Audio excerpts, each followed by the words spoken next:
Welcome to the Play It By Ear podcast.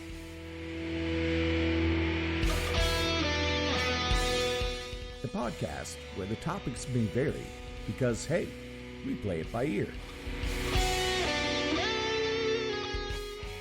And now your hosts, Eric Fiskus, Brady Liming, and Todd Griffin.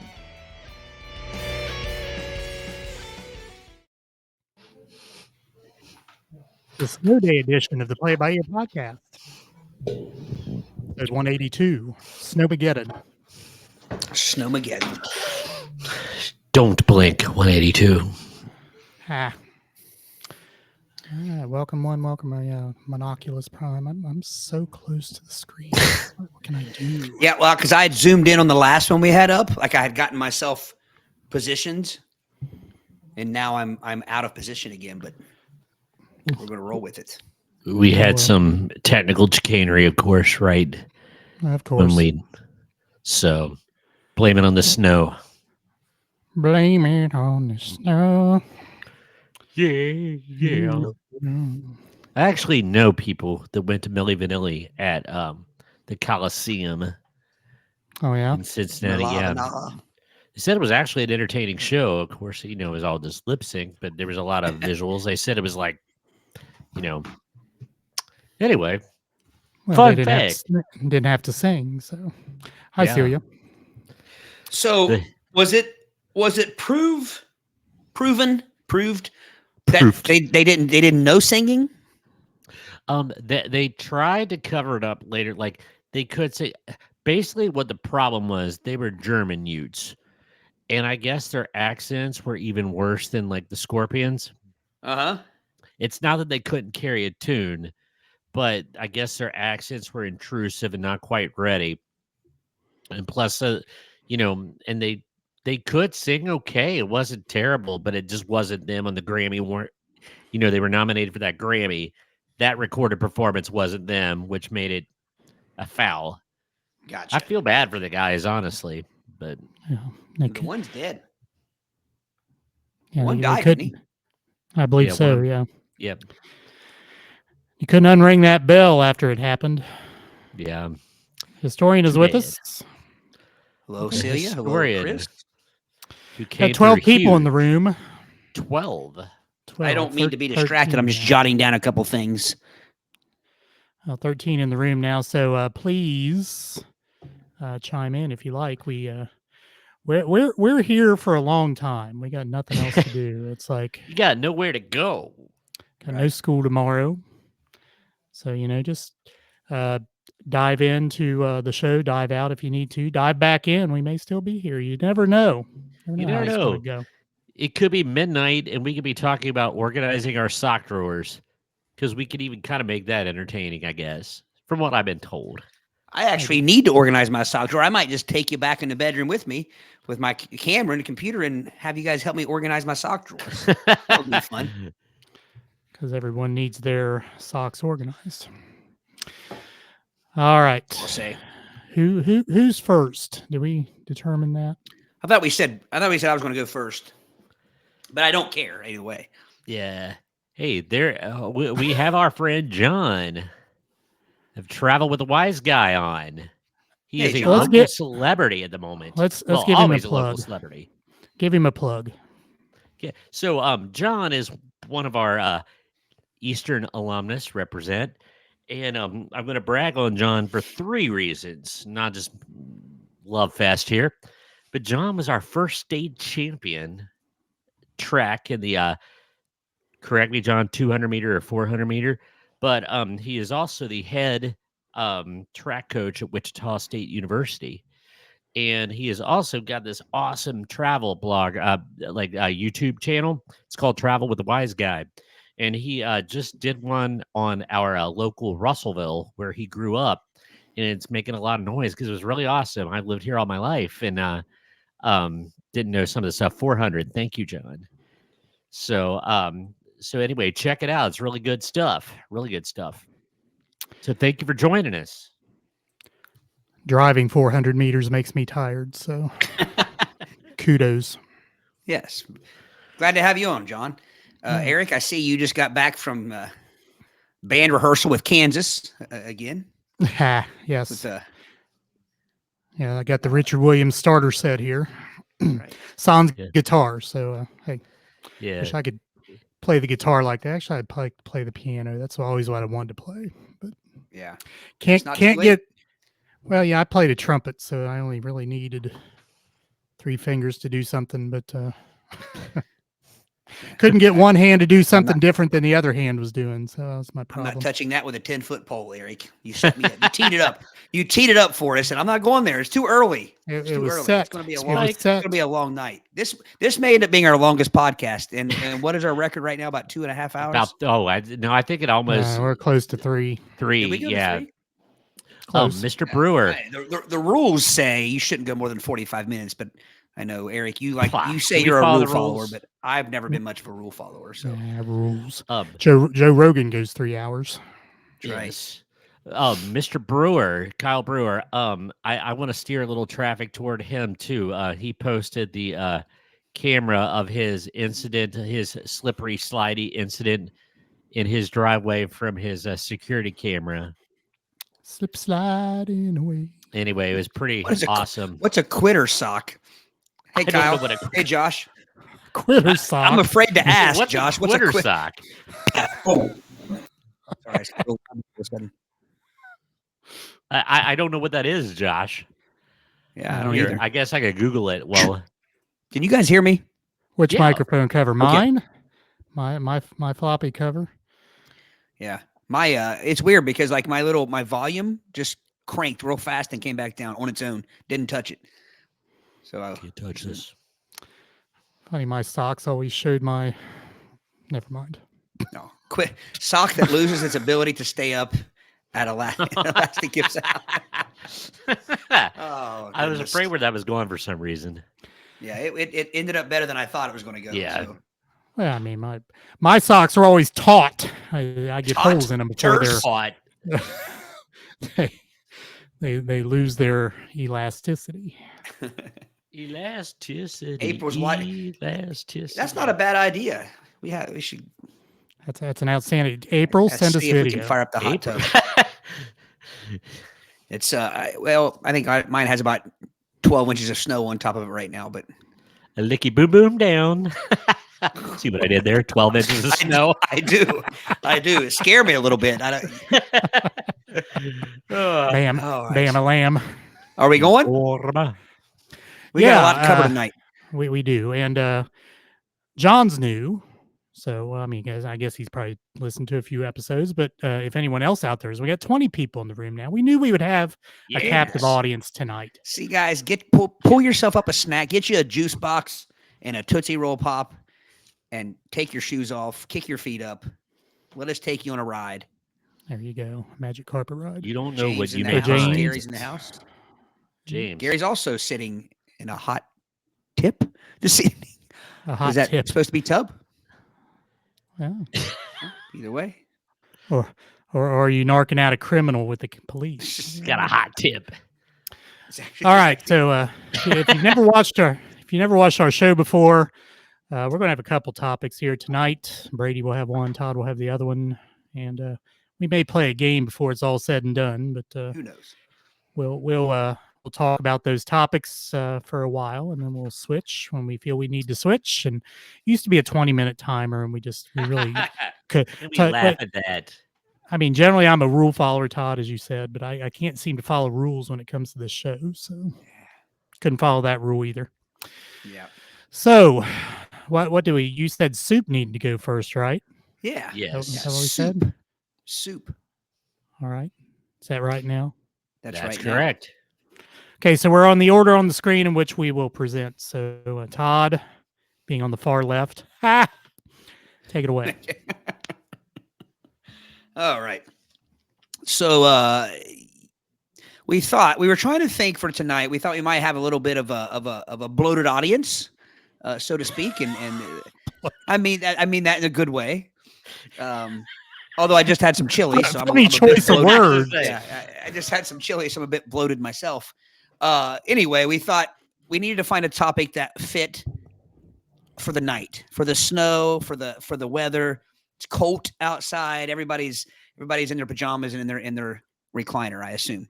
So we thought, what about soup? Or their hot tub.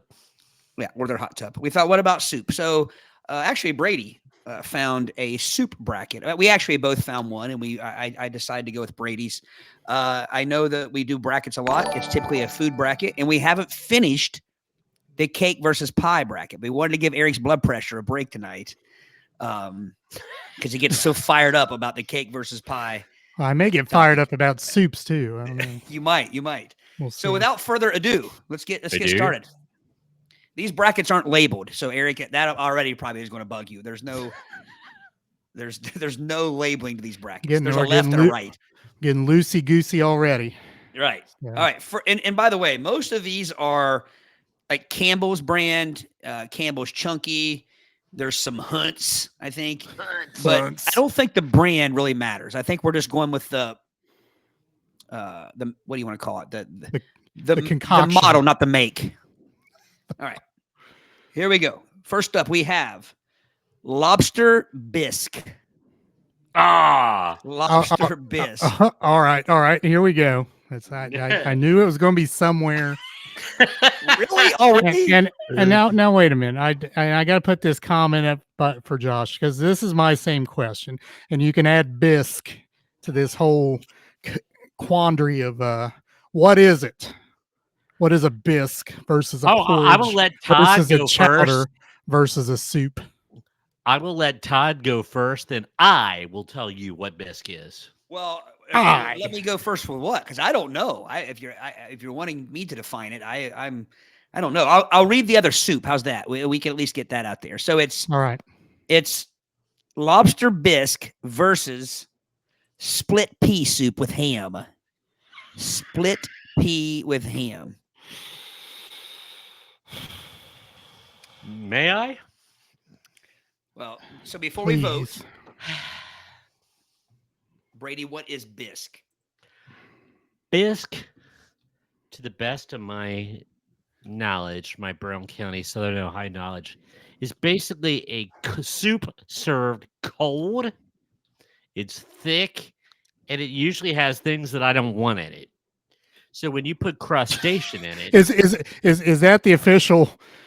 It has things Brady doesn't want in it. Right there. That's probably going to be 90% of these soups. First of all, I believe it's white, isn't it? So Brady's behind the 8 ball to begin with. Well, I don't know it. I don't think it's white. I don't because if you have tomato bisque, it's not white. It is lighter colored. Bisque is a smooth and creamy French soup traditionally made from crustaceans like lobster, crab, or crayfish. It is usually served cold. I know that bisque is more of a cream base, but I got to be honest. This might be the worst first game we've ever had in a bracket. I don't like any of these things. Grab. I typically don't eat peas, whether they're split or not. Does that make a difference? But the one saving grace that these might have is the ham. You guys playing, or are we? Well, I'm thinking hard. These two are so abhorrent. I don't know where to go. Well, I will say this is the worst matchup I think in the whole bracket. Looking ahead, so I will go ahead and tell you. I'll jump on the grenade for the split pea and ham. But it's green. I ask. What was it? I bet it's green. I bet split pea. I bet it's green with little chunks of pink ham floating. Total exorcist. By the way, hello, Miss Wilson and gosh, James. Heron, Mr. Heron's in here too. I'm sorry, I'm all flustered because of the bisque. No, you call him Mr. like he's a gentleman. Go ahead. He is. So here's the deal. Split pea with ham. I think the ham can almost carry the day with its flavoring. That's what I have to rely on. That's what all I got going for me. It's all I got going for me. I'm not a lobster fan in general, and I definitely don't want it cold and floating in just slop. Biscuit. Yeah. So the bisque has to be cold. Is that the deal? That's just- what I understand. Why You do I just look dump like it out of Max the Headroom? can. What? You just dump it out of the can in the bowl, and that's that. Or do you I- chill it? Ew, Is it room temperature or cold? it's getting That worse. makes a difference. That's a good question. Here's the deal, Eric. I'm gonna go. I don't know that bisque exists in a can because usually bisque is highfalutin. You know what I mean? It's in a can right here. Oh, really? But I want to show you the can. I don't know if you guys can see it. Well, crap. There's too much glare. The can Yeah. is like. Can you I can see There you it. go. I can see it. see Yeah, that? A little bit. Yeah. So fancy. Campbell's makes biscuit. So It's like it a looks a like a hand grenade. grenade. yeah. It does. Probably what it does to your colon. I think I'd rather get hit with a hand grenade than get hit with a can of lobster bisque. Eric, you know probably what I'm thinking about. Yeah, I don't know if you can see the split pea. Let me try to find that same light I was in. Oh, You can see the No. chunks in there. Oh, looks like baby So, vomit. Look at the fake smoke coming off of it. You know that's hot. yeah. Well, it's got hot going for it, so maybe it will scald your taste buds, so it lessens the damage of the taste. But like I said, I'm gonna hang my hat on the ham. You got to. And another thing is, I will say this: if I close my eye, if somebody just said, "Here's a bowl of soup, try it with your blindfold on," I would maybe like split pea ham. I don't know. I've never had it, but I just know that looking at it is not pleasant. Now, say it has some correction. So, gazpacho is served cold.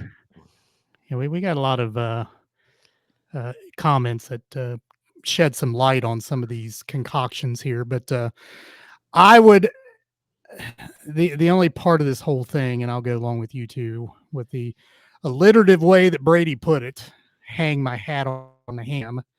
I'd have to fish the ham out of the split pea soup in order to eat anything in this whole matchup. Yeah, It that's a good basically point. You're not going to Right. pick the lobster out of. You're not going to pick the lobster out of the bisque. No. You're going to pick the ham out of the peas. Yep. Yeah, So and that's my vote. basically I could remove all the moisture with crackers, possibly. Well, So there it'd you be go. more like a ham and cracker sandwich, or like And see, it doesn't With matter how cracker many crackers mush. you put in that bisque. It's still going to smell like the ocean. oh, it's gonna smell like no, it's not. Don't insult the ocean. It's gonna smell like the seafood section at Biggs used to smell. It's gonna smell like low tide.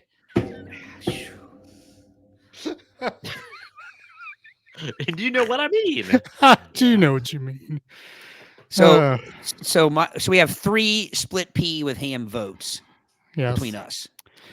Some other votes here. Got 1 for bisque. Got 2 for bisque. Oh, and I know Miss Wilson Uh, is very cultured, so she probably, Yeah, we didn't tell the audience. Go ahead and vote yourselves as well. yeah, Yeah, vote 'cause we gotta yourself go so we back can up see where here, this is sorry. going. Let's see. Now, the way Miss Wilson words, it almost makes a bisque edible. Like 3 it's for velvety, velvet. heavy blending, and a rich cream base. That's not so bad in some soups. 3 votes for bisque. P.M. And Gary P. Ham. Makes me think of all Jesus, it. both are best served on Friday. Let's see. I'll go back to some of these. Oh, Miss Wilson Comments brings up a here. point.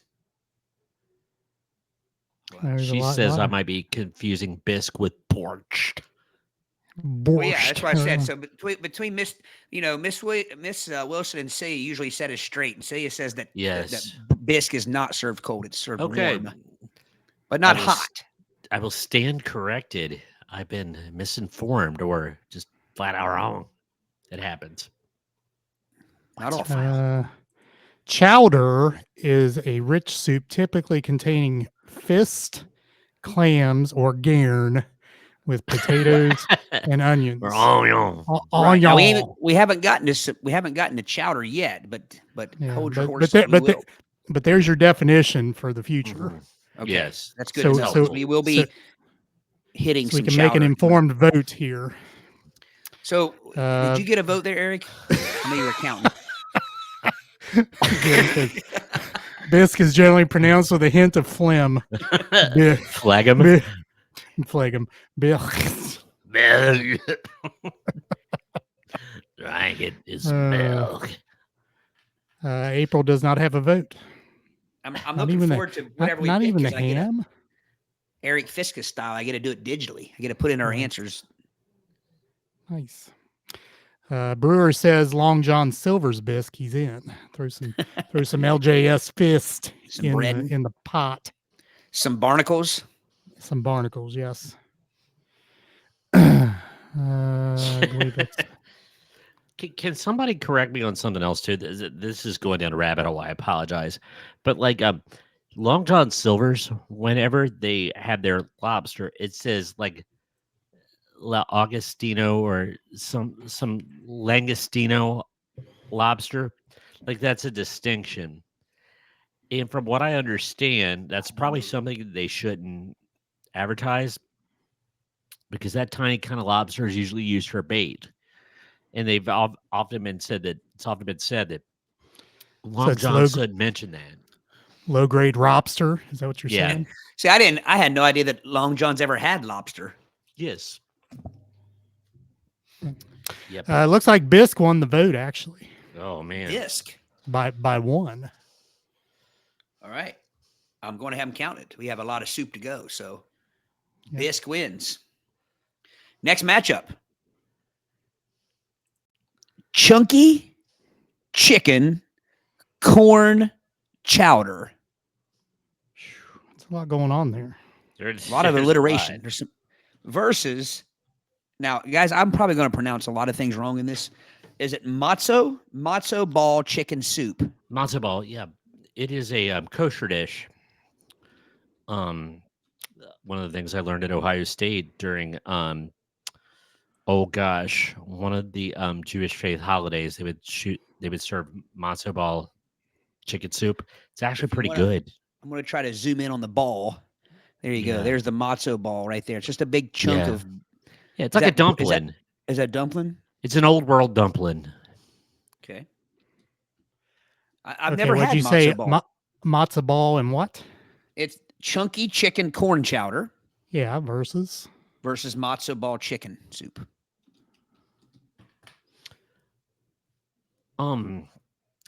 Because I typically don't like chowder because it usually has fish in it or some kind of seafood. I have had matzo soup and it's pretty good. It's just a good chicken soup with like a dumpling. Like I said, it's an old world dumpling. So that one gets my vote. But I will say this particular chowder does not have seafood in it. It has chunky chicken and corn. And Garen. Well, Garen is one of the ingredients that was Yeah. acceptable for a chowder. Never had a matzo ball.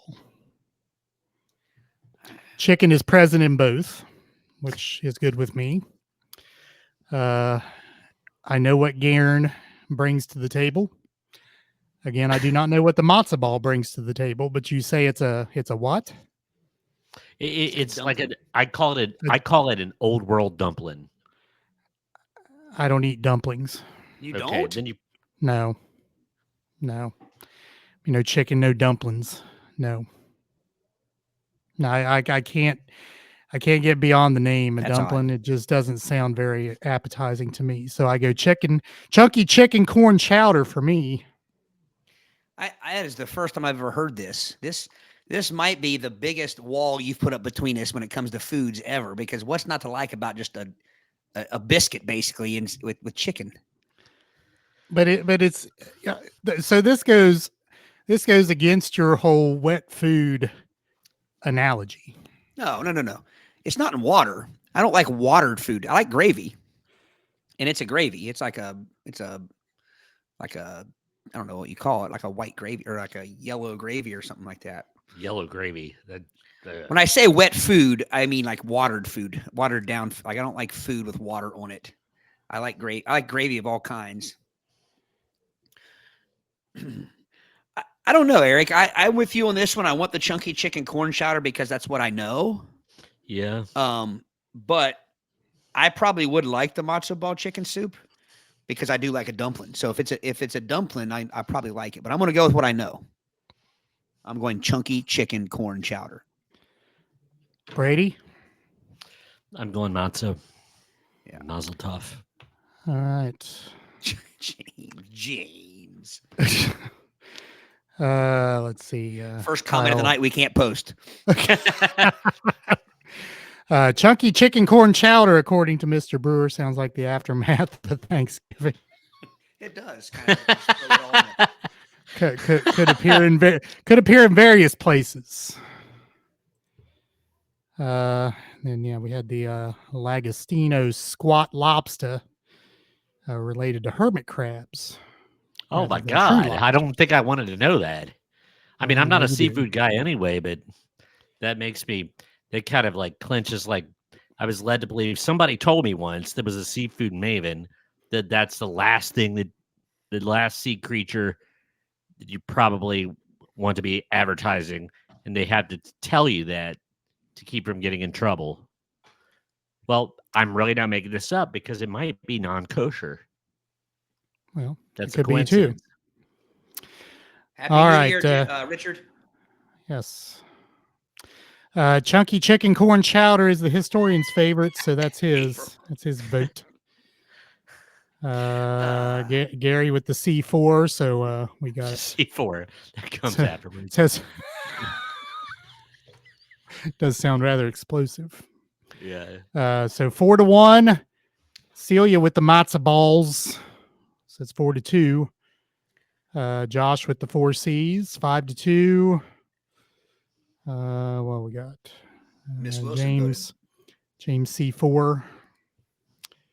6-2. Mr. Wise, chowder. 7-2. April chicken chowder. And Richard chicken chowder. 9-2. It's a runaway. Wow. It's a runaway. Wow. Yeah, I will skip that comment by James. What about April's reply? I haven't gotten to that yet. Miss Wilson matzo ball 9-3. That's it, I think. Am Am I hitting it? Chicken corn chowder for the win? Yes, for the win. All right. Next up. Ooh, a favorite of mine. Broccoli cheddar soup. Okay. Versus she crab soup. What? She crab soup. That sounds like a condition. Yeah. Yeah, the condition is you're going to vomit if you eat she crab soup. What? She, So, as in he and I'm- she. Is that what you're saying? all right, I'm going to tiptoe all around this gendified soup. She crab soup is what it says on the can, though, is all I can tell you. Premium she crab soup. No bottom shelf, but premium she crab. Maybe do we somebody even- can fill us in here. I'm so. Do we even I'm need betting to that run Mrs. a vote Wilson- here? Huh? So do we even need to run a vote here? I mean, Would it matter if it were he crab soup? I mean, like, no, it wouldn't. Masters Really. of the underwater verse. He crab. Wah, wah, wah. I'm looking So it up for you. so if I go, because I love crab. I mean, I love crab legs. I love crab cakes, but I didn't know that there were she crab options. So I mean, is this a particular model of crab or what? I don't know. A breed o' crab? Oh, wait a minute.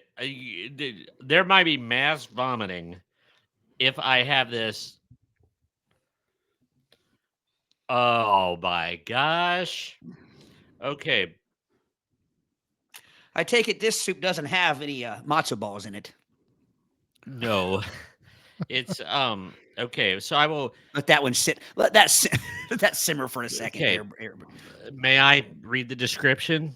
By all means. Classically, She crab soup distinguishes itself from other seafood chowdas with the combination of crab meat and crab roe, crab eggs,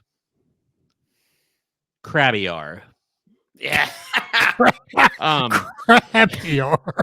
The roe gives the chowder a traditional orange hue and a distinctive briny flavor. So it's orange, salty, crab eggs, and in a soup. That's a dare, ladies and gentlemen. If I had haggis and that stuff, I don't know what I would eat. I don't like broccoli, but I will pick the greenery out of it and eat the cheese soup rather than put that other devil's concoction down my gullet. You wouldn't have anything left if you just picked that out. Cheese and moisture, that's all that matters. I got to be honest. Like looking at the picture, they don't look much different. They look very similar. But it's not orange? No, not at all. It's yellow. It's the same color as the broccoli cheddar soup. I don't know. No orange. There's the two soups right there. No orange hue. There's something floating in the she crabs, some sort of greenery, some sort of shrubbery floating in the she crab soup. Maybe the I'm assuming broccoli cheddar is going to run off. I saw a couple people picking crab soup. Well, I'm assuming we have 3 broccoli cheddars here, right? Yeah. And there's a ton of them up. I mean, Celia picked the crab. Chris picked the crab. I think they're the only 2 that picked the crab. John picked the cheddar. Richard picked the cheddar. Oh, Richard said the crabs. Oh, I thought earlier he said. No, earlier he said no crab, no crab. Yeah, I think he was. No crab or crabs. Yeah, well, I'm with you.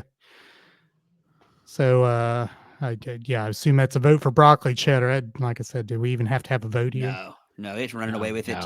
No. Next up, black bean soup, which I don't know that I've ever seen black bean soup versus cheese tortellini with chicken. Oh, why do they have to do this to me? This is the toughest matchup probably so far, although for me it's not. Okay. Black bean soup can have multiple iterations. Bam. No. Black bean soup. It never gets old. I usually don't catch the bam-a-lam there, Eric. You're slipping. I am slipping. I was typing here. Okay. I am going to read spicy black. Does it say? Oh, I'm just going to go with easy black bean Nothing soup. spicy. It's just Campbell's black bean soup, condensed. Okay. And what was the other one? Cheese tortellini with chicken. Honestly, black bean soup is much like the traditional southern bean soup, but it just has a darker hue. Maybe a little bit spicier traditionally. This is a tough call for me because I do love bean soup. But that cheese tortellini soup sounds delicious. Probably because I had black bean soup or black beans in my chili. When I make my own chili, I put black beans in it. So since I had some today, I'm probably going to lean tortellini on this one. Black bean and rice bowl at Skyline is not a bad dish. I like black beans. I'll agree with you there. I don't know, but yeah. I think the cheese tortellini soup with chicken sounds better, though. It looks a hell of a lot better. I'm going to be honest with you. Really? I love tortellini. I do too. Yeah. I like black beans, but to me, black beans are something you put in a burrito or, like you said, with rice or a taco or something like that. I don't even like black beans in my chili. I think that's weird. Yeah. Little cack ratches floating in there. Cack ratches. So we have 3 cheese tortellini with chicken votes. It's running away with it already. Yep, it is. Get your votes in. Celia says cheese tortellini. April says cheese tortellini. April, is this the first soup that you could vote on? I think it is. No, she voted on one before. I think. Oh, she did? I thought she said something Historian about cheese sticking with her tortellini. dinner mints. Welcome, John. He says cheese tortellini. John. I'm assuming it's what you meant there, John. Yep. Gary says black bean. Gary, where's your dad tonight? Is he not listening? Miss Wilson, cheese tortellini black bean soup makes me think of the Grim Reaper, a bowl of death, madam. It does sound pretty like I think, gruel. I think the death comes later, doesn't it? So is Gary our lone black bean voter here? He is. Way to stand strong, Gary. Well, nope. Mom said black bean. Hello, Mama Liming. Hello, Mom. And Richard says cheese tortellini. April, I would try it, but haven't had either choice. So you're just voting on supposition. What you think? Shall I punch it in? James says black bean. Oh, Interesting. This is a tough matchup. This is probably going to be like, I would love either one of these because you guys know I'm a soup guy. Yeah, you are. It's not the toughest matchup. Yeah. As I look ahead. Should I punch it in? Punch it in. Cheese tortellini. All right. Next matchup. Now, correct me. Is it minestrone or minestrone? Minestrone. You guys both said two different things, didn't you? Minestrone. Minestrone. Minestrone versus Japanese miso soup. Miso soup. Oh. How do you spell miso? MISO. Oh, shit. And see, you aren't kidding. She has a great chicken tortellini soup recipe. It is awesome. I like both of these. Miso soup. I've had miso soup. It's usually pretty good and hard to mess up, except for once. I was at a Japanese restaurant and it was just like, it didn't taste right. That being said, I think minestrone is very hard to mess up. It's just basically Italian vegetable soup. With the little noodles. Yeah, with the little, Those are the minestrones. Yeah. Right? I don't know. Have you ever had, there's a certain establishment whenever I've eaten there, that their minestrone soup tastes delicious, but their beans are always undercooked. They have too much crunch to them. I never understood. Nobody likes a crunchy bean. Nobody likes a crunchy bean in soup. So I don't want a crunchy bean in anything. Yeah. But I'm gonna go minestrone. Yeah, I like miso. I've had miso soup and don't mind it. I just don't know, and this might be throwing me off, is I don't know that it's something I want to pour out of a Campbell's can and eat. That is true. That's neither here nor there. We shouldn't be judging the make, just the model. But I'm going minestrone. Minestrone as well, although James beat me to the miso soup, miso soup, miso soup. Me love you long time. Please stick to soup. Clean as you want to be. All right, yeah, no, I say minestrone. So is that Brady? What did you say? I said minestrone. Okay, so 3 minestrones then. Miss Wilson says minestrone. The historian says minestrone. John says minestrone. Well, we got a couple misos. John does say minestrone. Richard a little leery of the Japanese dish, so goes with minestrone. Did you get Chris's minestrone? It was the first vote. Yeah. Okay. Yeah. I thought you did. Mr. Heron minestrone.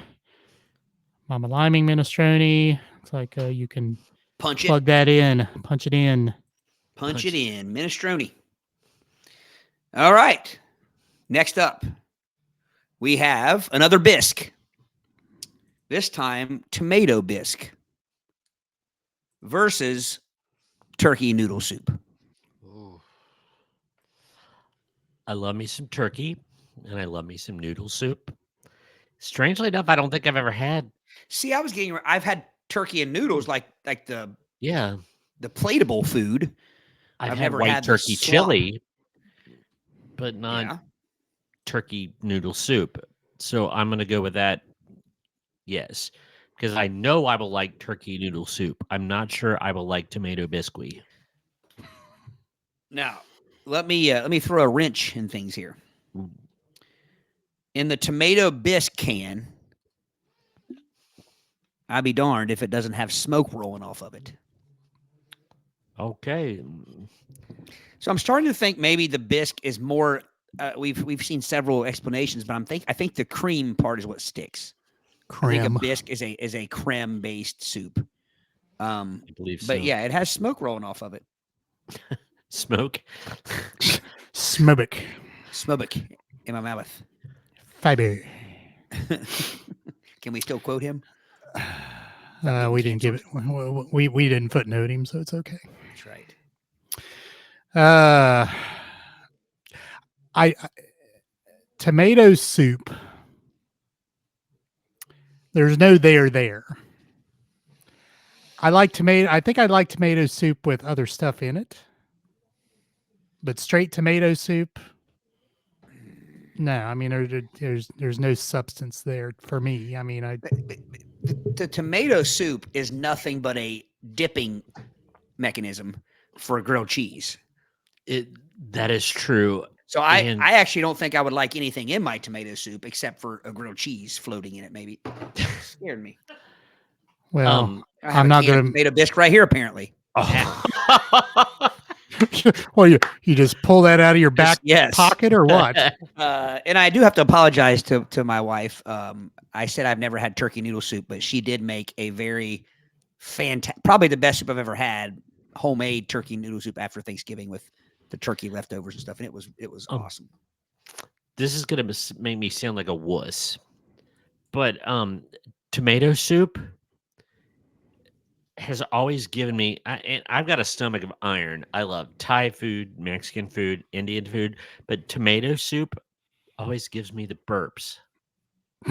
It's one of those things that just It's you the know. tomatoes. I think it's acidity. The It's acidity of it.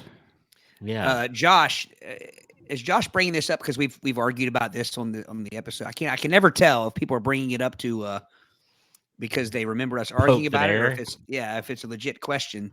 He says the big question is tomato soup with grilled cheese or peanut butter sandwich. I've had several people tell me peanut butter.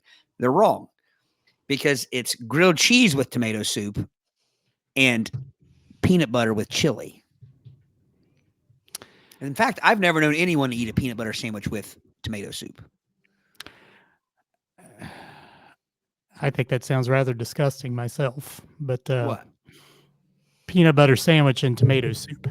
It does me too, but It's not much different than chili and tomato. it really isn't, I guess. But I mean, chili has meat and beans and Yeah. And I'm not going to dip a grilled cheese in tomato soup, so I'm not going to have tomato soup. So you're not going to go to Tom and Chi anytime soon.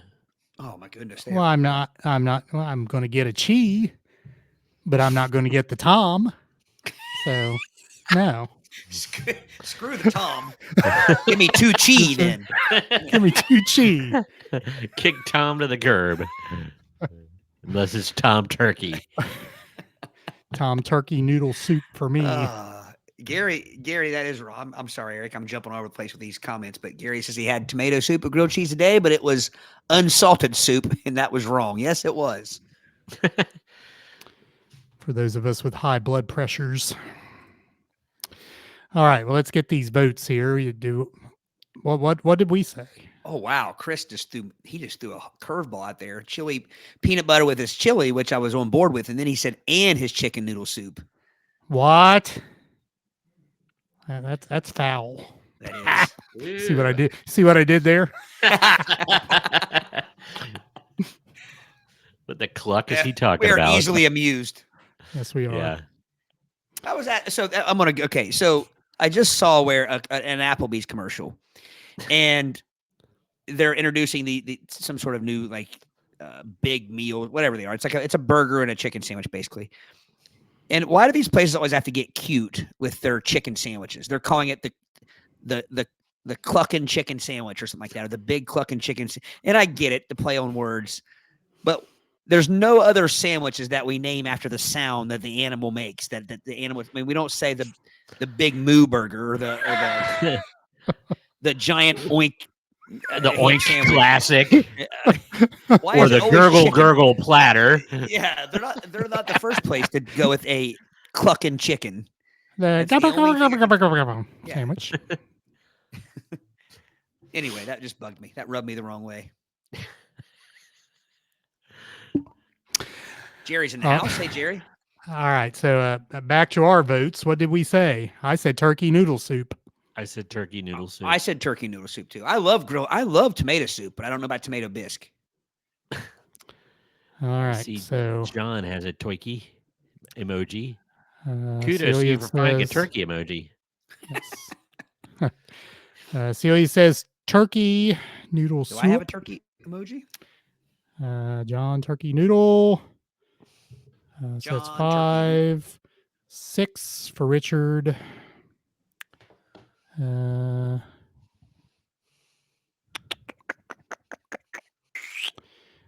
Gary turkey play it safe. That's 7. Historian says turkey noodle soup. That's 8. Punch it. No, I gotta go back because there's a lot of tomato soup votes here. Just so everybody knows, it's not tomato soup. It's tomato bisque. bisque. And for this bracket, that matters It does. as I look ahead. All right, let's count the bisques. The biscuits. 1 to Miss Wilson. Fiscus in it. Counting the biscuits. Ha. Mama Liming says bisque. She does not like noodles or pasta of any kind, so I've Biscuit? already seen her trend. Josh Josh is says 3. biscuit. Jim is 4. James says biscuit. Man.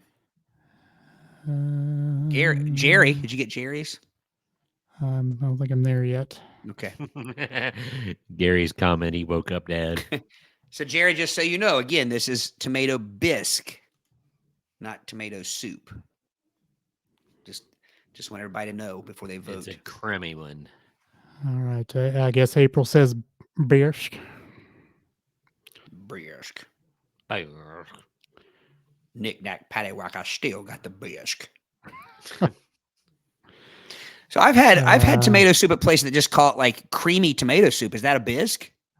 Jerry. Like I think it's a son of a bisque. well,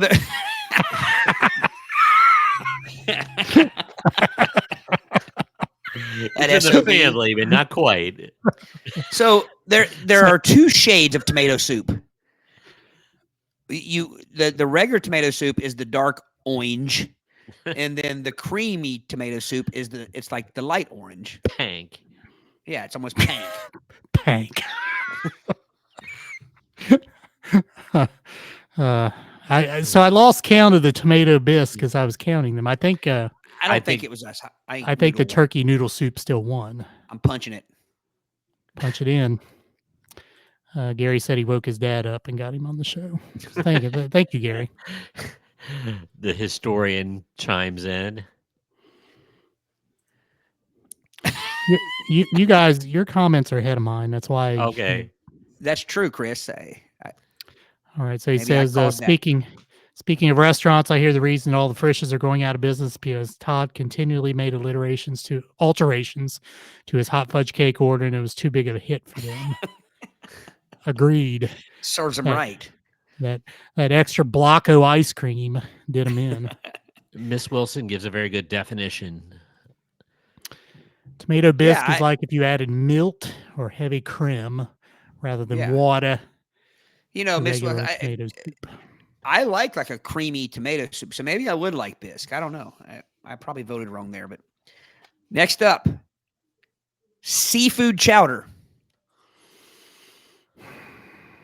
versus lentil swap. Love me a lentil soup. This is probably one of my. It's probably going to go against the grain of what you might predict for me. I love lentil soup. There is a spicy an Italian lentil soup that Carrabba's has, which is amazing. I've tried to replicate it. I've looked it up online. And I've got pretty close. Brady, So you and if one- Celia might be the two biggest soup lovers I know. Yeah. Brady, Mazel Tov, because now you picked both Jewish choices I here. don't think lentils are lentils. Yes. Yes. I did not know that. Yeah. Pretty sure. I never argue know. beans with a man in an eye patch.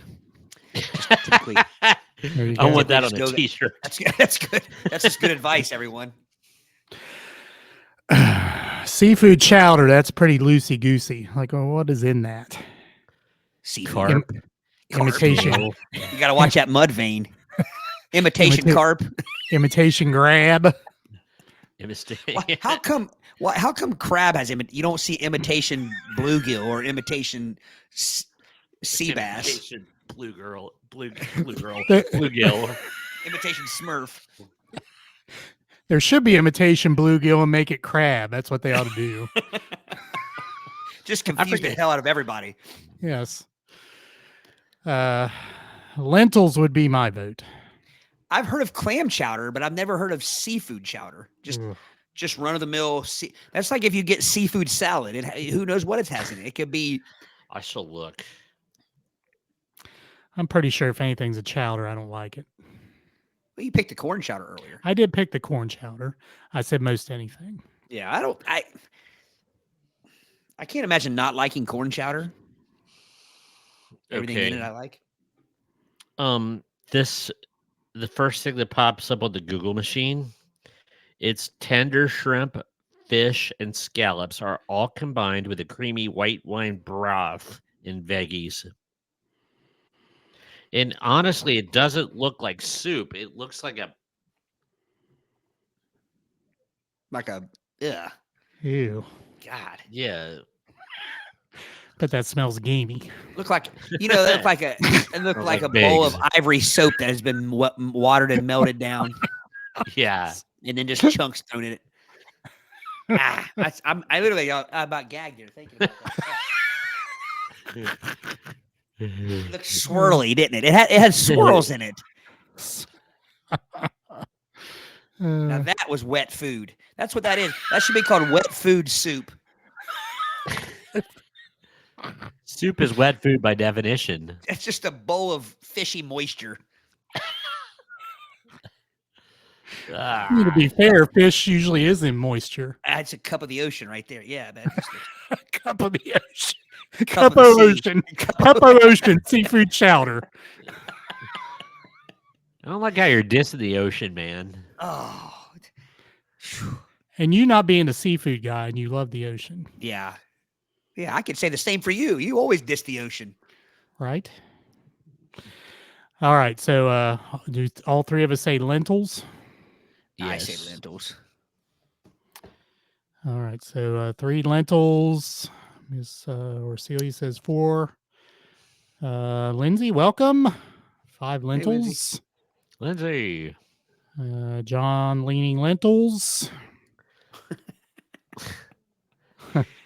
Nice alliteration. He's leaning lentils. Mama liming lentil.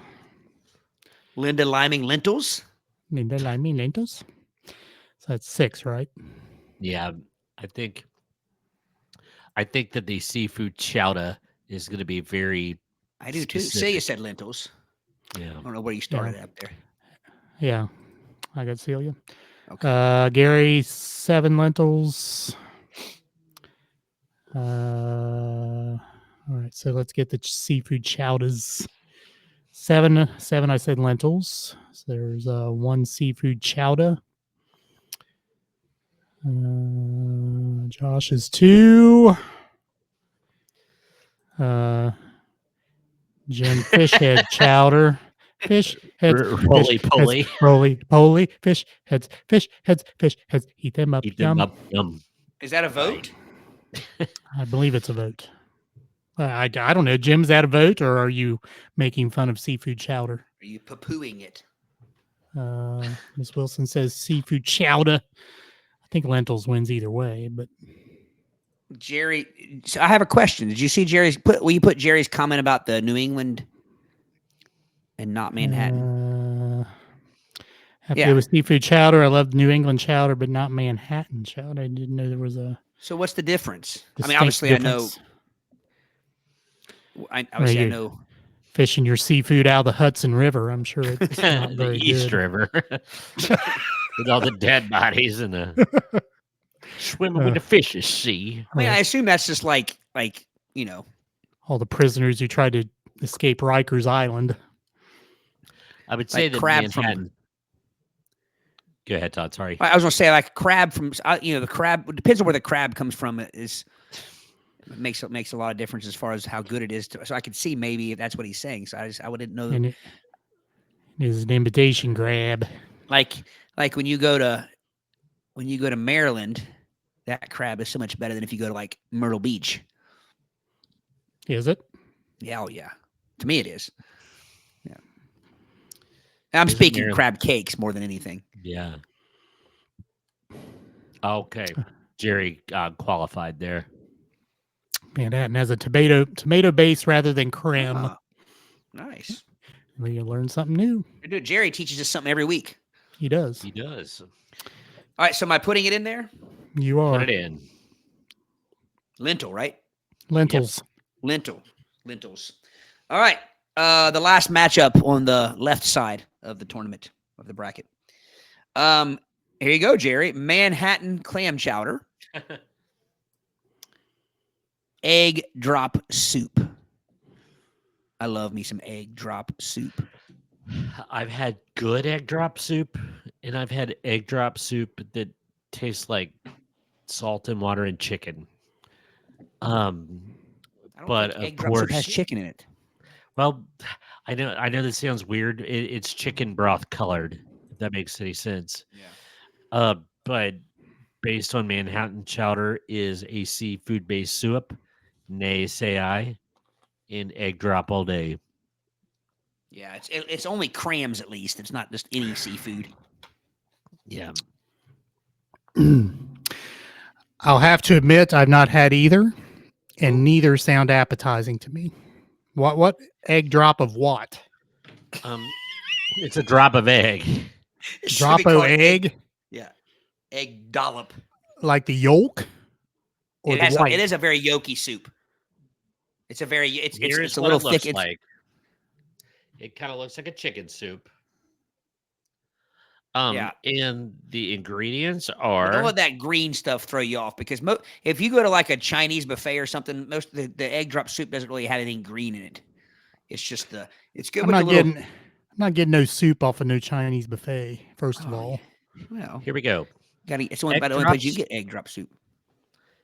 Egg drop soup, also known as danhua tang or egg flour soup in Chinese, is a comforting chicken broth-based soup with silky egg strands. The name comes from the technique of dropping beaten eggs into the hot soup, which creates flour-like swirls. Traditional Chinese versions are thinner than Western styles and often include seasonings like white pepper, garnishes, and scallions. So it's like Okay. a chicken soup. Yeah. I don't like any scallions. That's for Okay, sure. let's back up here. Did you say silky egg what? Strands. Strands? So a like strand you of beat egg? the egg. Tang. It's a tang. You beat the egg, and then you just pour a little bit of the egg into the hot soup, and it cooks kind of like a scrambled egg in the soup. Yeah. Just a strand of it, though. Like say you just said, like a watery, loose scrambled egg in your soup. So it's like what they do in their fried rice. Kind of. Yeah. Yeah, except it's in soup. It's good. And you put some wontons in it, like the little crispy wontons. Yeah. If you like eggs, I can't imagine not liking it. Yeah. And if you like chicken soup, it's Okay, similar. It's fair. It's fair. Now, this right here, by the way, not that I doubted Jerry for 1 second, but it does give you a glimpse of what he's It's talking upside about. down. Ooh. It's upside down. No, it's not. Well, it's not. I don't know. I don't know how to fix that. It's not upside down. It's backwards. But the see how the clam chowder, the Manhattan has the tomato base. Yeah. Like Jerry said, see how it has the reddish base. Yeah. I don't know why is that backwards. I don't know. Don't want no glams. No glams for me. And I've never had, like I said, never had the egg drop, but based upon the no glams, I'll take it. I like how April worded that. I don't know if it was a mistake or not, but it looks like a floating snot. I don't know why I like that. Putting a floating snot, like floating one snot. floating snot, All right, so as opposed to those floating snots. Snot rocket soup.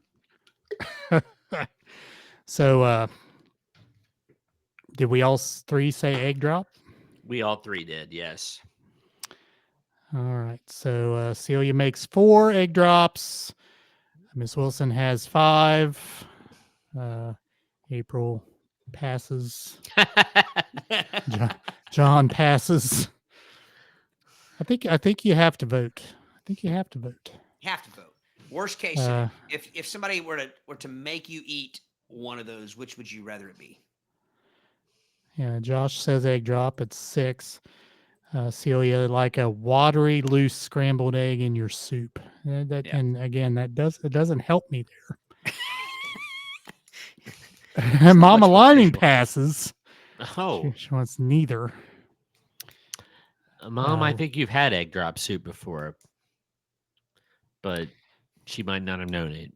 Lindsay has never had either, but does like a soft boiled egg in her ramen, so she'll go with the egg drop. Gary says egg drop. I add my own granary. Scallions. Oh, nice. Scallions. Yeah, I'm not a scallion kind of guy. There's April's a floating snot comment. Jerry, as much as I like Chinese food, I have to go with the Manhattan chowder, but still prefer New England chowder.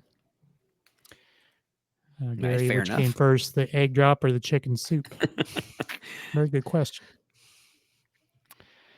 Miss Wilson says like a broken poached egg and chicken broth. Mama Liming says egg. Yeah. Brady forced her hand. We shamed her into voting. Shamed her, yeah. So, Eric, what was our count? Jim says egg drop. I don't know. I stopped counting. I think egg drop wins here, but I think it does. Yeah. Egg drop. Punched it in.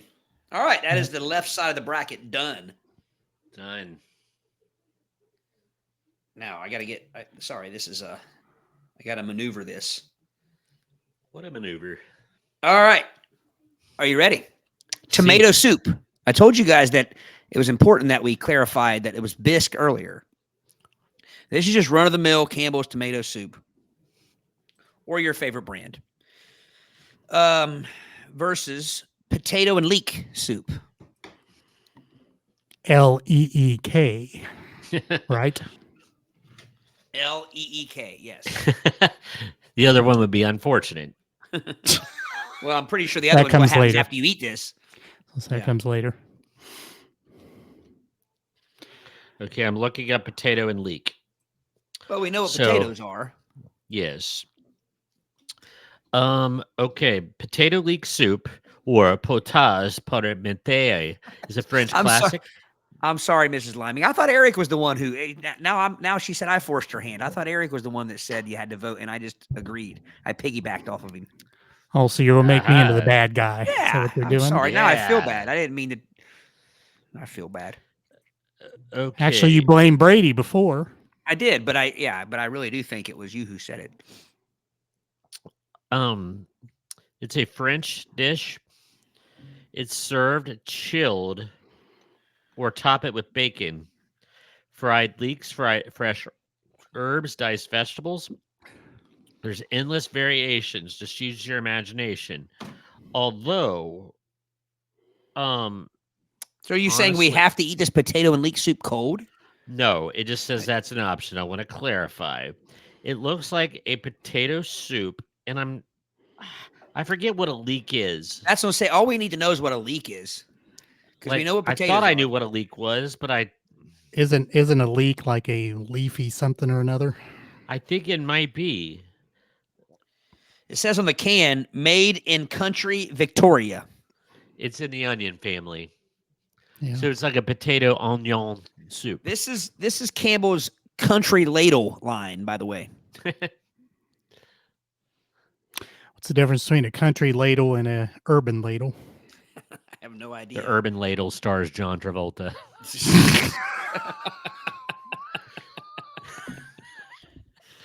That was so dumb. I don't know why I'm laughing at it. Because it's hilarious.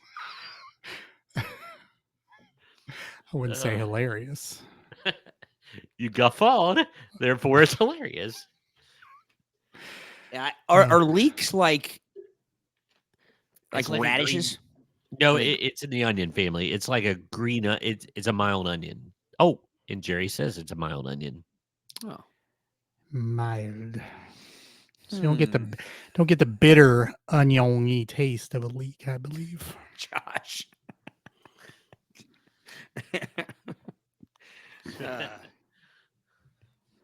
Um, I, Yeah. You know where your bread is buttered, don't you? Amber makes Yeah. a really good potato leek soup. She made me say that. I would try it. I would try it. I would try it. There's really nothing in it that like. I'm against. nothing I wouldn't like. Yeah. I think I'm gonna go to. See, we can't qualify because I agree with Gary. Tomato, but only with grilled cheese.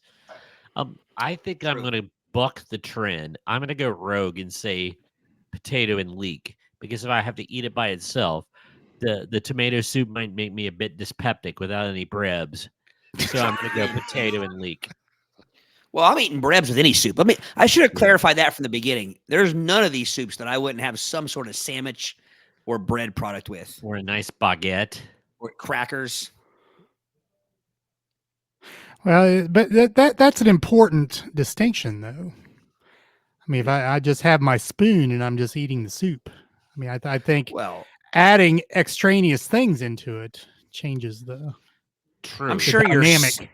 Well, I'm sure your soup purist like Celia and Brady would probably say you have to eat the soup with nothing else. But I eat no soup without crackers. You can't make me. I'm trying to remember if I do eat any soup with that. There are some chilies that are very unsoupy. Right, but I They're still, hearty. yeah, I I eat still like crackers my on cracker my, in it. I eat crackers on my like 4 ways and stuff. Yeah. Yeah. Like just, I mean, like, so no matter how thick it is. Now, April made a statement here. She says she eats nothing from in or on the water. So any soup like that is a no. Well, I assume she was going against the chowder then. Yeah, Yes. she was. She was. April, I That- totally agree. That was a backhanded vote for the egg drop soup. It was. In Eggs or don't come on the water. Of course, we know in the water would be seafood-esque. What would be on the water? Ducks, geese. Duck drop soup. Duck, That's- duck soup. It's old. Who's that? Charlie Chaplin or Groucho Marx? Somebody. Don't be shaming me, Celia. All right. So I say potato and leek. I say potato and leek. I will say potato and leek. Let's call the whole thing off. All right. So 3 for potato. Josh is 4. Jerry, by process of elimination, is 5. I didn't vote. I thought you said I thought you said potato and leek. No, you said tomato. Potato. I'm tomato. Oh, okay. I was just making it funny right. after Eric said I say potato. I said I say potato, but I was just Uh, my bad there. Tomato is what Okay. I would go with. all right. Mama Liming makes 5 potato then. Lindsay would be 6.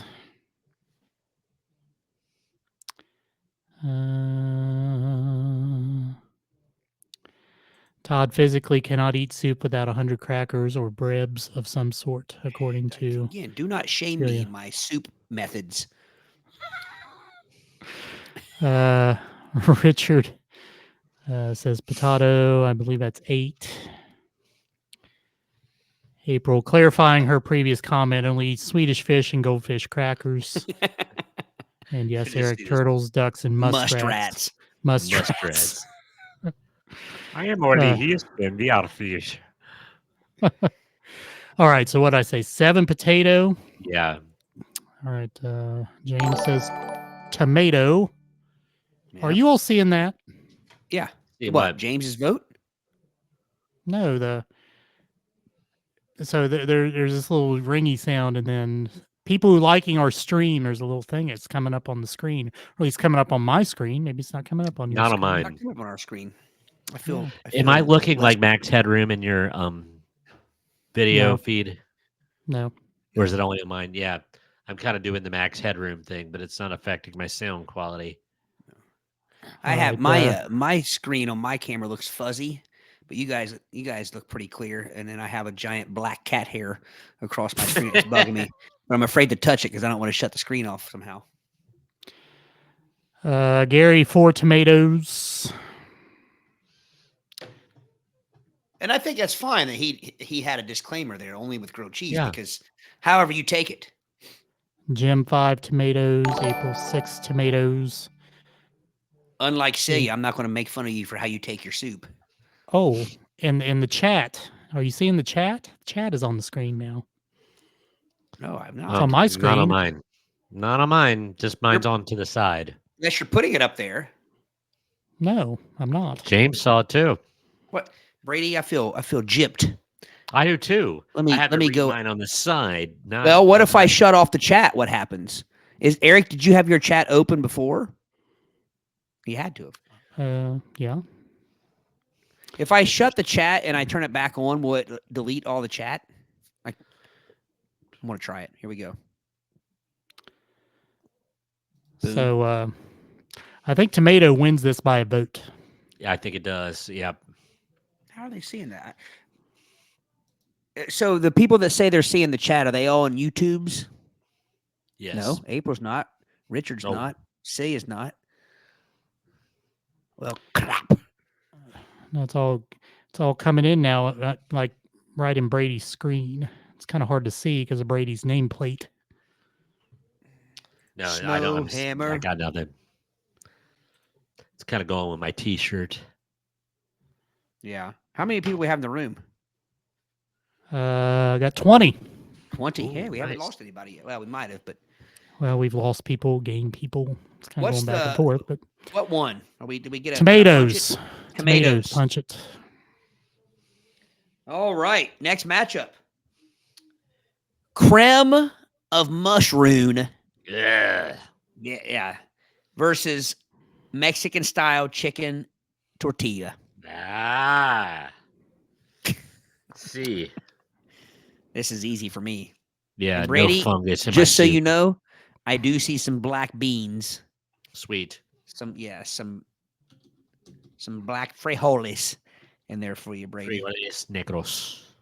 Yeah, I don't even. I'm not going to wait. I can't stand mushrooms, so I'm not eating any mushrooms. They taste or like dirt creme. smells. Yeah.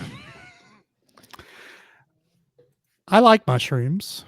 Oh, but you Um, don't like dumplings. Now that's weird. We got to take this off the air sometime, Eric. but I'm not going to eat a mushroom based soup. Cream of mushroom is good in some other concoctions that I've had. Green bean casserole, Ugh. No. Just saying. Don't get me broccoli started. casserole. Poking the bear. Eh. Eric, do you the- like green bean the- casserole? No. Do you like broccoli casserole? I mean, I've Some had some people- casseroles with broccoli in it. I like broccoli casserole, but some people put cream of mushroom soup in the broccoli casserole, and I'm not a big fan of that. But green bean casserole, I think, always has mushroom. Cream What of is in a mushroom soup. broccoli casserole? My wife is queen Broccoli of and the cheese? casserole. Broccoli and She's pri- cheese and Ritz, like on top of it. Like Where fashion sits, putting on the Ritz. Anyway, a cream of mushroom soup would not win this in my mind. It's chicken tortilla, of course. yeah, see, cream of mushroom just seems like a thickener. It's a thickener. You don't eat a bowl of thickener. I don't want thickener and fungus, so Yeah. chicken tortilla. Nothing will make you sickener than a bowl of thickener. And John with the poultry emoji. He's got all the emojis. He does so have all he's the voting emojis. What kind of phones he got?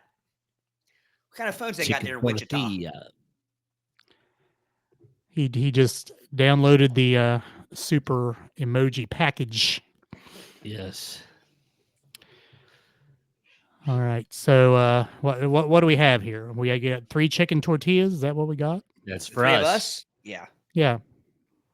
Don't forget Mexican style chicken tortilla. Oh well.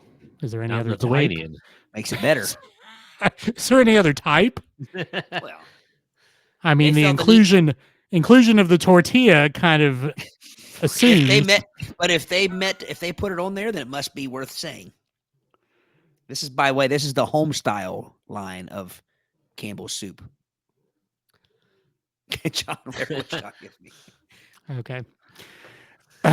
All right. So 3 chicken tortillas. Boy, we're gonna be surprised at the number of mushroom votes we have here. Yeah, a lot of mushroom eaters in Brown County and Highland County and all these counties around here.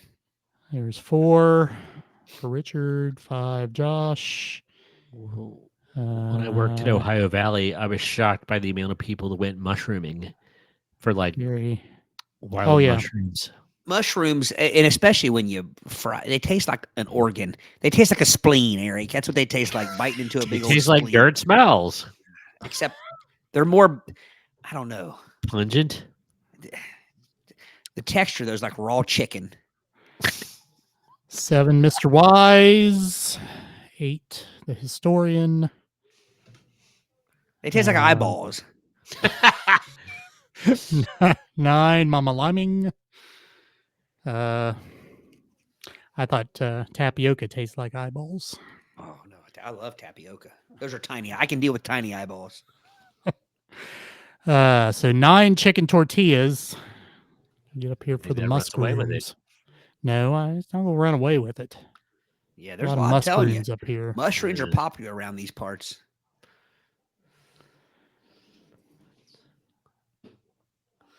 Oh, John's. Megatron on mushrooms, Mexican wins. I miscalculated that vote there, John. So 10 for the chicken tortilla. April, I mean this in the utmost respect, and I love it. I never know if you're joking or not. Like I never know if April's right. I love country mushrooms, but not city mushrooms. Here's the 20th time I've said this. You should be in an in-service with her. I mean, like I know I'm going It's the to best. get educated here. I'm sure there's a difference. I just assumed the city mushrooms were country mushrooms that were just shipped in. Josh says moral mushrooms are the best as opposed to the sinful kind. So Celia with mushroom with 4 exclamation points in capital letters. That doesn't make your vote any more than just one, Celia. Just so you know.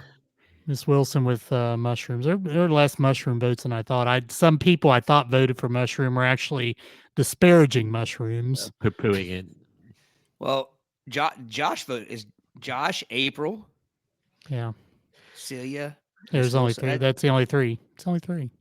That's 4 there. Josh, Josh- April, Celia, Miss Wilson. That's 4. Okay. Yeah. So 4, but that's all of them. Still chicken tortilla wins. Can't believe you're not seeing the chat. It's like getting like right in Brady's nameplate. Well, now you can't Lamb- see it because that banner's up there. Lamb eyeballs are bad, not bad. Whoa, is that real? Again, I don't know. Yeah. I don't know whether she's joking or not. Jerry, I've never had an eyeball, but I can only imagine they would taste like a mushroom. You know, when ocular foods. Thank you. Mexican style chicken tortilla. Punch it. Punch it. Punch it. Next up, chicken with white and wild rice Sorority. versus hearty beef barley. Hearty. Ooh, I'll make something hearty. hearty. Hearty. Well, here's the thing, Eric. It has 20 grams of protein in it. So put that in your pipe and smoke it. That's hearty. I have had both. Daggone, man. The hearty barley, the barley almost acts like a small pasta, but I've I bet. always been one to think the barley has a little bit of an aftertaste. I It's bet not bad. Fairbairn eats the hurdy barley. The hairy barley. Fairbairn and his hairy barley soup. Oh, show's over. It's not gonna get better than that. Oh Yes. man. So yeah, when you watch the Texans in their playoff game, you'll see Fairbairn the kicker eating some Yes. hearty. His Hairy barley. hairy barley. He's the hairy barley man. Oh, Yeah. Sorry, I forget, we're was the pretty first immature. one? What was the one before beef barley? Chicken with white and wild rice. So it's basically chicken Ampersand. sorority soup.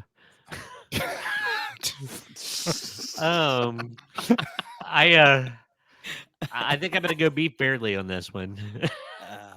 All right. So Beef barley. That all was, right. that was your So- nickname in college, Brady.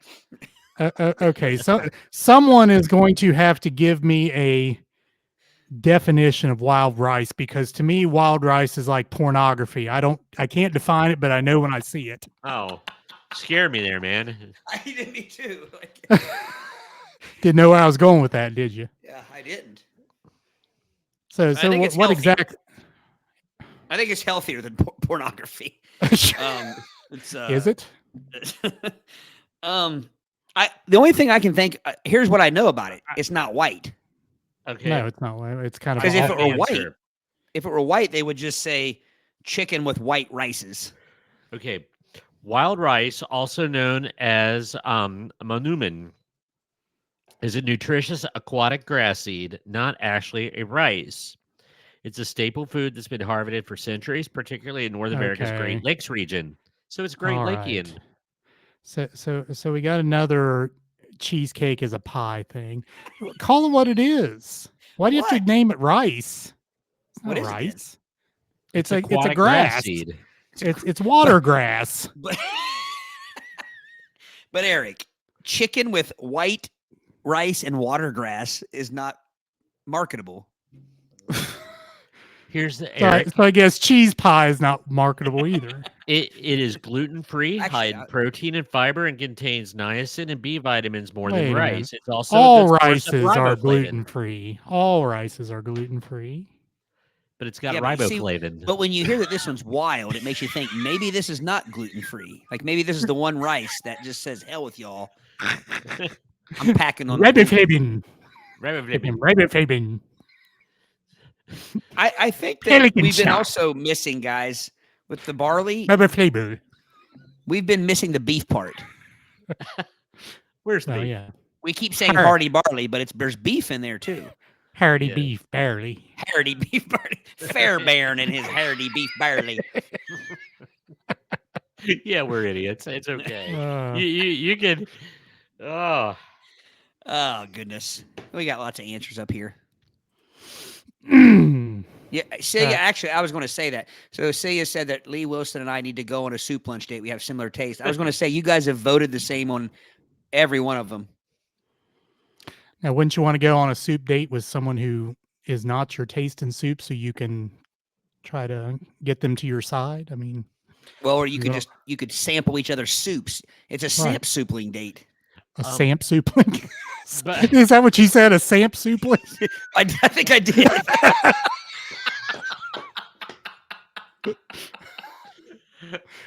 Go do some samp soupling. That's a different kind of date altogether. It's a soup sampling date. hearty beef barely looks like vegetable soup. I was going to say it's like a beef stew. Yeah, it's a That looks a stew. little- Yeah. Now, barley is not gluten free. Just so you know, It's what? it's not gluten free. Oh, No, otherwise beer would be gluten free, right? There you go. Which I think James was alluding to that earlier. He says he only drinks his barley. That is correct. and his mead. This is a difficult matchup to me. By the way, John Wise is the only guest we've ever had on the show, or what do you want to call it? Audience Listener, Audience earbud. member, earbud, Earbud. who Yeah. literally answers everything with an emoji, and it works every time. And I love it. I never have to say what's he talking about. Like it's Where perfect. do I buy the Wichita State pack of emojis for my phone? Is that in the Google store? Say he wants to organize a If soup you can party find it, it's a shocker. or a poop sorry. Ha! See what you did there. I'm sure Alright. John's never heard those jokes before. Yeah, I'm sure. I know, John. I'm sorry. Got to take the low hanging fruit sometimes. All right, and again, I'll go Just gonna back make to a the low fact. hanging fruit joke. It was about the Rumpky Dumpky. Rumpky Dumpky. Rumpky Dumpky had some low hanging fruit. Oh,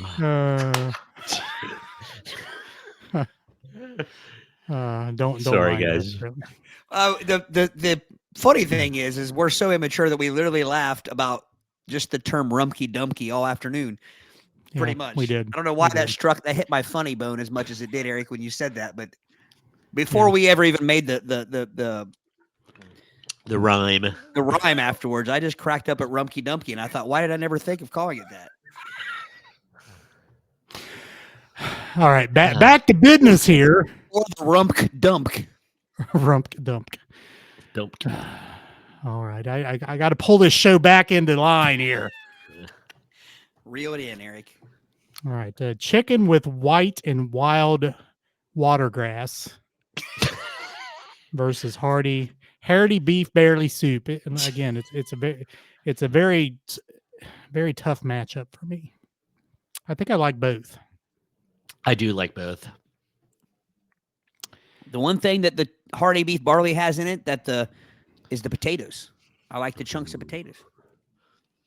As long as it has nice big chunks of potato. That may tilt the vote in favor of hearty beef barley for me. Well, and it also, just so you know, you might not be surprised to hear this is from the Campbell's Chunky line of soups. Hence the potatoes being chunky. Right. Yeah. So how big does something have to be chunky? About yay big. You should be able to throw it on the ceiling and it should stick. Like one of those non-chunky soup will fall asunder. Like one of those little octopuses that you threw on the wall, the wacky wall walkers. Yes. Wait a minute. You have to say that correctly. Octopi. My bad. Not octopuses. Well, here's why. Because I remembered halfway through that it was called a wacky wall walker.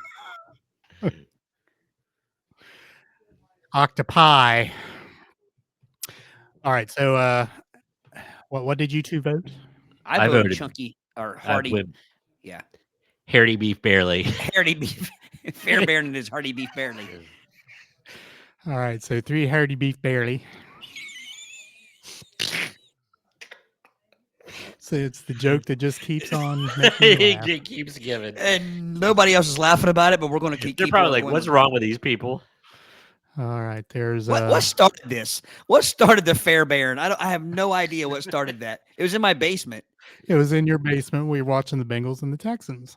But did Fairbairn. The announcer call him that, or did one of us? That's his name. That's his name. That's his real name. But it's not. It's not that pronounced. It's yes, not, it is. Yes, it's not Fairbairn. It's Fairbairn. That's the way it's pronounced. Because it looks like it would be Fairbairn, but it's pronounced Fairbairn, right? Fairbairn. So it's exactly not even. It's not even. It doesn't even belong in our play it by earisms. That's actually his name. It's not an ism. Yeah, that's his name. We just laugh at it. I think the funny came in when we started making other words rhyme with it that didn't actually. As in Hardy and Barely. Hardy and Barely. Beef Barely, yeah. All right, so there's 4 for the beef barely, 5 with Miss Wilson, because we know Celia and Miss Wilson are going to vote the same. That's right. They're in tandem.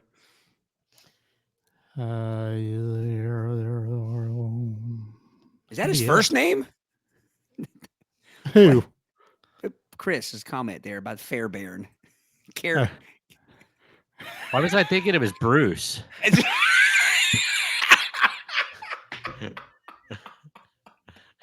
I think Bruce, where'd that come from? I think I it's don't Barry. know.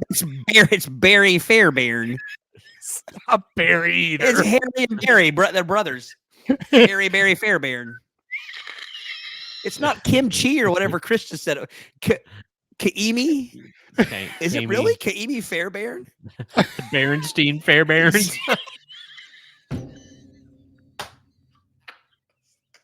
That's why he needs to be traded to the Bears.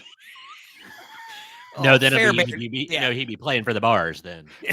Yeah, exactly. Yeah. Fairbairn can't kick for the Bears. Oh, now I've lost. Now I've lost count. It would be the Fairbairn, the Fairbairnstein Bears. I seriously want to know, is that his first name? Kaimi. Yes, it is. Is it really? But I did think it was Bruce, and I have no idea why. I have no idea either. I knew it wasn't Bruce. I thought it, Maybe he's along the lines of Pat Morita. Maybe Bruce is just his American you nickname. make fun of Patrick Morita. Tushiaki Pat Morita. Because everyone no knows idea his name Pat was is short for Aha! Kaimi Fairbairn. Aha! Bruce Fairbairn was one of the producers for Van Halen. He's a record not- you producer. can't- I knew I heard that name. But that's I not the knew I heard Fairbairn we that. make fun of. No, but that's why I thought that.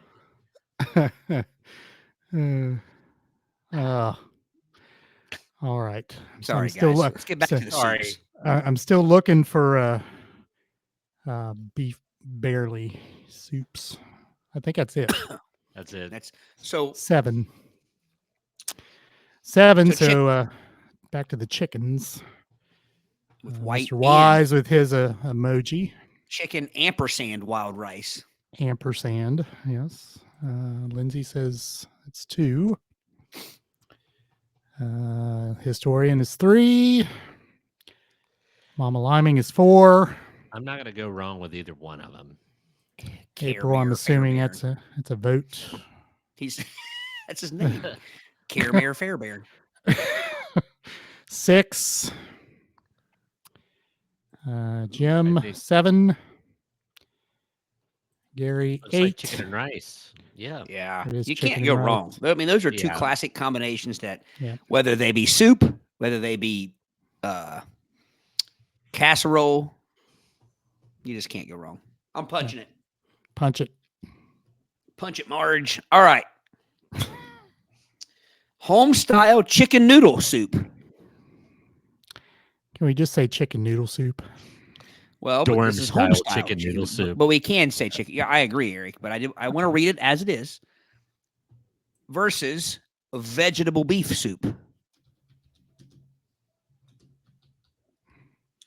So basically, vegetable beef soup is just vegetable soup with beef in it, which I couldn't imagine having vegetable soup without beef in it. It needs to have beef in it. Depends on how chunky the veggies are. It needs to have hairy beef in it. Here. It has to be hairy. I want my beef hairy. That's a cut. Oh, you could do better than that, Eric. I teed that up for you. Yes, you did. April finally found a soup that she likes. She voted quickly on that one. Okay. Well, she had nothing from the water or on the water. Right. Although chickens will chickens get near water? I don't think so. Aren't they? Why what That is would the- make it a duck. so if my Saint Bernard goes swimming, it's a duck. No, it's a water dog. No, I don't have a Saint Bernard. I don't know why I picked that breed of all dogs. I have no idea why I picked that one. I was going to go Whippet, but I didn't know if it was. Whip it. You know, if one of us had a Whippet, that's all we would say. How's your Whippet doing? good. His whippet real good. Ah. Harry. I like chicken noodle soup. I like veggie beef soup. This is tough.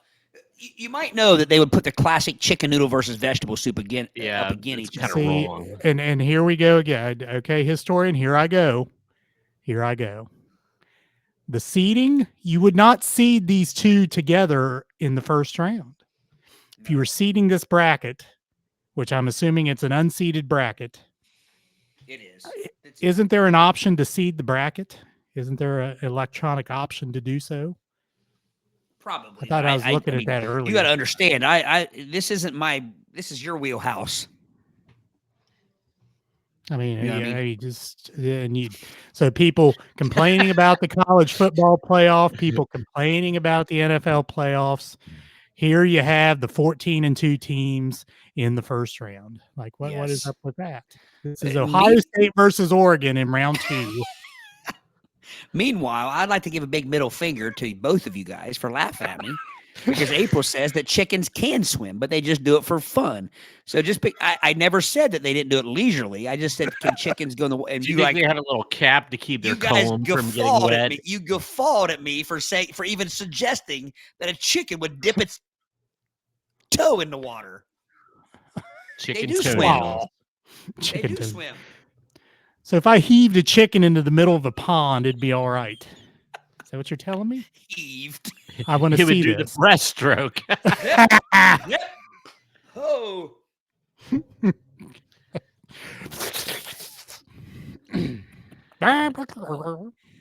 Oh, Cockadoodle let's see. drown. Ah. I mean, I'm digging. Gary and John are throwing down on the emojis. Yep. This is Jo- emoji Josh war. with the second comment of the night we can't post. Yes. When I first read that, I didn't think Josh was the one who said it. If you catch my drift. True. True. All right. All right, Veggie beef for me. We're out of control. We are out of control. It's a snow day. We've been cooped It up is. all day. We're all educators. Now you know how how much we enjoy these snow days. Not there was ever any doubt. I haven't had to. I usually go on my my soapbox this time of year every year when I have people that I graduated with on Facebook saying, "In my day, we never had snow days. We had to walk to." Bullshit! You had snow days the same as we do now. It's a lie. You were in my class. I know so. I literally have seen people I graduated with saying that these kids these days, when I was in school, we never had snow. It's like, yes, we did. I remember distinctly 2 different times being out for at least a week straight for snow days. When I was a junior, when I was a senior, 1994 and 1995. So at what point in your life do you go to the I walked uphill both ways in 10 feet of snow? Well, our generation has at least known they know to tone it down a little bit. They don't do that, but they just do the whole like we didn't have snow days when I was in school. True. They don't do the whole we walked uphill both ways, that kind of thing. So they think their lie will be more believable if they just don't douse with as much BS. Yeah. Off my tangent, off my soapbox now. Thank you. Bottom line, if you graduated in 1995, don't get on Facebook and say you didn't have snow days because you definitely had snow days. Indeed. Now, I don't know about you guys that graduated in the 80s. Yeah, I mean, we had snow days. Yeah. I don't know. Brady, you have to chime in on this. The only one I can distinctly remember, it was in junior high, but I mean, we went through blizzards during our school years, and I don't really remember the blizzards.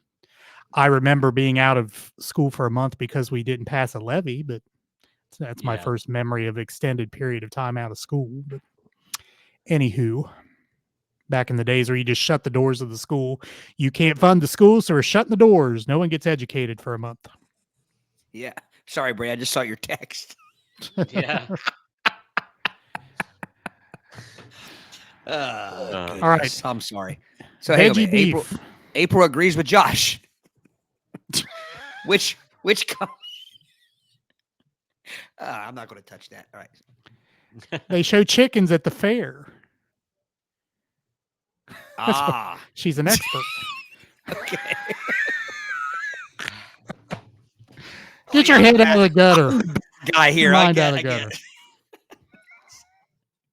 gutter. We try to keep this TV 14. Right. I was just trying. Okay. Vegetable beef for me. I'm trying to reel this back in again. Josh. Vegetable beef for me. I didn't know we had a chicken expert. I'm not going to say anything else about chickens the rest of the night. Then I feel foolish. I feel like a buffoon. Cockadoodle don't. Yeah, exactly. Now, April, we need dumbass. April, you need to answer my question though. If I heave the chicken out in the middle of the pond, will it be okay? Do they like water that much? Well, you're not Is going to that kill fun? it. Is that fun for them? Is Or this will they fun for drown?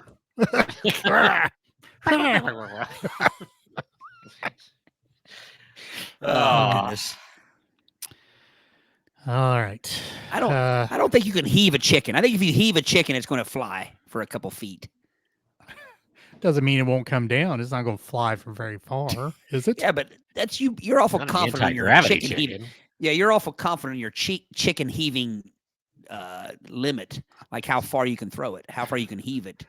Well, I think between me heaving it and its flight capabilities, it would end up in the middle of the pond. What if it flies directly back towards your chest? It's not going to do that. Puts a You needle tell me in it's your going to make ocular it. cavity. You tell me a chicken is going to turn 180 in the air after I heave it?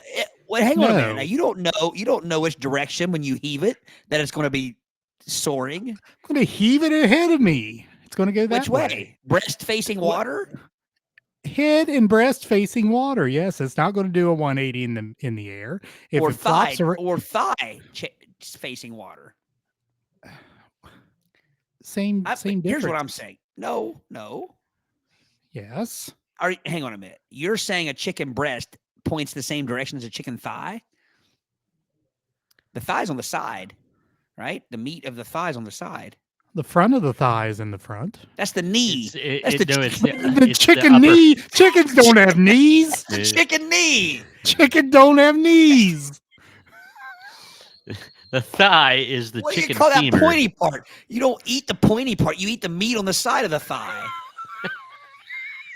It's not a knee. It's the I know, but it's the weenus.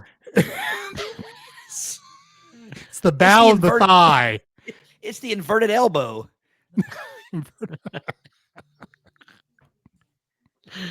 Oh, Breast forward,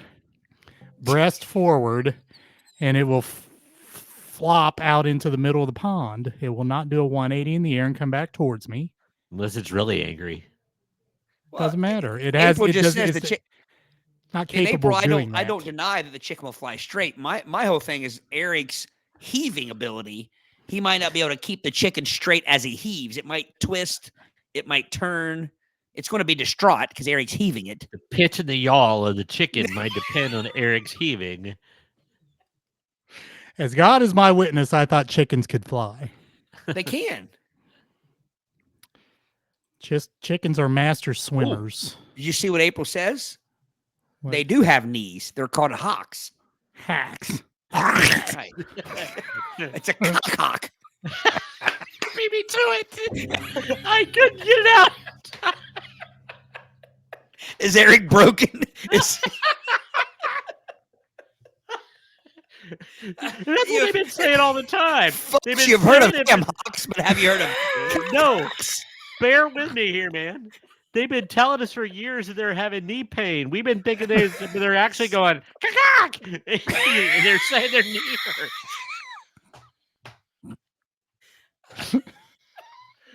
I tell you, God has a sense of humor for all those. I mean, just the chicken alone tells us that. Look at the platypus. I mean, Oh, look at Oh Lord. they I think cannot we fly. have gotten more slap happy tonight.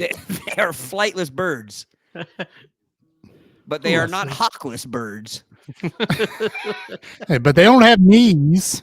Yes, they do. She literally says they do right there. They're hawks. They're not She's the knees. expert. If you'd have said, is their hawk facing the same direction as the breast? I would have said no. Of course not. Use the correct terminology. So when you speak to me about the chicken, you will use the correct terminology. I said good day, sir. Good day. I said good day. And I'm not going to choke the chicken when I heat it. Ooh, well. Old habits die hard, my friend.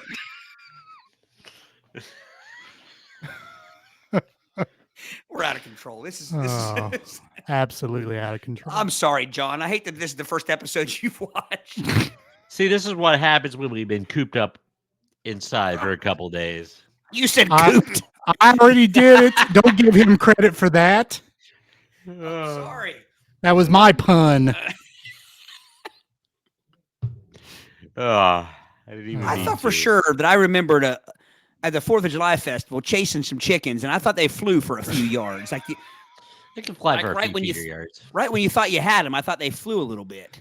Okay, now wait a minute. When were you chasing chickens at the Founders Day I Festival? chased some chickens at the Founders Day parade. Or Where were they? Where were their chickens? Oh, was it one of those? It was one of those contests, wasn't it? yeah, well, Where they yeah, had, it wasn't like, for. They had some wasn't them for wired food. fence, and then they You had to put 'em in catch a pit- chicken? Yeah, Yeah. just much like Rocky trained in Rocky 2 or whatever it was. We had to catch the chickens back That behind next- the old Sardinia Elementary. Was that next to the yard bark or the rat barker? The what? The rat barker. No, this was back behind the school. Yeah, They had they had some fencing up. They had some them wire fence, and they would throw them in there, them wire. and then Do you would think have chickens to, like, chase them. just call them wire? Me wire fences? What do they call it? Yeah, my wire fence. Us wire fences. I took place. There were 2 competitions I took place in as a Ute behind the school. The pedal tractor pull Oh, and the chicken chasing challenge. Chicken chasing I challenge. think that's what it was called. chicken chasing challenge. Da-da-da-da-da-da-da. Does seem like it should have a theme song. The chicken chasing challenge. Well, April, since you put it that way. But the difference is those chickens would like gallivant and like run and then jump. And I thought they would try to fly. I mean, I don't think they know they can't fly. I think they think they can fly. A chicken doesn't gallivant. They sashay. They gallop.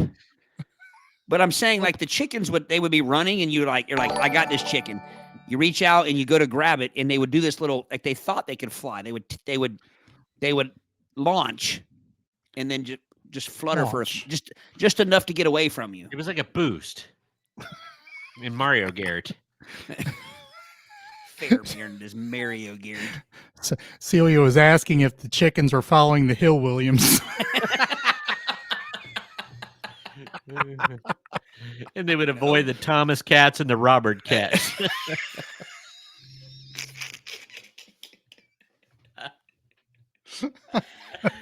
I think they were near the Shriners. Jerry, I think that idea has been tried with turkeys. Throwing them out of the helicopter. They're hitting the ground like bags of wet cement. I think that's what I saw, April. She says that chicken bones are too dense to be able to fly, flap a little, and might get off the ground, but they do not fly. See, I think that's what they did. I think you have to time the flap if you want to catch them. And I think they were better at timing their flap than me as a 9-year-old was. April, you were I think you were there. We were at Indian Springs Winery. There was a group of us there. And one of those peacocks, I didn't know peacocks could like that thing like took off in flight and like roosted up at the top of a tree, and it scared me to death because I didn't know that they could catch flight like that. They An can? airborne peacock. They can. It just like went it jetted up, and I'm like, Was it one of like the big peacocks? Yeah. It wasn't one of the peahens either. It was one of the peahens. Yeah, I didn't see April's comment there. You would fly for a little while if you fell from a high elevation, but people are flightless. Well, yeah, that comment was what I was talking about when I would say they would be on the ground and jump up and seem to hoist Air Baron. a few feet. Yeah. Air Baron. Oh. like a football, like Fairbairn's footballs, they went Air Baron. Is there Oh. anybody else who County thinks that's Fair. funny? Would he go to the far barns to look at his animals? Oh, he would go to the Fairbairns. Matter of fact, if he didn't get dumped at the Fairbairns, he wouldn't be a true Brown Countyan. Yeah. Oh, thank you, John. To this high He would quality ride the entertainment from someone from Kansas. He would ride the Ferris wheel, Fairbairn and the Ferris wheel at the Brown County Fair. Right. All right, vegetable beef soup for me. Me too. No Nothing like some vegetable pharmaceuticals beef were soup consumed before this episode. and a loose meat sandwich to boot.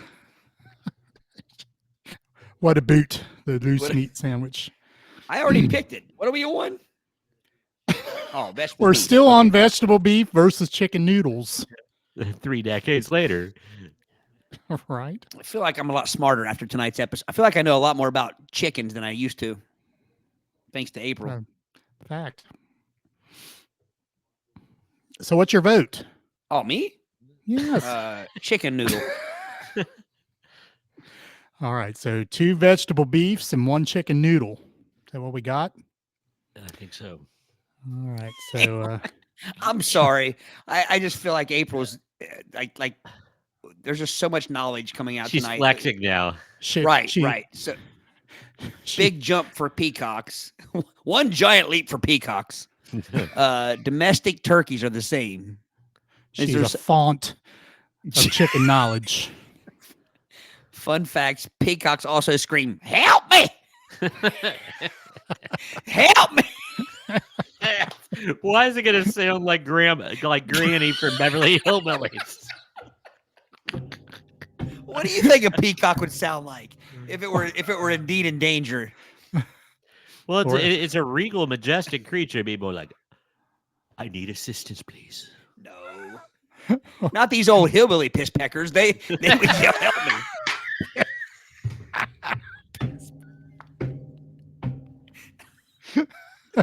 Oh, gosh. Granny from Beverly Hillbillies or Eddie Murphy's grandmother from Delirious. Oh. Hey, Eric, I was living in the house that we bought from you in Fayetteville. I think I was in the shower, and Sia starts yelling. There's a peacock in the backyard, and I'm like, she's on drugs. There's no peacocks around here. I had, I'm telling you right now, it could have been a kangaroo, and I would have been any more surprised. And there was about a 7-foot long peacock walking through that backyard. Of that 7 place. foot long. It was now, wait. huge. Do you It's a measure the pterodactyl. length? Do you measure the length of a peacock? What do you Or the measure? The height. height? They're not that The tall. height. The No, height. you don't. Its tail feathers and its head. Yes, at height. No. You measure Well, the length. So it was about 3.5 shoulders high, and it was Was a racing peacock or what? Shoulders high. what do you want me to measure it by? It was impressive. How's that? Okay, impressive. We'll take that. Yeah. P she just- centimeters. Wow. That's scary that we just said it at the same time. Yeah, you remember when I saw the peacock? Yes, I remember, Celia. But tell Eric how long it was. It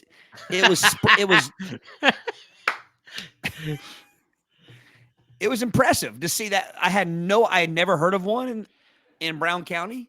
I So there never was saw one. I didn't know they existed in Brown County. So you probably didn't know there was a wildlife rescue behind that house. I think that's where it came from. Probably did. Every That's bit of how- 7 foot long, from beak to tail feather, 7 foot long.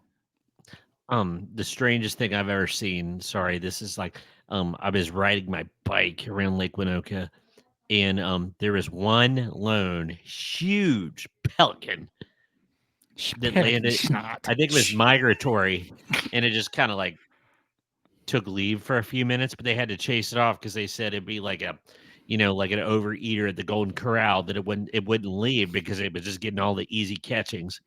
So they had to chase it off with boomsticks. Was the Reverend Bubba Flaybull around? Yeah. So April says you measure them by hand, but April, that doesn't really answer. Do you measure them like ways or height? It was If 3 I'm hands measuring- or 7 hands. If I'm measuring a peacock, do I measure it from it's beak to tail or from? if it's by hands, it's from ground to head, ground to top of flume. Plume. It's plume. Plume. Fire Plume. I corrected myself. There's not very often I get to correct you for saying something wrong, Eric. I'm gonna.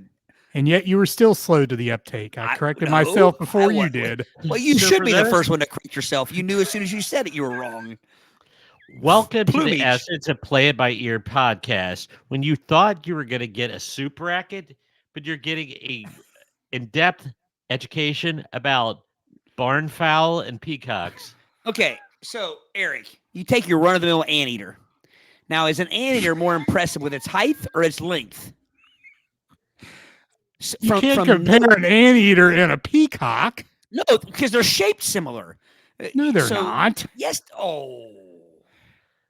An anteater's head is down near the ground. A peacock's head is up here. Oh, you're thinking of an ostrich. A peacock Not is thinking of long. an ostrich. You're thinking of Leonard Six starring Bill Cosby. Yeah, that's what I'm thinking. Where'd that come from? You're thinking of an emu. No, Emu. a peacock and a peahen, they have a long neck. And when they walk, they do yes. that. Okay, Yes. so hang on a minute. So you're telling me that if I see a peacock walking, I'm supposed to be impressed by its height more than its length? Yes. No. Yes. No. Yes. Because you won't measure you won't measure the length of its plumage when it's trying All to right. see peacocks, like they throw out their fantails to like No. it's like chatting up a girl at the bar. They're like, hey, look at this. They want to like put on a show behind them. All right. So you guys have clearly never seen a peacock in the wild. Celia, you just said it was huge. He didn't believe me. Was it huge because it was towering so tall? Was it like over the roof of the house? Or was it huge because it was long and it was taking up a portion of the backyard with its length? If I see a reticulated python crawling through my basement, do I say that snake was 2.5 feet tall? Yeah. So you're telling me its height is more impressive than its length? Well, Put it out there. And it does have a long tail, but Exactly. I'm saying you'll measure its height. Its plumage is what's impressive. Which Okay, is length. I say, Eric, I'm getting on Team Todd on this when I see what he means now. I see what he means. Again, if I see a king cobra that's 18 feet long, I don't say, boy, that thing was 9 inches tall. Back up. But Brady, now wait. You can't be totally on Team Todd. I understand that what you just showed. I understand what he's saying, but both are me. correct. He showed Both- me. Both are correct. Because I'll show you this Thank you, picture. Gary. You got to put Eric in his place every once in a while, Gary. When you Google it, it starts with its length. Thank you. You don't measure a snake by its height. You don't measure a wiener dog by its height. You don't measure a giraffe by its length. It's all about what's more impressive.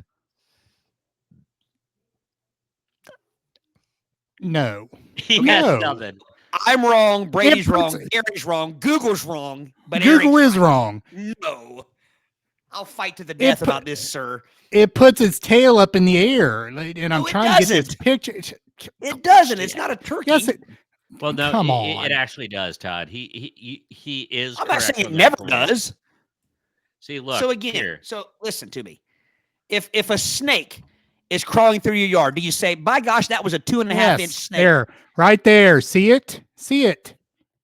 What Brady is showing right there. Thank you, April. Eric, I don't know how many people can tell you you're wrong before you admit you're wrong, but everybody's telling you you're wrong. April says you're wrong. Look at that picture he just showed. I'm not saying I'm not wrong about maybe the length part, but Let me it puts his quote. it puts Let his me quote. feathers up Let me quote. when it's trying to impress the opposite sex. Peahen. Peacocks are not tall vertically. Thank you, April. Okay. So Any animal, you go by what's more impressive, its length or its height. A peacock's length is more impressive than its height. You tell me those tail feathers 9 15 inches in the air is not impressive? I think that's Not as impressive as the 7 feet length of the peacock and whole. This is one for the ages. Literally, everybody has told you that I'm right, you're right. Look at all the comments. Everybody. Google, who I normally don't agree with, but tonight I agree with Google. If Elon Musk were to chime in here, Eric, you would still say he was wrong. Probably.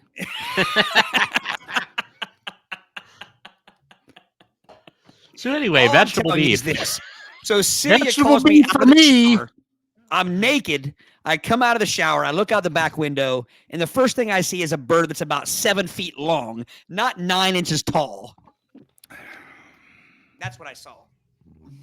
And it was in Sometimes your you gotta let it yard, go, Eric. your former backyard, Eric. Oh, I'm sure the bird wasn't impressed by looking at you.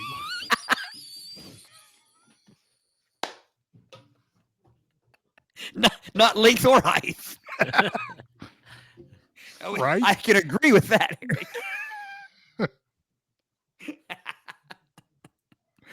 I don't know how far I'm going to have to scroll up to find votes on soup here.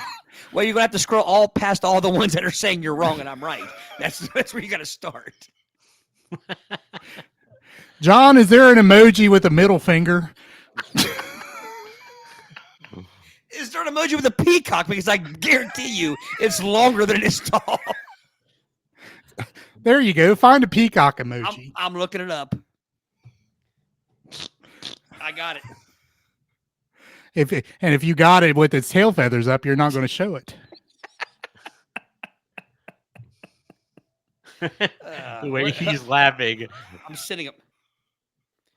Hang on a minute. Where are the icons or the emojis? How about we move to the next soup? We didn't vote on this soup. We haven't voted on this soup yet. Brady's getting impatient. Rice, wild rice, and peacock soup.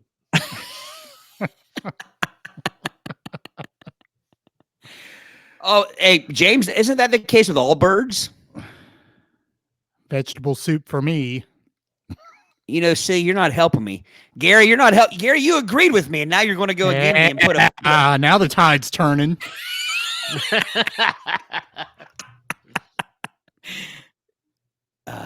What's that? What's that? Well, you know what? I'm going to the bird expert, April, and she's held steadfast to my hip. She's with me. I will accept Strike. April's input on chickens because I know she shows them at the fair. No, she does okay. not show peahens or peacocks. Pecans. Pecans. No, but she says they still have big ass tail. Right. You don't say, boy, that you don't Well, ever yeah. never anybody say that peacock has a tall ass tail. They say a big ass tail. And big does not imply length. Oh. Not in all cases. Are you saying that a building can be big, but not necessarily? That's Starting elementary. It's not a big. Are you that's telling like me it was tall? comparing the Pentagon with the Burj Khalifa. There's two different measurements there, you know. It's just like the peacock. There's Hang on a two minute, different hang on. measurements. Oh, is this Mrs. Wilson? A peacock size is typically measured by its total body length. Oh my goodness! Another Beak. comment that just shows Eric is as wrong can be. Thank you, Mrs. Wilson. I knew she was my favorite English teacher for a reason.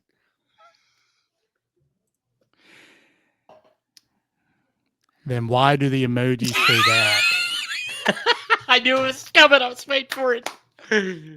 Tell me why the but emojis James- show that. James has a good point. Only the male have color plumage, so they can try it. But I thought all birds that the male was always the brighter, like color wise, like the. There's a couple exceptions, but that's pretty true. The cardinal, the male is.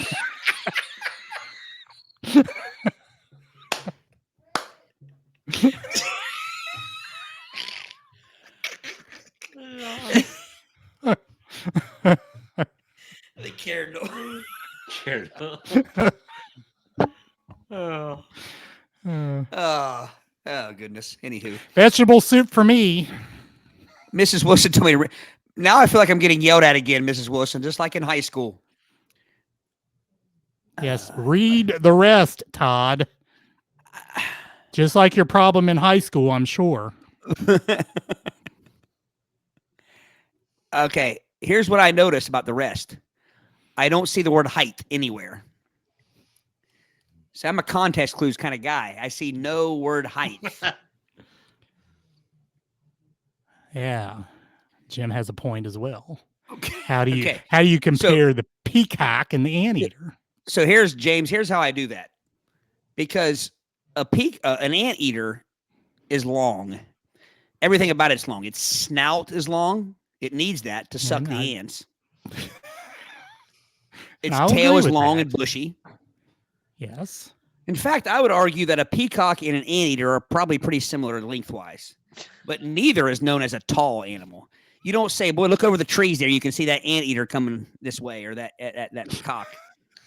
If I saw a 7-foot long anteater, I'd be heading for the hills. Oh, look up the average length of an anteater. And you have done that why? When did you ever do that? I haven't, but I'm going to right now. Guessing they're not 7 feet. Eater length. All right, here we go. Giant a giant anteater. You didn't say giant anteater. You just said anteater. I'll go back because Wikipedia's got both of them. They feature both. Well, I mean, your basic run-of-the-mill anteater, 5 feet 11 inches. That's not too short. It's pretty lengthy. It's lengthy. Now, put a plumage. Makes it long. Put a plumage on that anteater, and you're going to see a peacock. That just sounds like an acid trip, man. Put a tutu on that anteater. That peacock is not picking up the opposite sex with its tail feathers down. In order to be effective in life, the tail feathers have to be up. So therefore, well, the peacock should be measured in height. Brain fire. It should be and is are two different things.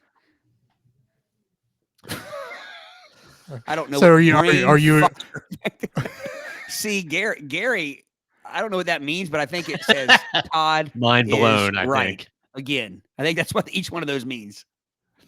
I don't think that's what it means. What's the soup? Vegetable beef soup for me for the 20th time. I said chicken noodle. I said beef. Yes, you did. And I think I got one vote out before we started down this road. For those of you that want us to get back on the soups, this is called play it by ear. We play it by ear. Which unfortunately means you guys have to hear it by ear. Yeah, right. Hear it by ear. Yeah, I think John's vote was the one I stopped on, the only vote. So the 3 for vegetable beef. Oh, I was confused there because I saw the vegetable and then I saw the meat. But I see what he's saying now. Vegetable beef. Carrie!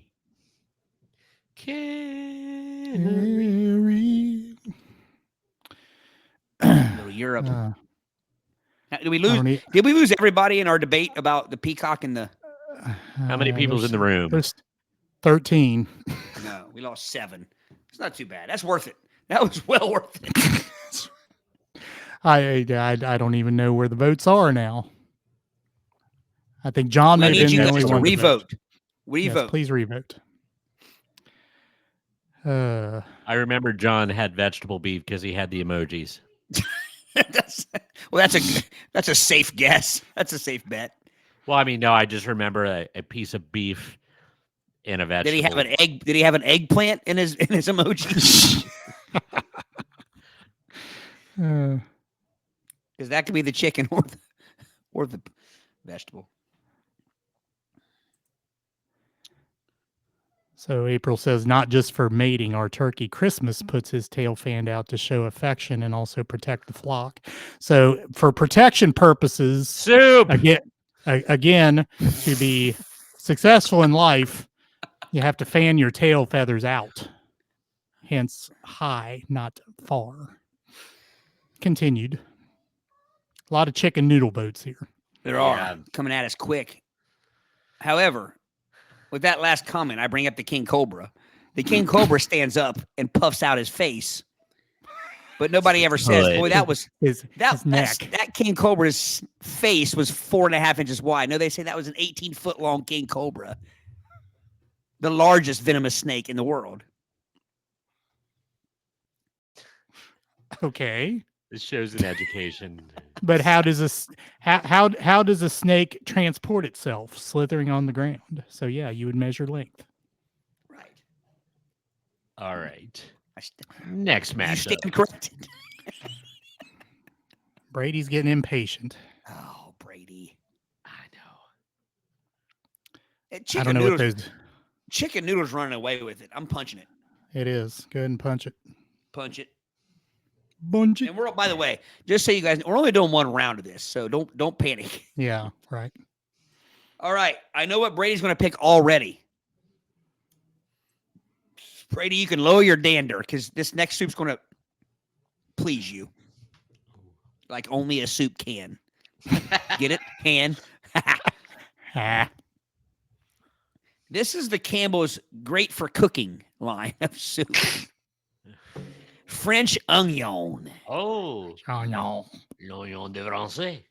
versus baked potato with cheddar and bacon bits. Oh, see, that Pretty sounds wordy. good. It's pretty wordy. Eric's one knock against the length of the name of it first. I like both, but French onion soup. And here's where it gets weird. So I got to throw this in. I've tried making French onion soup with cans and the bread and making it myself, but it's not the same. You can't do it. You can't do it. It has to be purchased at a restaurant. So I'm gonna go French onion still though. Even homemade in your home. Yeah, it's okay, but it's never as good as never So as good does as the other. does the substandard French onion soup made in your home outclass the made in your home baked potato with cheddar and bacon? Ooh.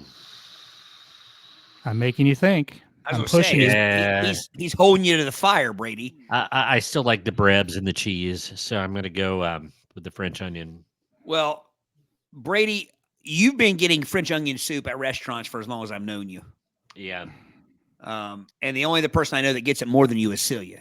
You both are the soup. You, Celia, and Mrs. Wilson need to go on a triple soup date. You be a thruple. I'm trying to see here. John says, "Oh, he's going with easily going with the cheddar and bacon." April, another quick vote from April. Yeah. And I know this is niche-y. I know that not everybody appreciates as much as me. Like I get it. Because I'm not gonna like poo on the baked potato soup, but I still prefer French onion. Here's how I vote, Eric. Real quick. Yeah. I don't like the French. I don't like onion. But let me read to you the words of. Let me read to you the words. So there's 0 for 2. That soup, Yeah. French onion. I like neither one of those words. You like bribs. I like baked. I like potato. I like cheddar. I like bacon, and I like bits. So I like baked potato, cheddar, and bacon bits soup over French onion. Are these imitation bacon bits or real bacon bits? I think they have to be softer than what you think. The imitation are crunchy. They're hard. Oh, the actual Bako brand is kind of foul tasting. I liked them when I was younger, but only in a salad.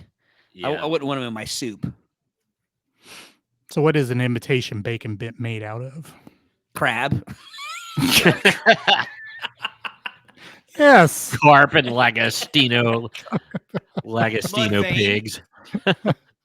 Fried mud vein. Mud vein. Baked potato for me.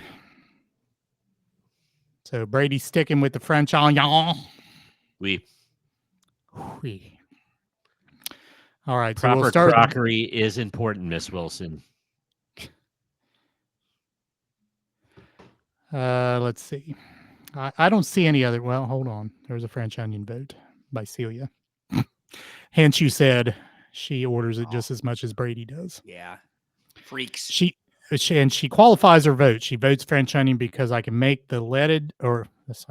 potato. Either I'm way. working with one eye here. That's the same thing, though. The loaded potato soup whenever I want. I can't make French onion. But Celia, you are kind of making the French onion yourself here out of the can.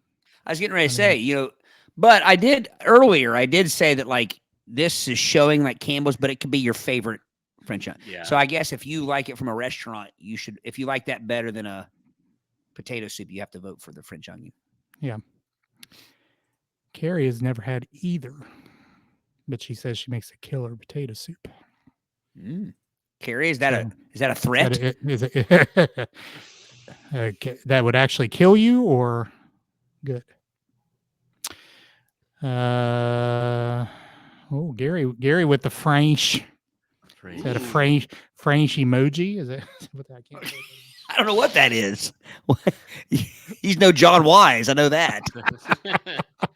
Your substandard Ohio emojis cannot effectively. Yes. Yeah. Those aren't Wichita emojis. No. I think you can plug in the baked potato with cheddar and bacon bits soup as the victory. Yeah, I love any type of potato soup, but if it's the cheddar potato soup, then yeah, I'm in. Yeah.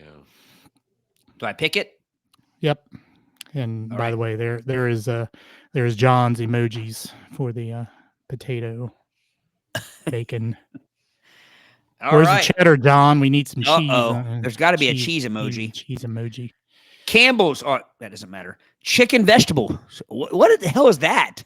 Like they took their two famous, like chicken noodle. Might as well say chicken noodle vegetable, but it doesn't. It says chicken vegetable. So is that just vegetable soup with chicken rather than beef? I would say it is a chicken broth based instead of a tomato beef broth would be my guess.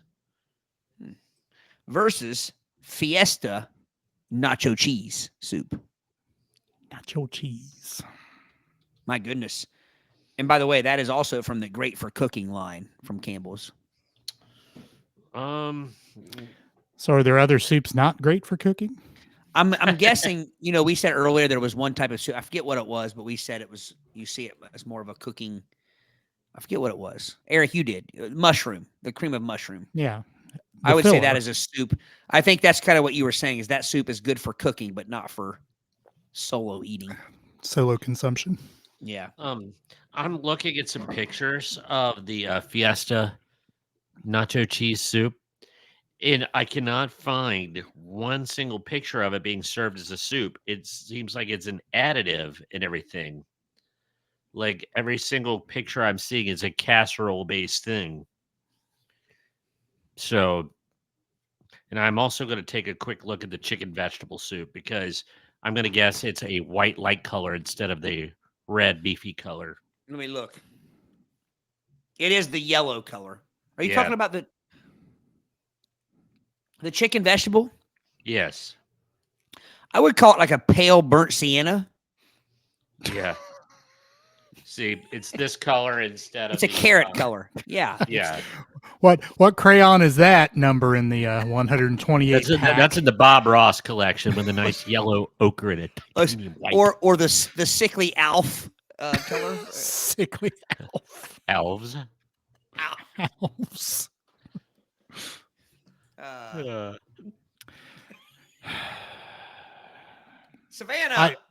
Savannah was wondering where you. Yeah, she showed up. I don't know where to go with this. I'll help you, chicken vegetable, because I think I would like the other one, but I think I could eat chicken vegetable as a soup, and I don't think the other one's really meant to be consumed as a soup on its own. Seems like something you dip a chip in. Yeah, but or I mean, just crackers. Think about how good that would be. Just true. But here's the thing. I think my palate would be confused going back and forth with the chicken and the vegetable, because you don't normally have chicken. Think about what we've had tonight. We've had chicken noodle. We've had chicken and white rice and wild rice, but we haven't had chicken and vegetable.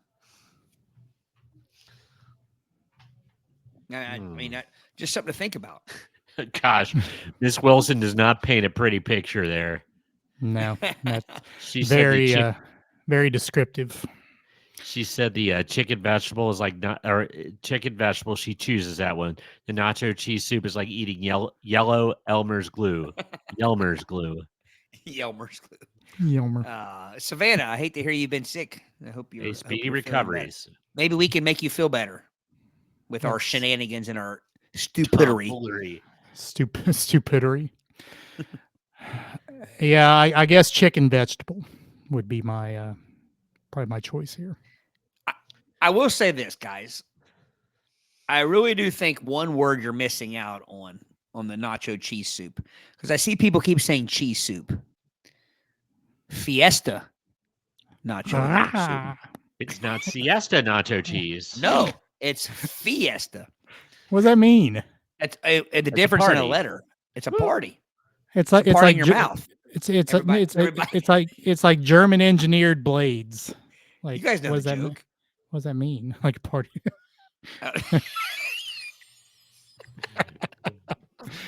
Yeah. I'm going nacho cheese. Because here's the deal, man. You take a couple those tortilla strips, and you throw that in that soup.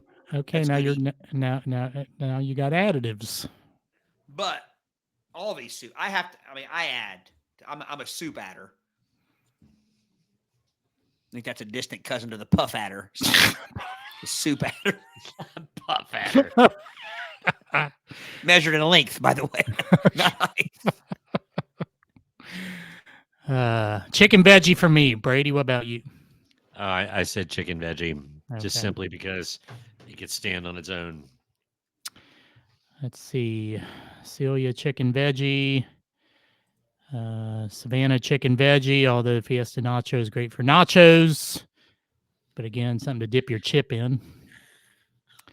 We talked about Ms. Wilson's vote. That's 5, actually. Gonna put up the chicken veggie. Nice, John. He does not disappoint. Mr. Wise. Jim, chicken I wonder veggie. if he just stopped at the first two veggies he came to, or did he seek out those two veggies purposefully? Because I'm not sure the broccoli would be in the chicken veggie. Do you think? I'm Gary, thinking... oh my goodness. He downloaded the Wichita emoji set. He did. He put some Garen in his. That's a Garen. Well, that's what I'm thinking. I don't know. I don't know that the broccoli's in the chicken veggie, but I bet the Garen and the carrots are. Yeah. I feel April. I think I have never met anybody in my life that knows more about foul than April. April is foul. Yeah, it's impressive. She says you have to have lots of chicken and soups because you need something to do with all that. The old laying hens that would not make good chicken legs or anything but soup or stock. So that's why there's so many chicken soup variations. Yeah, stock. There you go. It's just always like a bowl of stock. I take cream of celery stock. Makes me think of the old stage stuff that you the summer stock. You did summer stock. Yeah, yeah. Been reading about that lately. Did chicken veggie win? Yes, it did. Yeah, oh yeah. I think landslide. I don't. As a matter of fact, I think maybe one. Was I the only vote for nacho cheese? No, there was another one. Because I would just drink a vat of nacho cheese. A vat. All right, here we go. The whole vat. Italian wedding soup versus chicken gumbo. I think Italian wedding soup is just a pretentious way to say vegetable soup. I think it has more green in it than vegetable soup. It has more leafy vegetable. Okay, what was the other soup? Chicken gumbo. Here's Italian wedding soup. It has some meatball edge in it. That looks like throw up. It does. Looks like hoist. All right, so here's another term for our soups. What the crap is a gumbo? Gumbo, porridge, bisque. Bisque. What was the one Miss Wilson said? You stop her or Chowder, something. Borscht. borscht. Bourgeois. That's a dog. Z. A gumbo is spicy and thick. It's got chicken and sausage in it. Here's the 2 rules of gumbo. The 2 fundamental rules are making gumbo. It has to have roux in it, ROUX, and achieving a harmonious blend of flavors. So I could be eating something called a gumbo, but if it doesn't have the ROUX in it, it may not be a gumbo. It may be misrepresented. Is that what you're saying? What is roux? ROUX? It's a Roux. spice, I believe. It's Roux? roux, isn't it? Roux? I think it's Because roux. I said roe earlier because one of those the she crab soup had roe in it, and this is roux. Roux. Yeah. Oh, and don't forget the Celia. Are you still listening? Celia. What's the stuff we had in Kentucky? Me. What's the stuff we had in Kentucky? It's a paste. Burgoo. Oh, Burgoo. Oh my gosh, the burgoo was awesome. Look up the burgoo. Because it really doesn't sound appetizing. Well, I'm going to go have me Roux. some burgoo. Harry Bagoo. Harry burgoo. Roux is made. It's a mixture of flour, oil, and butter or lard used as a thickening agent. So it's cream of mushroom soup. It's a thickening. No. It's almost like a gravy. Gravy. Gravies. I'll read to you Lard. what burgoo. Can't have enough lard in your life. Gotta skip All the right. laird. Fairbairn likes the laird. It is a hairy, barely soup. So burgoo has a variety of meats such as beef, pork, chicken, and Awesome. lamb. Lamb. So it's got all those, and it's got potatoes, carrots, onions, celery, and corn. Now, if Josh is in the room, he's a lamb expert. It also has chicken, That's what they beef, show at or the vegetable fair. stock, and then seasonings. Sounds like a Brady, stew you- of some kind. You poo-pooed the burgoo. I'm not sure why. All I right. think I actually thought it was something else, to be honest. All right. So there's another term, stew. What makes a stew and not a soup? Thick and not liquidy. thickety. Thickety. It's thickety, like Mike Tyson said. I could take a bowl of stew. Eric's We've got a host down. You could take a bowl of stew and turn it upside down, and it'll stay for a few seconds. If you like a spackle. Dairy Queen. Like yeah, like a Blizzard? blizzard. Blizzard. Yeah. I don't think a stew is that thick, is it? Pretty thick. It's not going to stay in your bowl like a blizzard. Well, no, I Porridge will. said for a few seconds, Porridge. Why not bears not eat a it. not a decade. That's why bears, because it stays in the bowl. Right. Bear, you think a bear's gonna be patient enough if it just ran out of the bowl? Like they stay. No, Wait. no fair bear is going to eat porridge that stays in the bowl. By the way, I like Carrie's comment. You all are not qualified to judge food. We disagree, Birds, Carrie. Carrie. We're very judgy about food. Lamb's And knees April are comes also at us with hocks. some Thank more. you, April. I knew lambs had knees. Sounds like somebody yell when you're angry. Lamb hocks. Better than cocks.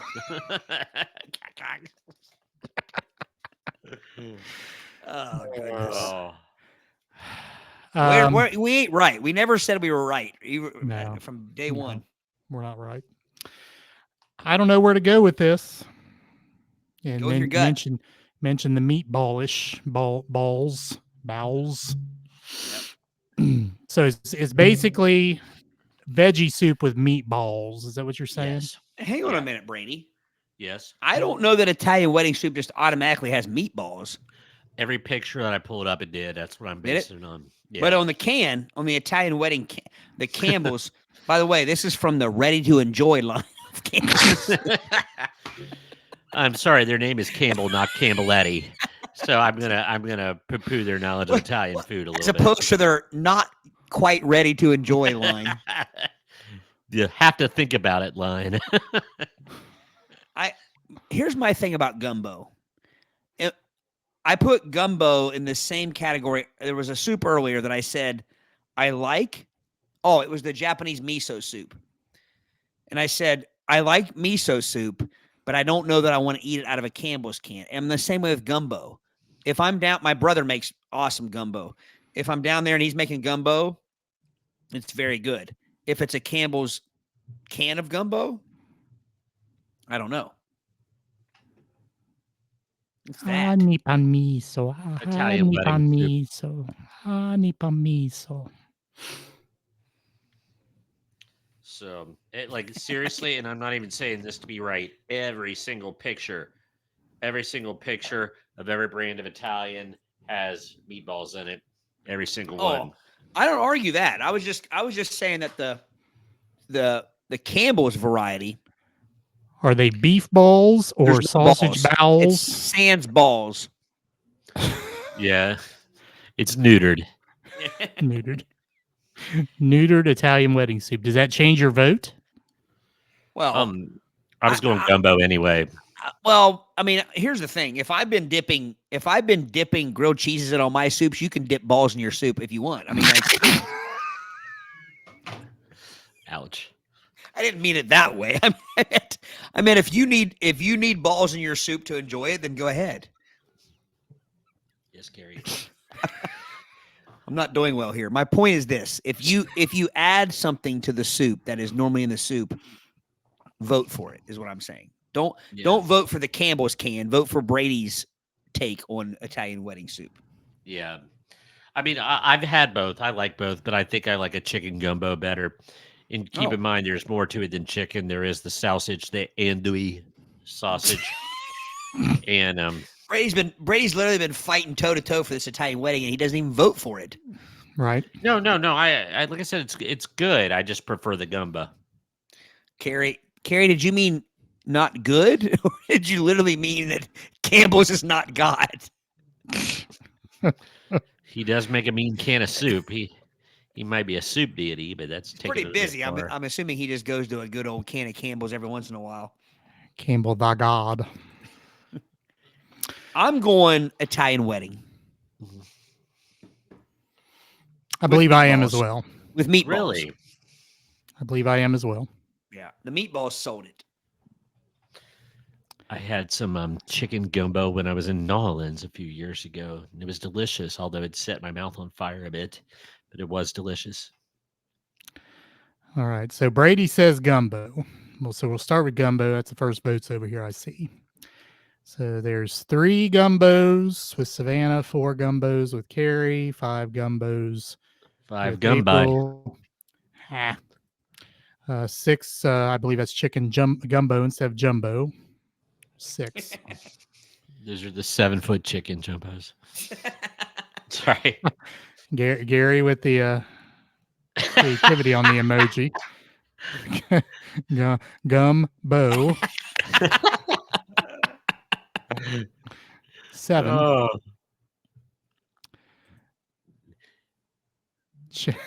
Chicken plus Gary, according to Mr. Wise.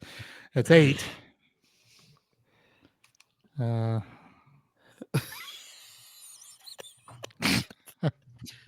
He didn't have an emoji for Gary?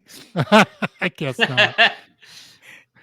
All right, so that's 8 on the gumbo or jumbo or Todd. I think we're beat. Are we beat? We're beaten. So the gumbo won? Celia's the only one. Celia and Jim, the only 2 that voted for Italian wedding. So yeah, put the gumbo on. All right, I punched it. Punch it. This is the last one. But it was 2.5 hours later. All right. Is Jerry still with us? I don't know. Because if Jerry's not still with us, you can wake him up again. I mean, we're getting the second shift here. We're up to 18. So Nice. We talk about this all the time, but tonight we're going to deliver. Because normally we're about done, and we're like, we have more people now than when we started, and we quit. New England clam chowder.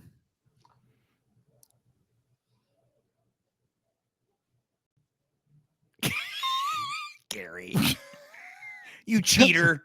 So say, were you frozen or were you? No, I was reading Gary's comment. Do you have it yet?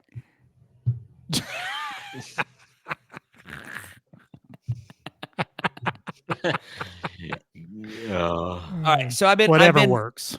I've been dreading this soup all night ever since I glanced ahead here. So we have New England clam chowder, which Jerry proclaims is the superior of the two chowders. Yes. Versus the Manhattan clam chowder. I figure Manhattan clam chowder has a lot more rat in it. Like a lot more rat meat. City rat. And then this next one, I don't even know how to pronounce. I'm going to give it my go. Mulligatawny soup. How you spell that? Mulligatawny.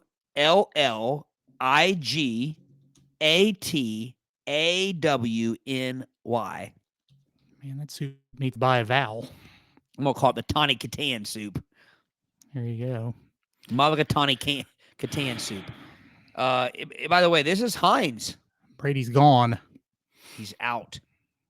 Out. Am I frozen or you? He texts Brady. You are gone.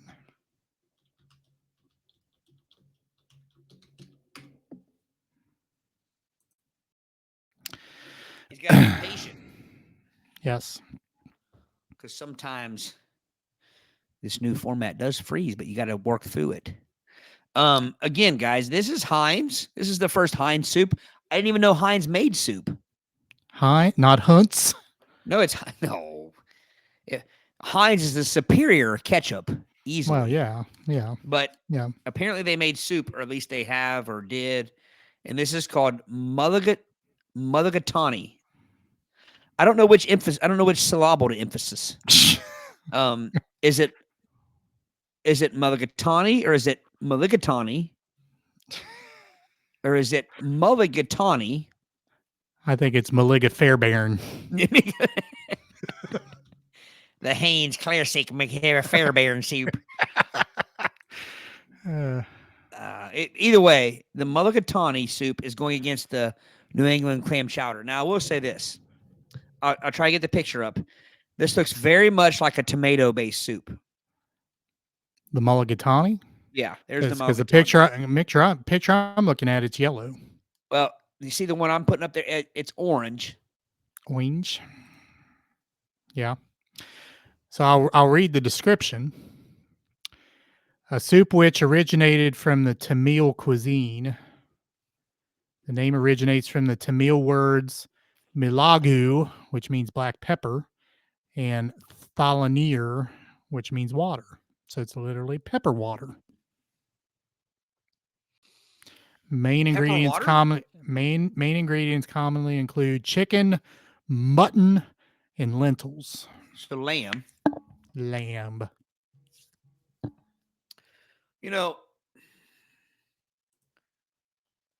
I can't pronounce the one very well. I'm so glad that it wasn't one of those words where I couldn't pronounce and everybody else was like, "Oh, you dumbass! It's this."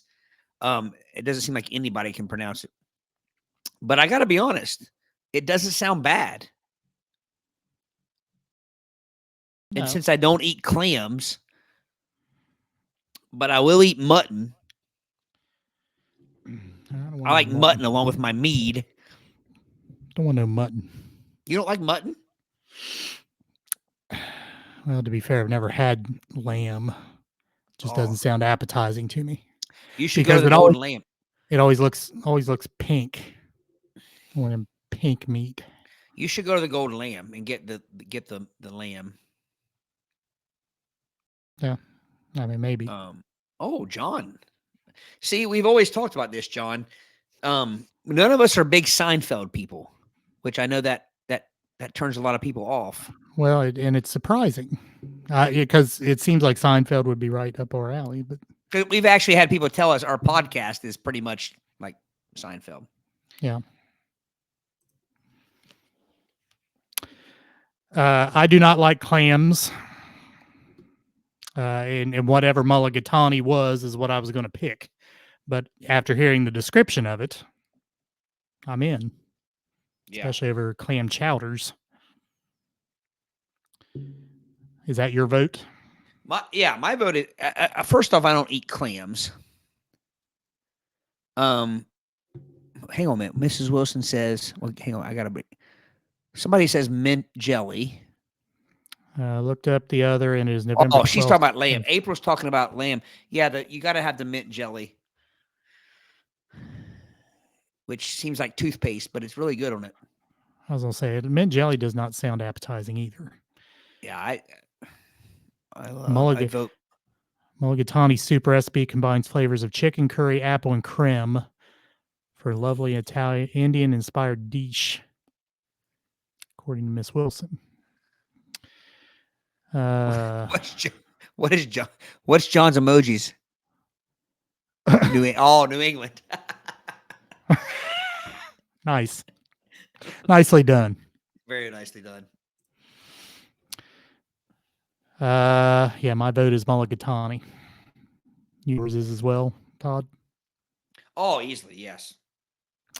So 2 for us.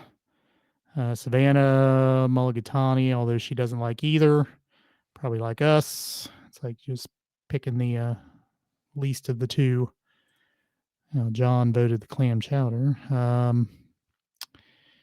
Gary says mulligatawny.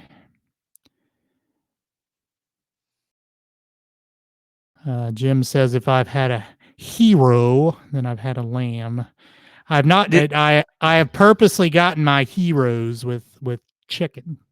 So no, I've not had. I purposely not have had lamb. Does anybody else panic when you go to order one of those and you don't know how to pronounce it? Gyro. I've I like one of those gyros. I've caught them gyros, and I assume I got served the same thing as if I would have said a hero. Well, I mean, those people are going back when they're making that and saying, you know what this idiot up here said? There's 3 places I panic when I order. Any place that has gyros or heroes. But then there's a hero sandwich, which is nothing like. Right. But you're not getting that at a Greek place. Starbucks, I panic there. No, I mean, any coffee shop. I mean, you just can't. It's overwhelming. And Taco Bell. Taco Bell? Every time I go to Taco Bell. Because I look at the menu, and then they ask me what I want, and I'm like, can you hang on a second, please? And then I read it, and I end up ordering $77 worth of stuff, and I eat half of it because I couldn't just pick. And say you will order a meal that costs $7, and then all night long saying, my meal costs $7, and I ate every bit of it, and you wasted half yours, and you paid whatever, 40. I panic every time I go. I get what you're saying there. I go Mexican food in general. I mean, I have a Mexican restaurant order, which is not at Taco Bell. Like Taco Bell does not have my Mexican restaurant order. So therefore, I'm like you. I can't a burrito, whatever food they have there that ends in O, because there's about 10 of them. I don't know what they are, so I can't do it.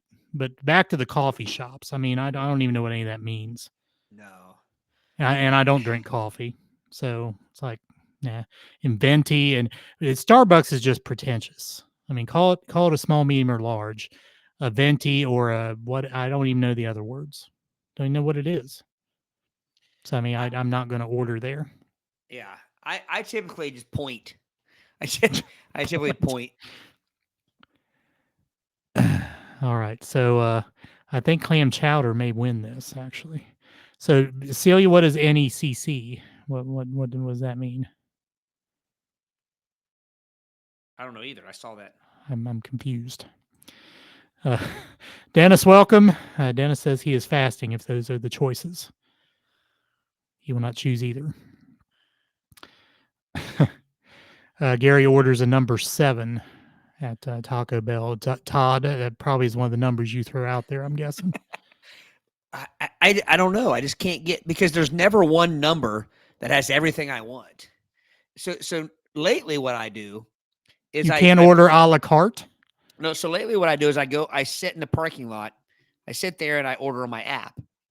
And literally by the time I add all my extras, it's like $400. It's ridiculous. Which is quite the feat at Taco Bell.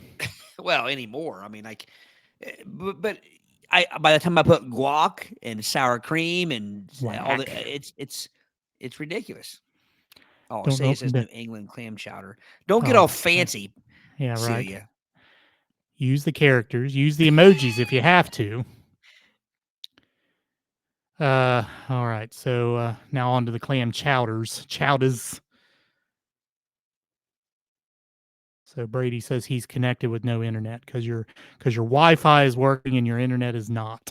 That's what that means, Brady. If you're happening to be able to listen, get on and tell him to get on his phone. Time to get on your phone, Brady. This is We said we were in for the long haul, man. You still have a topic.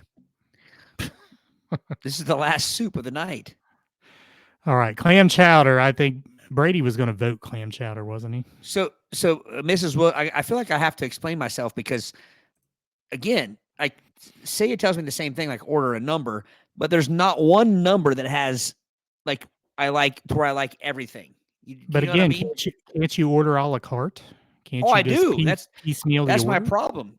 And by the time I'm done, I order from each subsection of the menu. I don't know. So you just like a lot of Mexican food. Then it's not a case of not knowing what things are. You just and I don't really know what I want at the time. First off, Taco Bell's never something we plan. It's not like, hey, tonight. Like I doubt anybody plans Taco Bell. We're going to light a candle. We're going to put on some lingerie, and we're going to order some Taco Bell. It doesn't happen. Because the aftermath of a Taco Bell does not tie in with lingerie. Right. So what we do is, we say, okay, we're hungry. We need something within the next 9 minutes. There's a Taco Bell to our left. We jump in there. We jump in the line. And C is like, okay, I want a number 7. It doesn't work for me. So I'm like, okay, I'd like a burrito. I like a potato, like one of those potato taco things.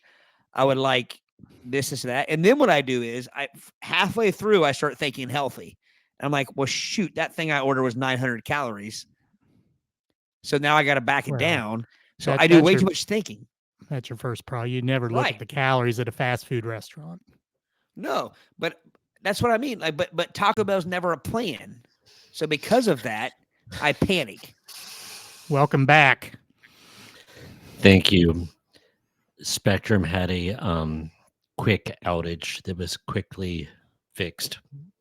Thank you, Savannah, by the way. Savannah, I feel tonight like the people are on my side. I feel good tonight. Thank you, Savannah. Well, except your wife, who says adjust your order expectation. Shocker. Shocker. Brady, you were voting clam chowder, weren't you? Shoot, no. Are you impaired? I knew you'd do that. Yeah. But Mulliga Tawny, we read the description while you were out. Okay. It's basically pepper water with. No, that's it what. Is. That's Ironically, that's I might have that on the floor because my golden retriever is giving me the look like she needs to go out. They got it though. But pepper water, yellow snow. Yeah. Pepper water with either chicken, mutton, or what was the other? Can't remember what else might have been in that, but Oh, I'll look it up, but I know it ain't going to be clam chowder. Well, it's Indian based, so I'm sure you'd like it. Oh, yeah. Yeah, it's oddly enough. So I didn't say at the beginning of this. So tonight when we were picking our topics, we had this soup bracket, and there were two of them. and this one had the most basic soups. The other one had a lot of fancy schmancy soups that none of us had ever had. But this soup was on both of them. And I was anxious about pronouncing this soup. Mulligatawny. On either one of them. Chances are I might like it. It sounds like it's like a chicken curry soup a little bit. So there's no chicken. Is there? Like there can be chicken. There can be. I will say this, and the can, which we've talked about, like you don't have to go with Heinz, because I mean Heinz does ketchup very well. They do mustard pretty damn good. We don't know if they do mulligatawny soup very well, but I will say this: on the can, it says 1 of your 5 a day. 5 what? I don't know. 1 of your 5 a day. Vegetables? Bowel movements. Well, once you hit 40. I would say vegetables. That'd be my guess. Yeah. Do you think it's vegetables, or do you think it's servings of vegetables? It has to be. I mean, yeah. Or fruits. Fruits. Tomatoes are fruit, and it looks tomato-based. Yeah. Or I bet it's fruits and or vegetables. Could be. All right. Clam chowders. 1 for Jim. 2 Celia. 3 April. That surprises me, April, because it comes from the water, and you don't do that. I come from the water. Mr. Wise with the new and the English flag for his answer. New England.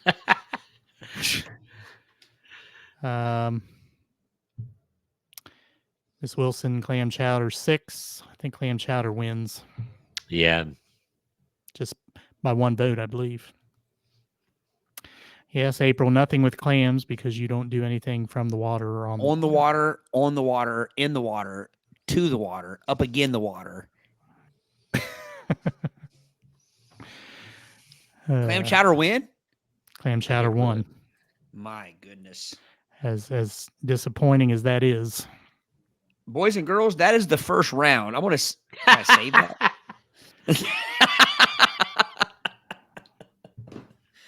I got to go back through and look here real quick.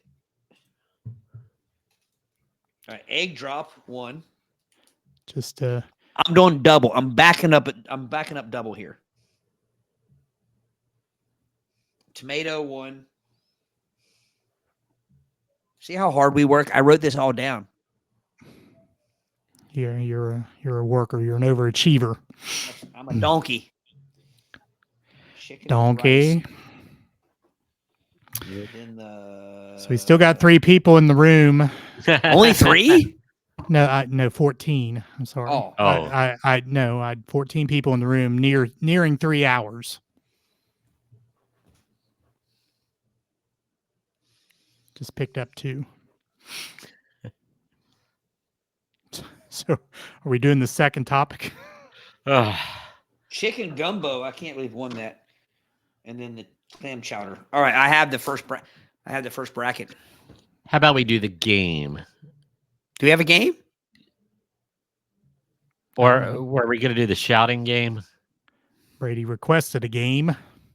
But hang on a minute. April said, Carrie says egg drop. Carrie's catching up. It's too late to vote, but we still appreciate your input. Yeah. April says I'm also an ass expert as well. Well, you probably love us, April. She means donkeys. Oh, well, I thought she just meant us. Yeah. We are all asses. Indeed. I mean, Brady requested the Eric's gone. I mean, you say the word. What are we doing? Are we doing toys? We have are we 14 doing people? Anybody else? Are we guys in for the long haul? Are people willing to stick around? Back down to 12. Would you like us to go on, audience? Are you here? So we're nearing 3 hours. We're going to give you 25 seconds to answer. All right. We need a strong yay or nay. How about this?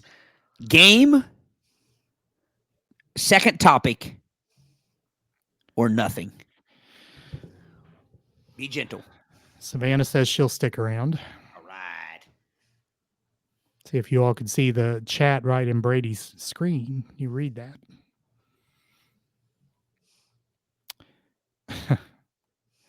Game. James says game. Game.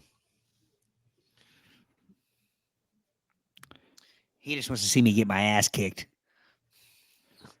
This Probably was the fun nautical. one, Todd. It's probably not, but it'll be all nautical questions. Mr. Wise says yes from the Central Time Central Zone. Time Zone. It looks like game. Looks like game. Is game winning? Game. Okay. Well, Savannah actually said game and second topic, so she wants to have like a 6-hour show. Yes. We're not that hairy. We're like, we're like Sting. We go all night. Was it tantric? Yeah. Should we let the audience pick the game then? Oh no. Does anyone have I any? don't think they can handle that.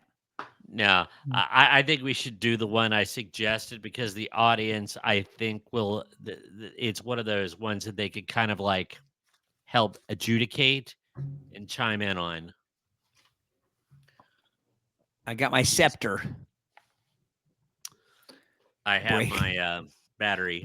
Banana Hands has his juice box. See, when you have Now- small hands, even the suckers look big. Now That's why I've been measuring the snow of the last 2 days. well, but I mean, I don't remember exactly which game you want. Do you remember the one where you gave us something and we have to say the? Well, I mean, I don't remember what it's called. That's my Oh. problem. Is Historian still on? Is it Race to Stupid? That sounds like my kind of game. Except when it comes Read to the description. All right, Race to Stupid. Celia, you can go to bed. On the couch. You don't get your dinner. You've been bad. Cracked me up. Still cracks me up. Still watching, just laugh.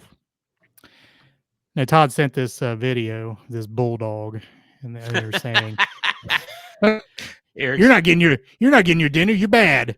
And the dog takes one leaping step and goes, "Woof." Yeah. No. That dog No has dinner. more attitude than any dog I've ever seen. Eric's gonna go out and buy one. I'm pretty sure, just so he can train it Oh, to yeah. do that. I would. Tootsie Pops suck. Is that the comment you're Yeah, talking like, about? I can't believe my own wife of 24 years. I don't think that's the one.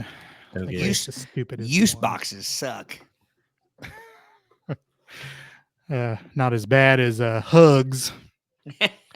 Yeah, Uggs is pretty no pun Or the intended. Bottom of barrels. the barrel. Was it Hot Takes? I think that's it. It's hot Takis, Eric. Hot decay. He's reaching into the bowels of his Yeah. game He's dispensary. He's knee deep in it. He's up to his elbow. He's delivering a calf. Ah, Gosh, talking about race is stupid. When my coworker a couple years ago said that she was out pulling calves, she's pulling calves. I was like, man, how long are you gonna be doing? And I thought she meant running because she was a runner, but she literally meant pulling calves, and I felt stupid. all right. Here's. I don't think this is the game you're wanting, but this may be good. Okay, here we go. Kyle Kinghorn effect. So, of course, there'll be a card. The example here: hot dog is a sandwich. Players will then have an opinion, true, agree, or disagree. Then you will get 30 seconds to present your argument, and then we pick the best argument. That's not the one I was looking for, but that sounds okay. That's why I prefaced with not the one Yes. you were talking about. Prefaced it. Prefaced. I got one for Christmas that I have downstairs, which I thought sounded pretty good, but I'm not going to go downstairs and get it. Next All right. Christmas. Next Christmas. Or Next Christmas. or Christmas in July. Here we go. It's not a Christmas game. It's a game I got for Christmas. All right. We got the Tootsie Pops and the juice boxes and the whatever. So we're ready to go.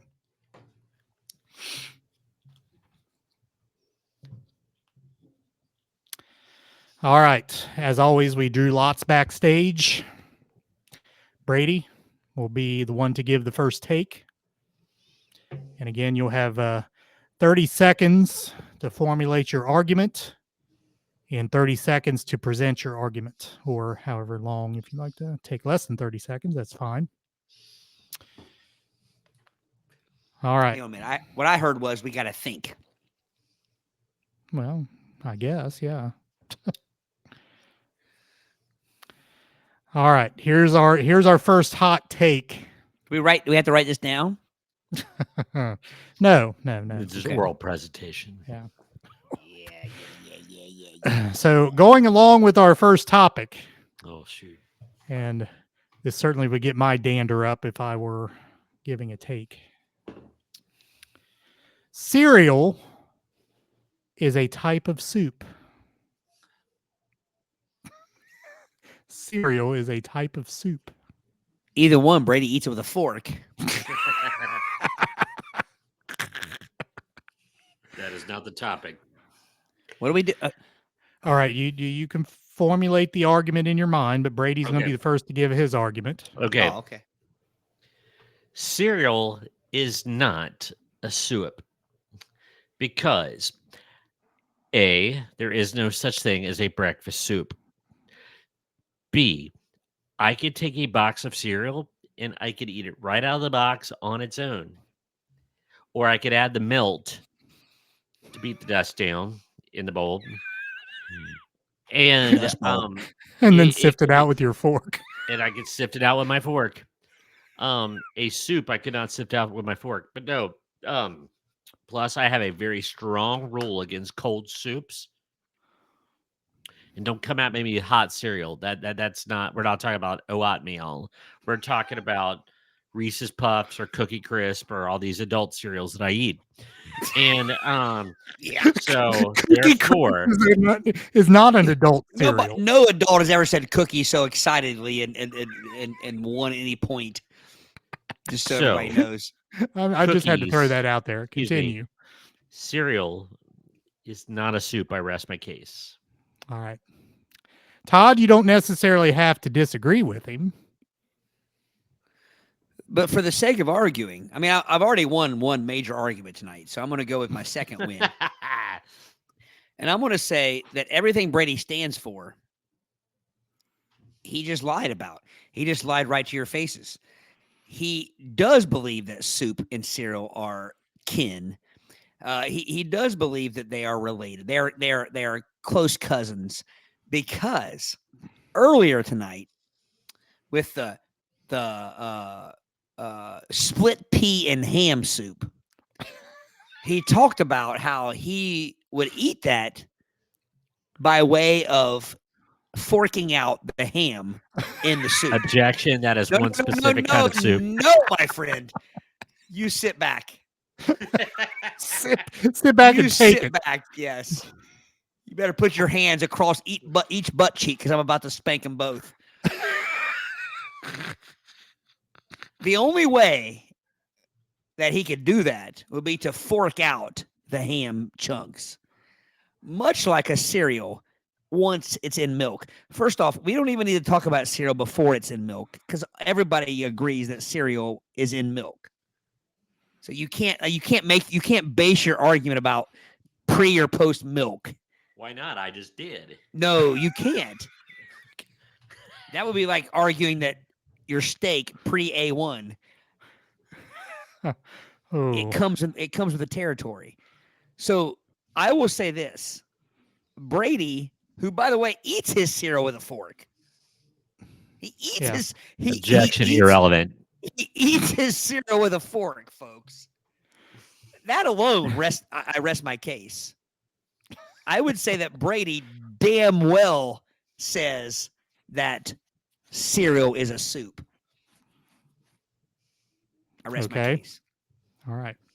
So Brady agrees. Todd disagrees. Audience, the 11 people in the room, you've heard the argument.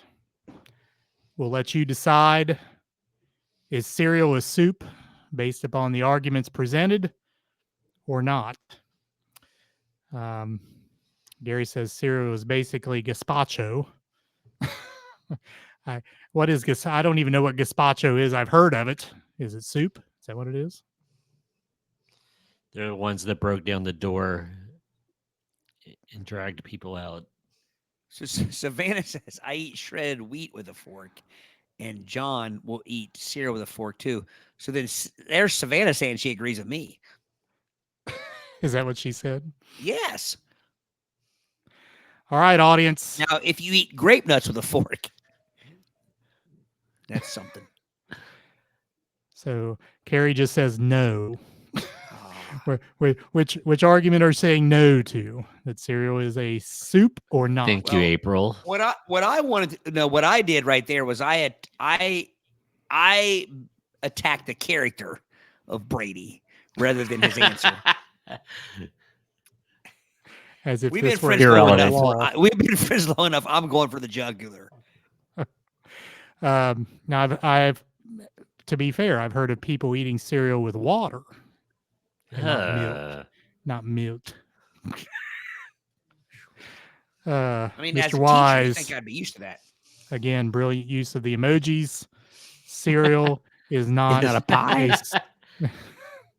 I think that's a soup emoji. It's a soup. Cereal is not a soup. Well, okay. Maybe I'm playing the game wrong, because my argument is that Brady was lying to you guys when he said that cereal is not a soup. No, That's not the question. The question is moot. You got to argue the take. Cereal is a type of soup. You were disagreeing that cereal is soup, or you were agreeing that cereal is soup, and he was disagreeing. Not the way he consumes said cereal, but is it a soup or not? Oh, but okay, so no points are for honesty anymore? What kind of country we live in? I mean, it's January 6th, for goodness sake. Mr. Heron says Todd makes a good argument, but his vote's for Brady. Then I win, James. Then I win. Nay. I drink your milkshake.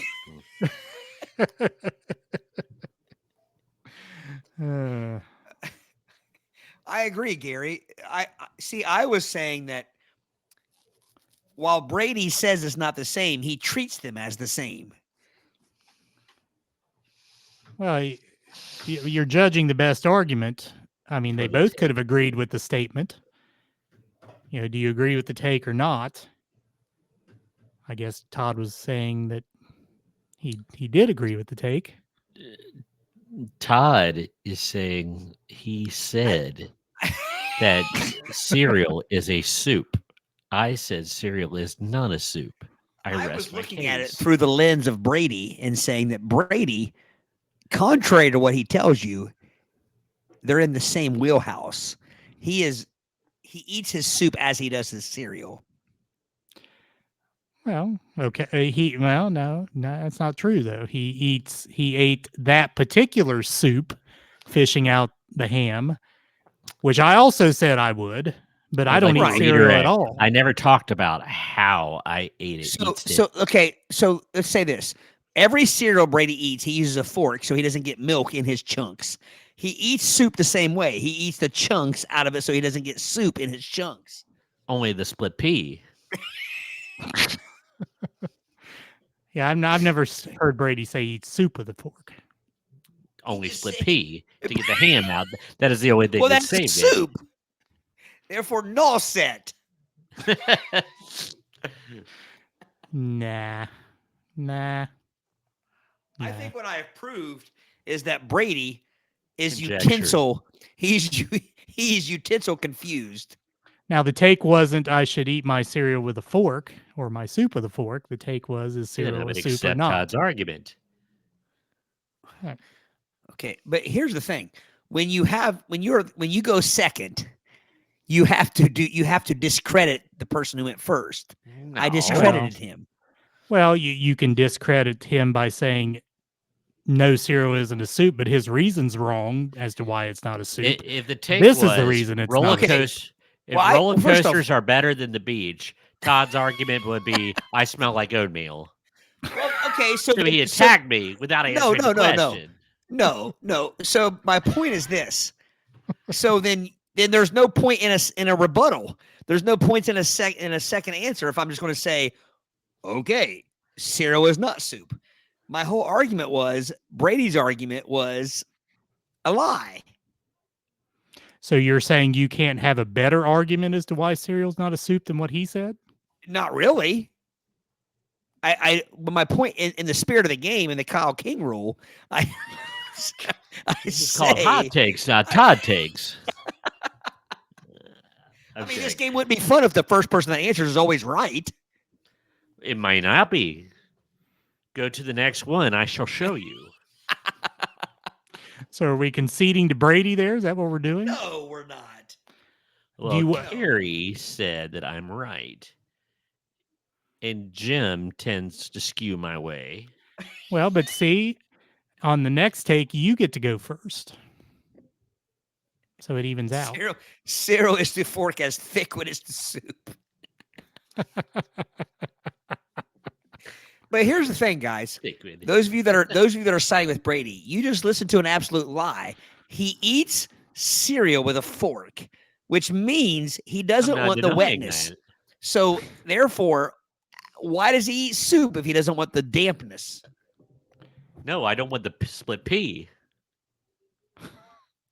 And again, the question is not whether he likes soup or not. It's is soup a cereal a soup? If you eat both of them with the same apparatus, they are the same. Which is not part of the take.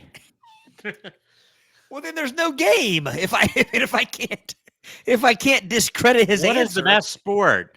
Crocodiles. Oh, well, here we go, Miss If Wilson. I can't come back and say alligators are by far the superior sport.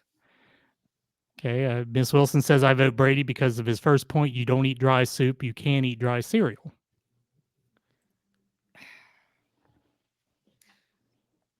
Miss Wilson, I love you. Here we go.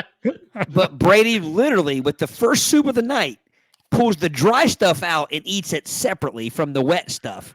No, he indeed goes against his very argument. He said, I'll pull the ham out and eat the ham chunks. That's pulling the dry to keep from eating that low tide concoction. It doesn't matter. You're eating it the same way you just said you eat cereal. Well, wait a minute. Didn't you say the same thing? Did have to fish the ham out? No, I did. So I'm the one that's consistent with my original argument. He changed on a dime. You can't trust him. He says, you can't eat dry soup, yet any soup that he has something he doesn't like, he picks the dry stuff out of it. You should be a politician. It's his word. I'm not lying. You argue like a politician. But and that pained me right there for Mrs. Wilson. But he literally went against that. He went against his first point. The first soup of the night. He out of the gate. He says, "I'll pull the soup. I'll pull the dry stuff out of the wet stuff because I like the dry stuff in that soup better, and I'll eat the dry stuff." No, I don't like it better. I don't hate it as bad as split pea. It doesn't matter. And that ham, you don't like milk, so you eat the dry cereal out of the milk with your fork. Well, yeah, because what else is going to beat the dust down? So here's my whole argument. If Brady eats soup the exact way he eats cereal, then how is his argument legit that it's not the same? Because Brady doesn't soup or vegetable soup that way. It's only if I'm made to eat split pea, which he would never eat on his own. No. I get what he's saying. Yeah, But my argument stands. Okay, No. it can stand. But me and the audience voted against you, so it's 1-0. Hey, you've been wrong once tonight. What's 2 times? Ah, Oh, wow. Thank you, Carrie. I do have a good point. It's called the correct point. not a good enough point for her to vote for you, but Oh, a she good voted point. for me. All right, Todd, you get the first take on this. I'm sure I'll get screwed again. Maybe.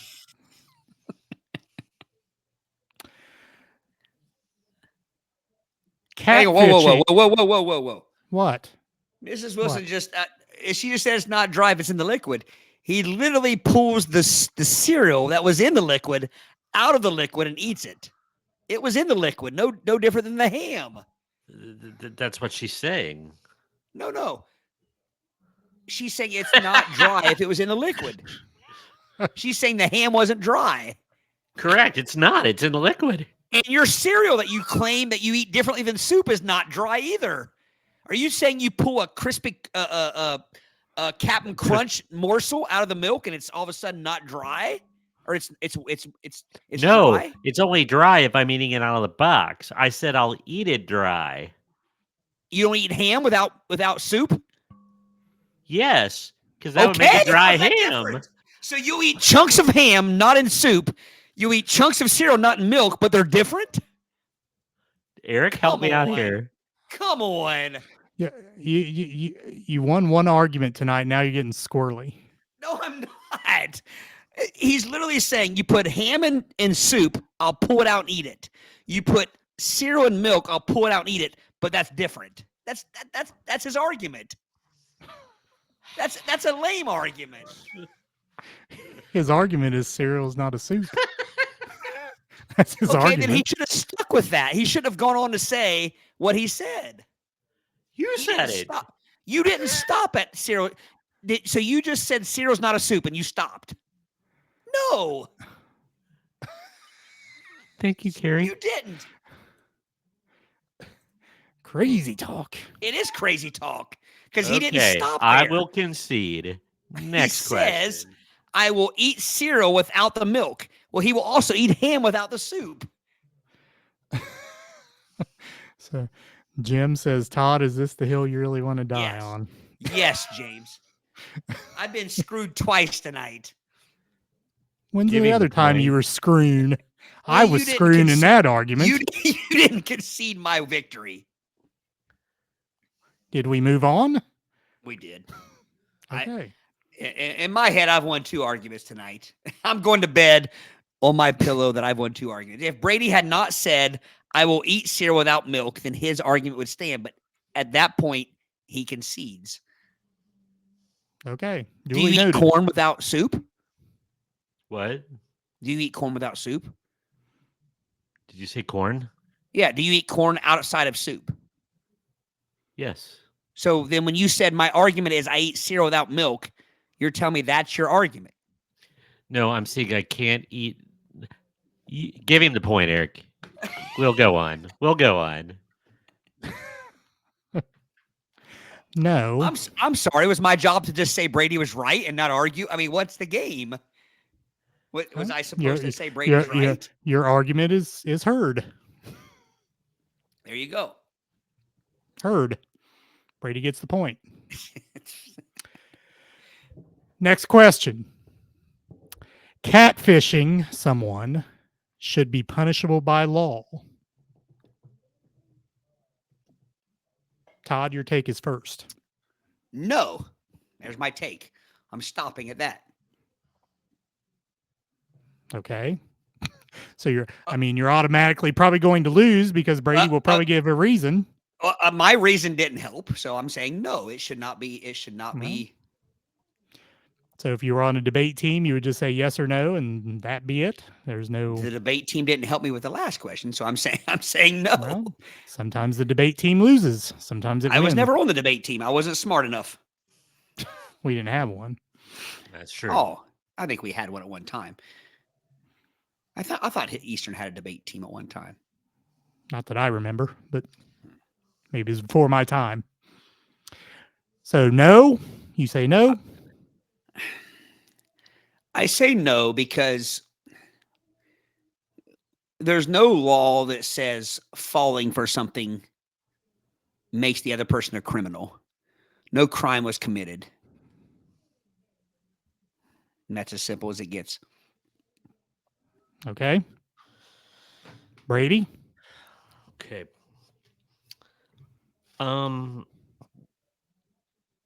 This is complicated. So you're right. People do fall for scams like catfishing scams, and you have to be careful. I guess the one thing that would make it against the law is going to be an arbitrary line. So if like I was online and representing myself as a FBI agent that lives in Washington D.C. and they find out I'm not, yeah, no deal after like corresponding with me. Actually, it's usually the other way around, but Yeah. go ahead. So good point.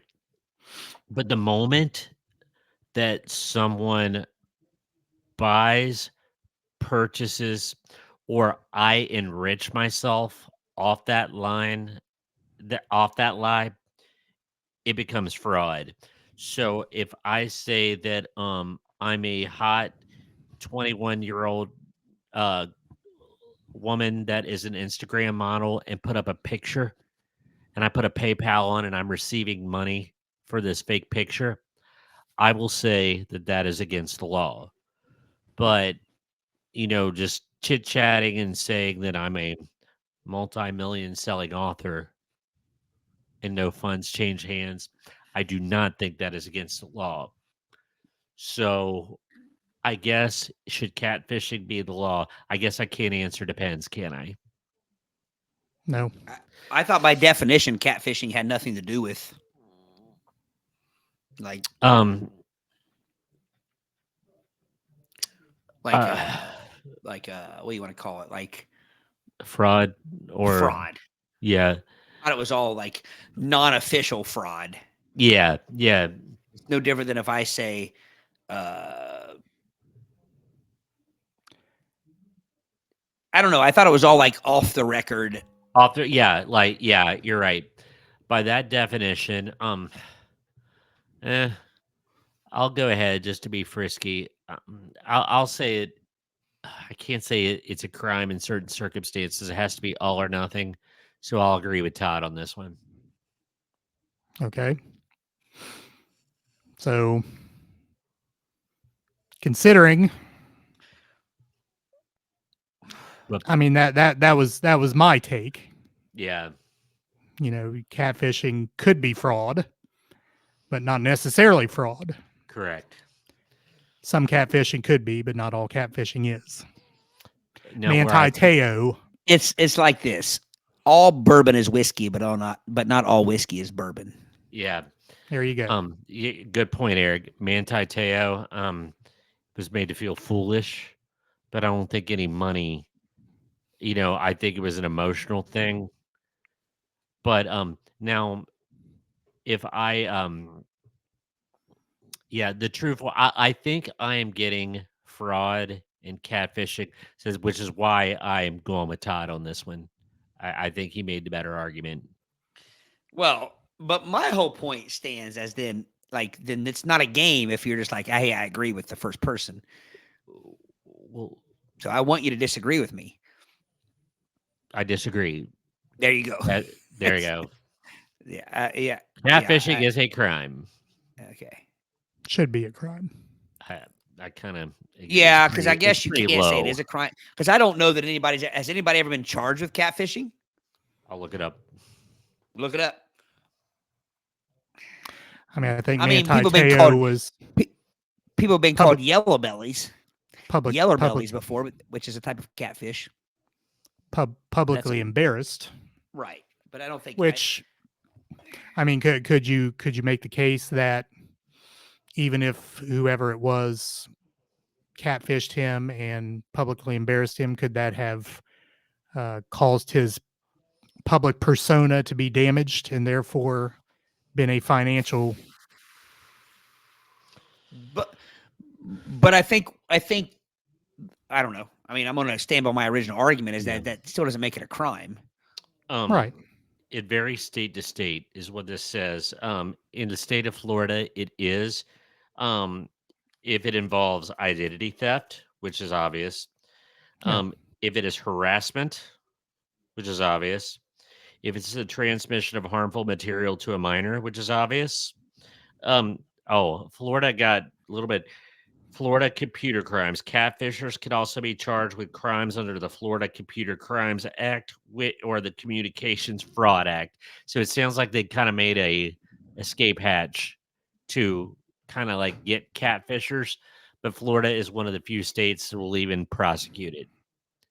So I guess there's one state. Well, and punishable by law. I mean, it doesn't say criminal. I mean, Say, it Eric, could, you're the legal expert. I mean, it could be civil. You're the legal beagle.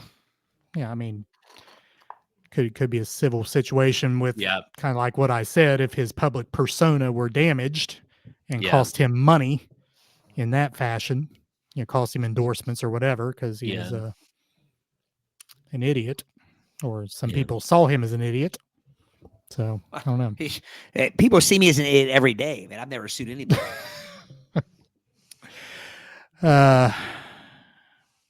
We'll give Todd the point. Circle gets the square. Circle gets the square. Hawaii. Hawaii shadow. All right. Well, I'm going to try to find one that is truly arguable. Okay.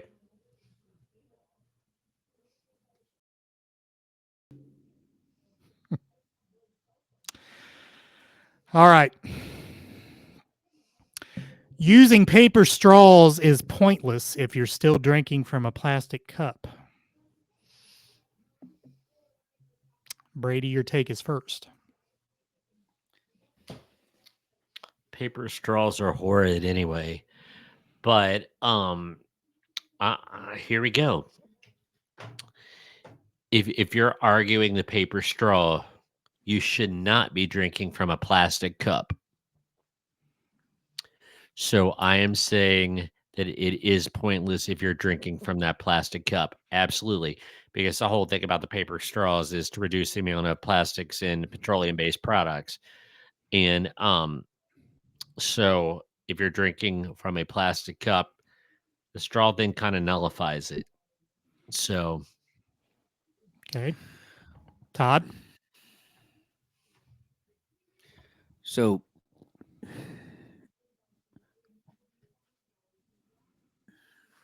now I'm trying to learn from the first question. So agreeing gets no point. Disagreeing doesn't necessarily get a point. best argument. Best argument. You can agree and give a better argument and get a point. Well, and that's what I'm going to do. I agree that, first off, unless a paper straw has pixie dust in it, it's useless. If it has pixie dust in it, whether it be strawberry, cherry, grape, raspberry, then it's pretty good. But even that could be useless because if you got too much saliva on the end of the paper then you straw, just bite it and chew it. Anybody else just bite it and chew it and you spit out the cardboard? That's Oof. how I eat them. But I will say this, okay, and this argument is going to need a visual. So Brady says that, and I agree. I hate when a place gives me paper straws. I think it's pretty fair to say how I lean. But I will say this, plain devil's advocate. I'm a turtle. There's my mouth. Turtle. Your moot. A paper cup or a plastic cup. Gulp. That's bad, right? Yeah. But I can wiggle my way out of it. A straw, a plastic straw. I'm a turtle or any sea creature that has a mouth bigger than a straw circumference. I swallow that plastic straw. That plastic straw is now my gullet. It gets down into my spleen area. Into your gizzard and your I crop. can't digest that plastic straw. I die. I might be a penguin. I might be a sea fowl. I might be a turtle. I might be a small fish. Whatever it is, my mouth is probably big enough to swallow the cylindrical plastic straw as opposed to a plastic cup that I can just shake off my face. So I do see a difference in this argument between Brady's argument of the paper straw doesn't serve a purpose when you have a plastic cup. I think the plastic straw does more damage than the plastic cup out of sheer mouth hole size. Okay. That's my argument. Audience, what say you? Brady's argument or Todd's argument, even though they both agree that paper straws are pointless if you're using a plastic cup, which gave the better argument? I know what my thoughts are, but I don't want to color the opinion of the audience before they give some votes. Do we have anybody left? Yeah, we got 12 people in the room. So maybe those 12 people were just kind of watching, but what say you, audience? Any votes? Any votes? Like I said, I got my vote. And actually, it was the first argument I thought of when I saw the prompt, which I'm surprised. Miss Wilson says Todd. Savannah says Todd. The visual helped. Jim says the visual with the sound effects. So we got some votes here, and Todd or Gary have to start somewhere versus be consistent. Yeah. I don't know what that means. Yeah, what are you saying there, Todd or Gary? Gary says bird plus bee. What is that? Birds and the bees? Birds and the bees, or is that his version of chicken or egg? Poultry or ovum.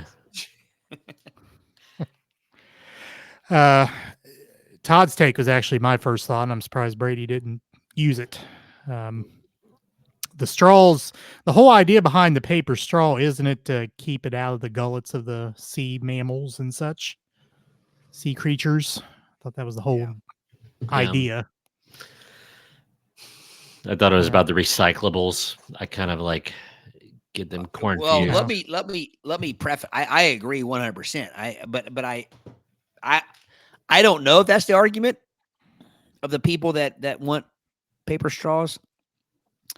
I have a belief that every place that makes you use a paper straw, if you go in the back, they're not drinking with paper straws because they know how annoying they are. Yeah, very possible. Yeah. All right, point to Todd. I actually got another vote from Dennis there. Says Todd's argument. Yep. All right, next prompt.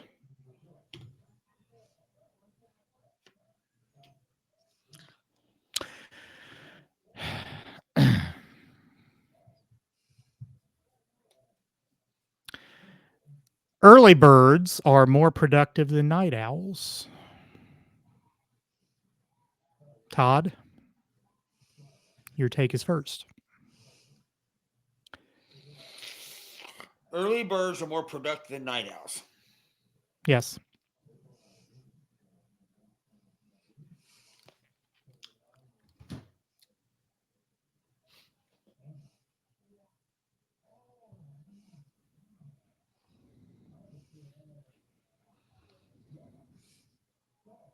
I disagree.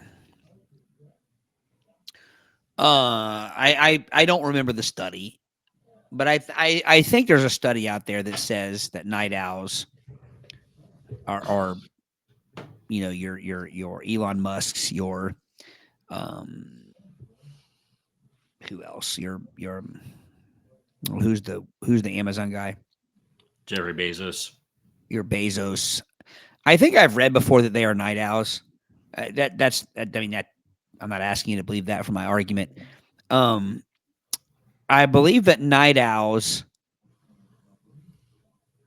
I think there's a connection between people maybe consider someone who is someone who goes to bed early gets up early. Now, I will say this. I think studies show that people who get up early are more successful. But success is something hard to measure because there are plenty of people that work a second shift job or a third shift job. But I'm just talking. We're just going to get down to the whole brass tacks. People that get up earlier, I'm saying, are more successful. So I'm going to tie that to. You might say, well, if you get up earlier, that means you go to bed earlier. But I don't think so. I think what it means is that people that are able to get by with less sleep are more successful. And I say this, and I'm going to say this non-politically. It's widely known that President Trump, sleeps like 4 hours a night. And say what you want about the man. He's 78 years old, whatever he is. He works circles around most of us. And again, it's widely known that he sleeps about 4 hours a night. He goes to bed late. He gets up early. And I've heard countless examples of that. So I think it's more not a matter of when you go to bed and when you go to sleep, as a matter of, are you able to function successfully with less sleep? Medically, I know they say 7-8 hours of sleep is what you need, but also that is very much depends on the person. And I think it's just a matter of fact that people who are most successful are able to be that without as much sleep as what the experts say you should have. That's my take.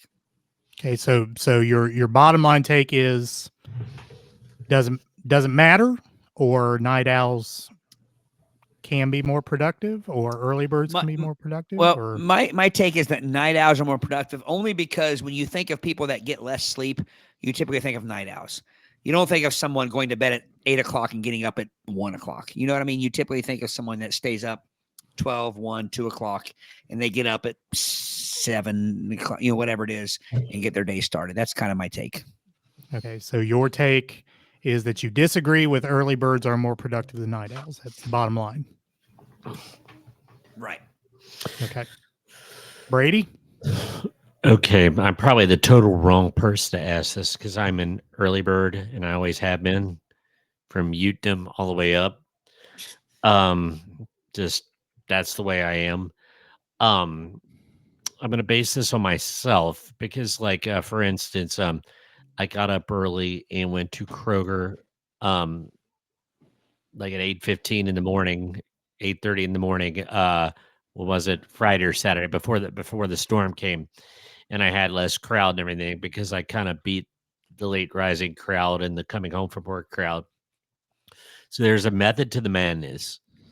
Now I know I make jokes about, like, I'm not a night owl, but like I typically get about 6 hours of sleep at night. Um I'm not like an 8 o'clock to bed person, but I'm not going to be up at 2 a.m. very well and be very functional the next day. That's always been me. Um, but I will say that there is a virtue to getting up early.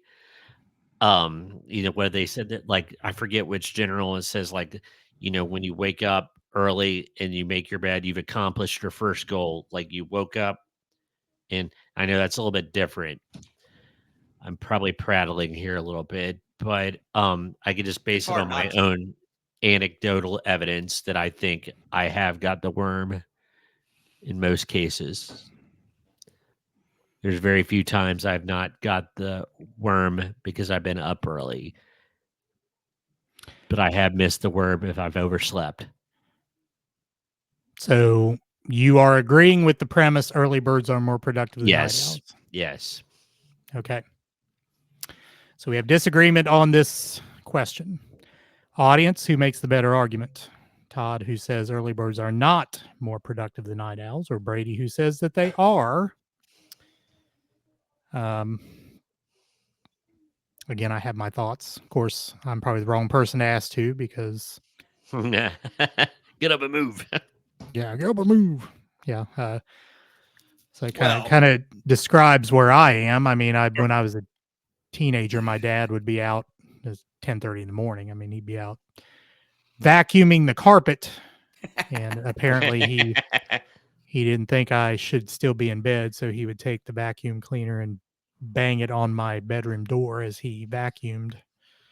So subtly did Pete Fiskus do that. Well, you deserved it. No, apparently he thought so, but anyway. Audience, what do you think? Early birds are not more productive than night owls, according to Todd, or early birds are more productive. I would like to say that I'm not so sure my argument wasn't that early birds are not more productive. I'm saying that the early birds that can get by less sleep. I'm saying the early birds and the night owls are the most productive. Does that make sense? Well, that's not the premise, though. The premise is early birds are more productive than night owls. So you're disagreeing with that. You're saying that they both can be productive, is what you're saying essentially. I'm saying that I think that evidence shows that people who are both are more productive. Yeah. Night owls and early birds. So I have no doubt that people who, if you go to bed at 1 o'clock and you get up at noon, that you're not overly productive. But I'm saying that I feel I've read that people who are able to get by with less sleep are the most productive. Right. So Which again, you're saying one is not more productive than the other. Right. So that's what the premise is. Early bird is more So productive. one is not more. That's a good way to put it. I feel that neither early birds or night owls are more productive than the other. Okay. Which Savannah votes for Brady, but then kind of agrees with me. Yeah. True. Gary says I can be both with a nap. That is true.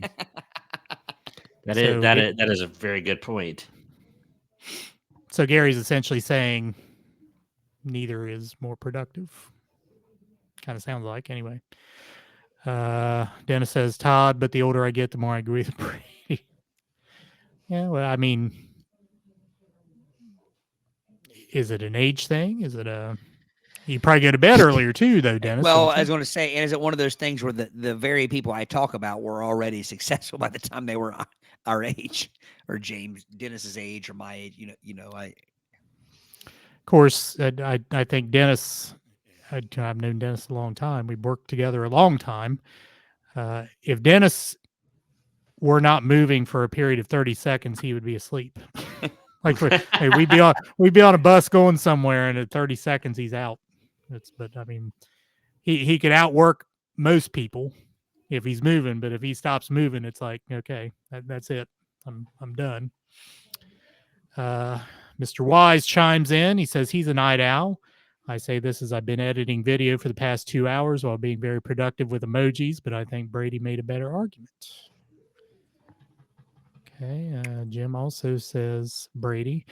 But I will say about Brady's argument, I know what he's talking about. I don't know which channel it was talking about making beds. I think making beds is just poppycock myself.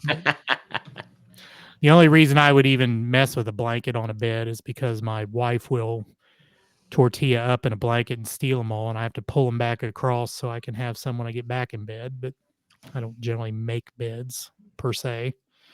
You're just going to unmake them. Well, that's right. Exactly. That's why it's a useless exercise. Yeah, okay, maybe you accomplish some goal of the day, but why do you accomplish a goal just to be accomplishing that, which is useless? If I'm going to accomplish goals, I want them to be useful goals. Right. That's just me, though.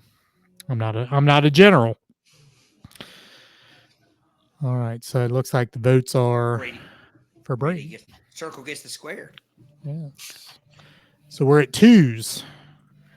We call this the one for all the marbles. We're in the Bairn. We're in the Bairn. This is for all the marbles with the beef. All the marbles. All right, so we gotta find a good and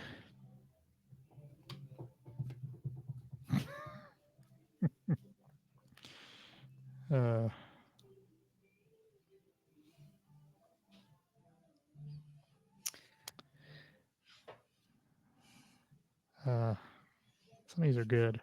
Yeah. I Gary's gotta- Gary's feeling confident with those emojis. He's Yes, he is. look at I was gonna that. say, John has Mr. Wise has created a monster. I think that's going to get to be a I was going to say we had thing. the Kyle King rule, and John, since you're new to us, the Kyle King rule is a rule that we don't know. Like we forget it. But at one point, Kyle King was a regular in on the Play audience. Player. I think the he probably audience. still watches, but he just Yeah, doesn't watch when He we're listens. recording. Right. He was a regular like night of Play It Bear podcast.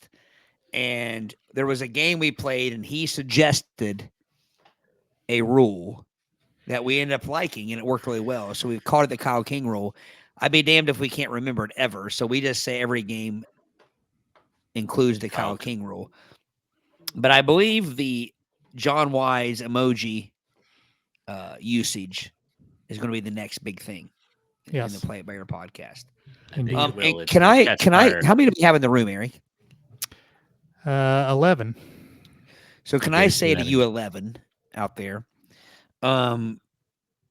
City Beat, Cincinnati City Beat has an annual City Beat Awards that they do every year. And I'm familiar with this with our band, with Final Countdown. We actually, shameless plug, we were able to finish third last year in the City Beat local cover bands. But I did not know until Play It By Ear super fan Celia Griffin told me that she had been voting in a category for the City Beat Awards for best local podcast. I didn't know it was an option, but since we found that out, we put out a post. And if you're listening, if you go to that Play It By Ear post on Facebook, there's a link to the City Beat Award. It goes right to our category. It's in the City Life category. If you vote for, we're not on the list yet, but there's a write-in box, and if you write in Play It By Ear, that's what I've been writing in. Capital P, capital I on it, capital B on by, capital E on ear. If you get enough write-in votes, you will eventually be on that list. And while we have no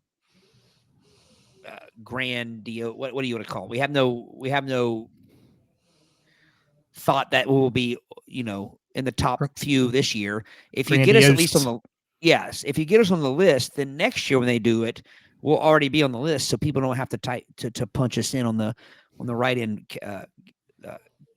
box. So if you guys will go to Facebook, go to our Play It By Ear podcast, there's a link. We'll post more after the episode tonight, and you go to that and you vote. Write in Play It By Ear. Eventually, once you get enough write-in votes, you'll be on that list, and we would love that. So we didn't even know it was a thing. And I will tell you this: there's a couple of things. If you're still listening, you do have to vote for 20 subcategories. Yep. And that's the catch. And it might seem like, wow, that's a pain in the ass. You'll have to sign in using your email first. It'll give you a code. You have to go in and put that code in. But after that, you'll be able to sign in, and it keeps a ticker at the top that will tell you how many you voted. If you vote 20 each time, it'll count your vote, and you can vote each day. So all we're kind of wanting to do is get on the list, get on the list where you don't have to write us in. So the next year we can really make a push, I think, for the best local podcast. So again, Play It By Ear, put it in the write-in box. Make sure you vote 20 times. You can vote each day, but each day you have to vote for 20 subcategories. And I tell you from experience, it literally takes 3 minutes. You go in, you vote, and you might find that there's some other things that you want to vote for as well. But the Play It By Ear is what we want you to put in the write-in box so we can get in the list, and then we can make some hay next year in the City Beat Awards. It's a long-term goal, possibly. Right. All right, yeah, thank you for that plug. And by the way, John, I do want to mention you were saying you were or have been editing video as you've been listening to us and giving us a schooling in emoji usage. Your videos are very well produced. I didn't know if you did that yourself or someone else did that, but they're amazing. I'm a connoisseur of that, having done that myself. So and it's very labor intensive. I mean, even with I think your Russellville video is like 15 minutes, but I mean, a 15-minute editing of a video, putting all those things in it can take a really, really long time. So kudos for that as well. But yeah, check him out. The Travel with a Wise Guy vodcast, video blog. I don't know what you call it, John, but YouTube channel. YouTube channel. There you go. I think one of the coolest things is we have a bunch of good old hicks from Brown County we're trying our best to what do you want to call it? Break the mold, Entertain, and I think that I think that the cool thing is that when you see that stuff, and it's probably why I was guilty of never seeing Play It By Ear in there. I didn't know there was a local podcast category until Celia told me. So, I mean, again, I was focused on the Vinyl Countdown side of it. But to me, like when I go in and vote, I'll be honest with you, in the night and I think it's called Music and Nightlife, I always vote for Indian Springs Winery. I always vote for Sons of Toil. I vote for the places that are local to us because, again, it's pretty cool that you see those local names in these categories. So, and John, maybe I know you don't live in Cincinnati anymore, but maybe there's something there as well, because I kind of look at it as like, if you see people's names on that list, then that's more traffic you're going to get to your whatever it is, your socials, your pages, your output that you're wanting to do. So I did want to take a minute to, and I get it, guys. It's a pain in the ass. It's a pain in the ass to vote 20 times. But I will tell you that it once you do it that first time and you register, 20 votes takes literally 2 minutes. And then once at that point, you can kind of log off and do it again the next day. I believe voting goes until January 26th. And again, personal experience says if you get write-ins, I don't know how many it takes. There's no magic number, but I know last year we asked people to write in our votes for Vinyl Countdown. In a couple of weeks, we eventually saw our name on the list. And at that point, you can just, if you happen to see Play It By Ear on there, you no longer have to write us in. You can then just click on the multiple choice dot and vote that way. So, and I will tell you this also, I never, the podcast I saw on there, I've never heard of, but it's made me want to look at them and check them out. So that's kind of the whole point of all this. So it's not a matter of winning or losing. It's a matter of getting in the game. Yep.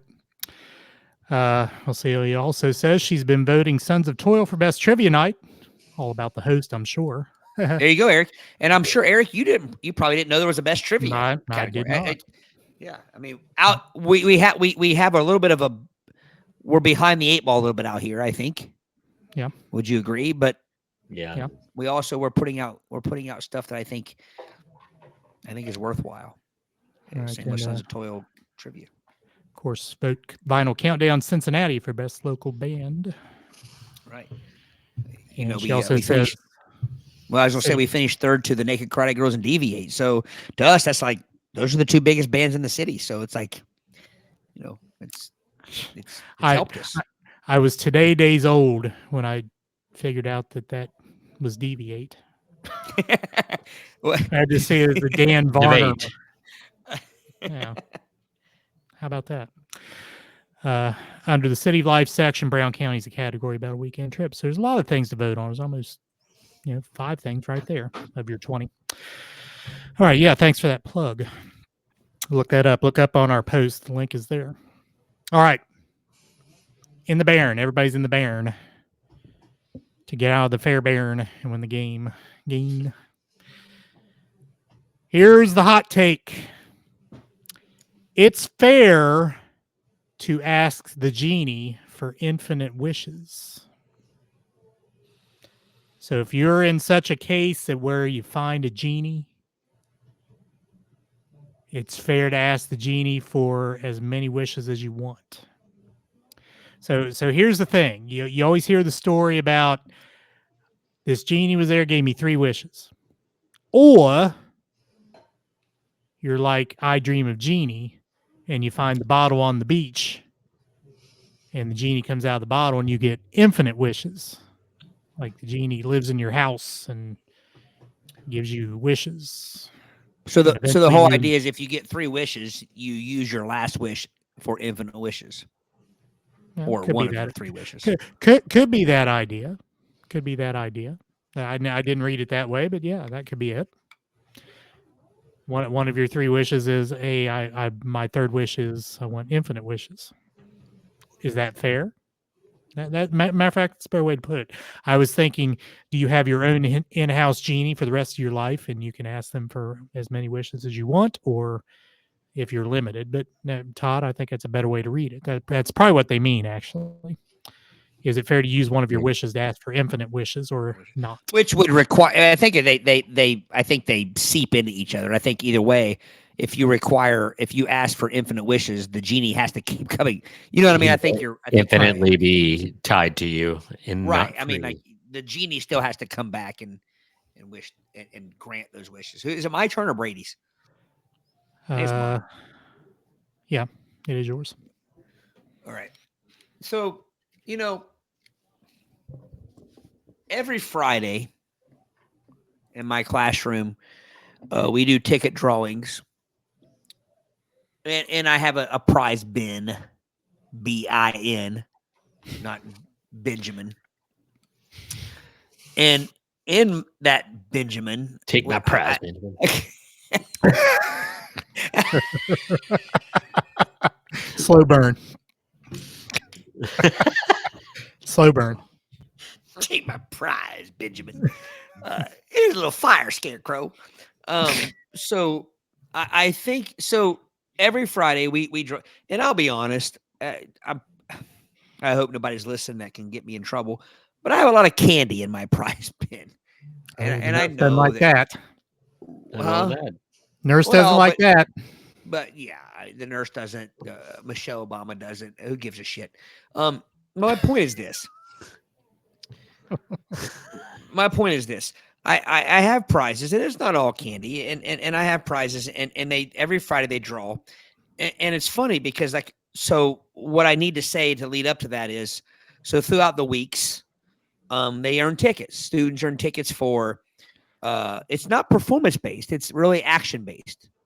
If I see a student helping another student, I'll give them a ticket. I do put some performance based in there, but it's more of a pattern thing, like morning work type thing. And then, so they get their chances to put the tickets in. I draw the tickets on Friday, and they get their prize. And it always surprises me whenever it happens. Usually it's the first 9 weeks or so, where you'll draw a ticket, and that student will get a prize, and then you'll draw that same student's name. You know what I mean? And Right. and it's always confusion. They're like, oh, well, do I get another prize? What do I do? And I always tell them, I'm like, because I feel this is a life lesson, because I'm still one of those old-fashioned teachers that believes that my job is to create meaningful, contributing members of society. So I tell them, like, it's your call. It's your call whether you want to, and I give them a choice. You can either pick a second prize, you can pick a student in your classroom who you want to, what do you want to call it, to pass the prize to gift it to. Right. Or I'll take your ticket, put it back in the ticket bucket, and I'll draw another student. And it's always a funny little, you can kind of see the look on their face. Some students are like, right away, they're like, oh, I'll pick 2 prizes. Some students will be like, oh, well, I want to pick my buddy, that whoever. And some students will obviously pick the third option, which is to put my ticket back in there, because they realize that, hey, if I put my ticket back in there, I still have a chance in future drawings. And so I like to kind of see this little thing play out. I don't hold it against any student. Some of the students automatically I want 2 prizes. And it's typically like a student who maybe doesn't have as much. Maybe it doesn't have the home life. Maybe it doesn't have the option or the opportunity to get those prizes. So this is kind of like my little experiment. And so I do this, and I think this kind of answers my argument on this. Repeat the original question. I got off tangent here because I got emotional. I got to be honest. I got emotional thinking about what I've seen as with this option in my classroom. But to circle it back to answer your question, will you repeat that one more time? It's fair to ask the genie for infinite wishes. Okay. So that I kind of look at this as I'm asking the genie for infinite wishes. I'm telling this student, hey, you can pick a second prize. You have the power to pick a buddy, or you have the option to put it back in there. So I really feel like at that point it is a quest, or is it is a gauge of your inner self. Because here's the deal. There's nothing that says if you say, I want infinite wishes, that your future wishes are not going to be to help other people. If your infinite wishes are solely to help yourself, then that's selfish, obviously. We all know that. But if your infinite wishes are to grant you now the power, the opening, to wherewithal to help others, now to focus on people you feel who are in need, then I see nothing wrong with it. So I guess going back full circle to your answer to your question is, I don't think, I think it's fine to ask out of one of your wishes to be granted infinite wishes, because I think then you have the ability, the power to make a difference. That's kind of my argument. Okay. Brady? I don't think it's sporty for the genie, because he has to come from wherever geniedom he is. I know it's not the letter of the law, but it's kind of implied it's not very sporty. And I'm gonna go based on common law. And common law is every genie movie except for I Dream of Genie, which is a TV show, has always been you can't ask for infinite wishes without bad crap happens. In fact, I think it's supposed to, like, according to like Arab legend, the Gajin. No, wrong language. Sorry, forget what they were called. But anyway, each wish sucks away at your soul negatively. So I'm going to say no. You can't ask for infinite wishes. It's not sporty. Okay. Not fair. All right. So we have an argument on each side of the equation. Todd says it is fair.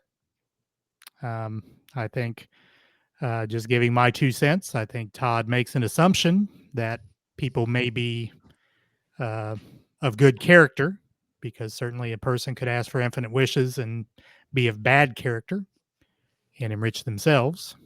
But I appreciate your glass half full mentality. I tend to, as much as I am a naysayer and I joke, I tend to follow the Anne Frank viewpoint of people are generally good. Yeah. Mm-hmm. Fair. And Brady says no, not sporting, and quotes some Arab tales, bylaws. I don't know what you call them, but legends. And I believe I've heard that before as well, that sometimes if you ask for something like infinite wishes or go out over your skis, so to speak, sometimes you ask for things that you feel are beneficial to you, but the old what's it was the butterfly adage, um, the flapping of your wings causes things to happen outside of you, and sometimes Butterfly effect. Yeah, butterfly effect, right? Sometimes those things are a negative overall, even though you thought that they would be a positive when you said that. But so two arguments there.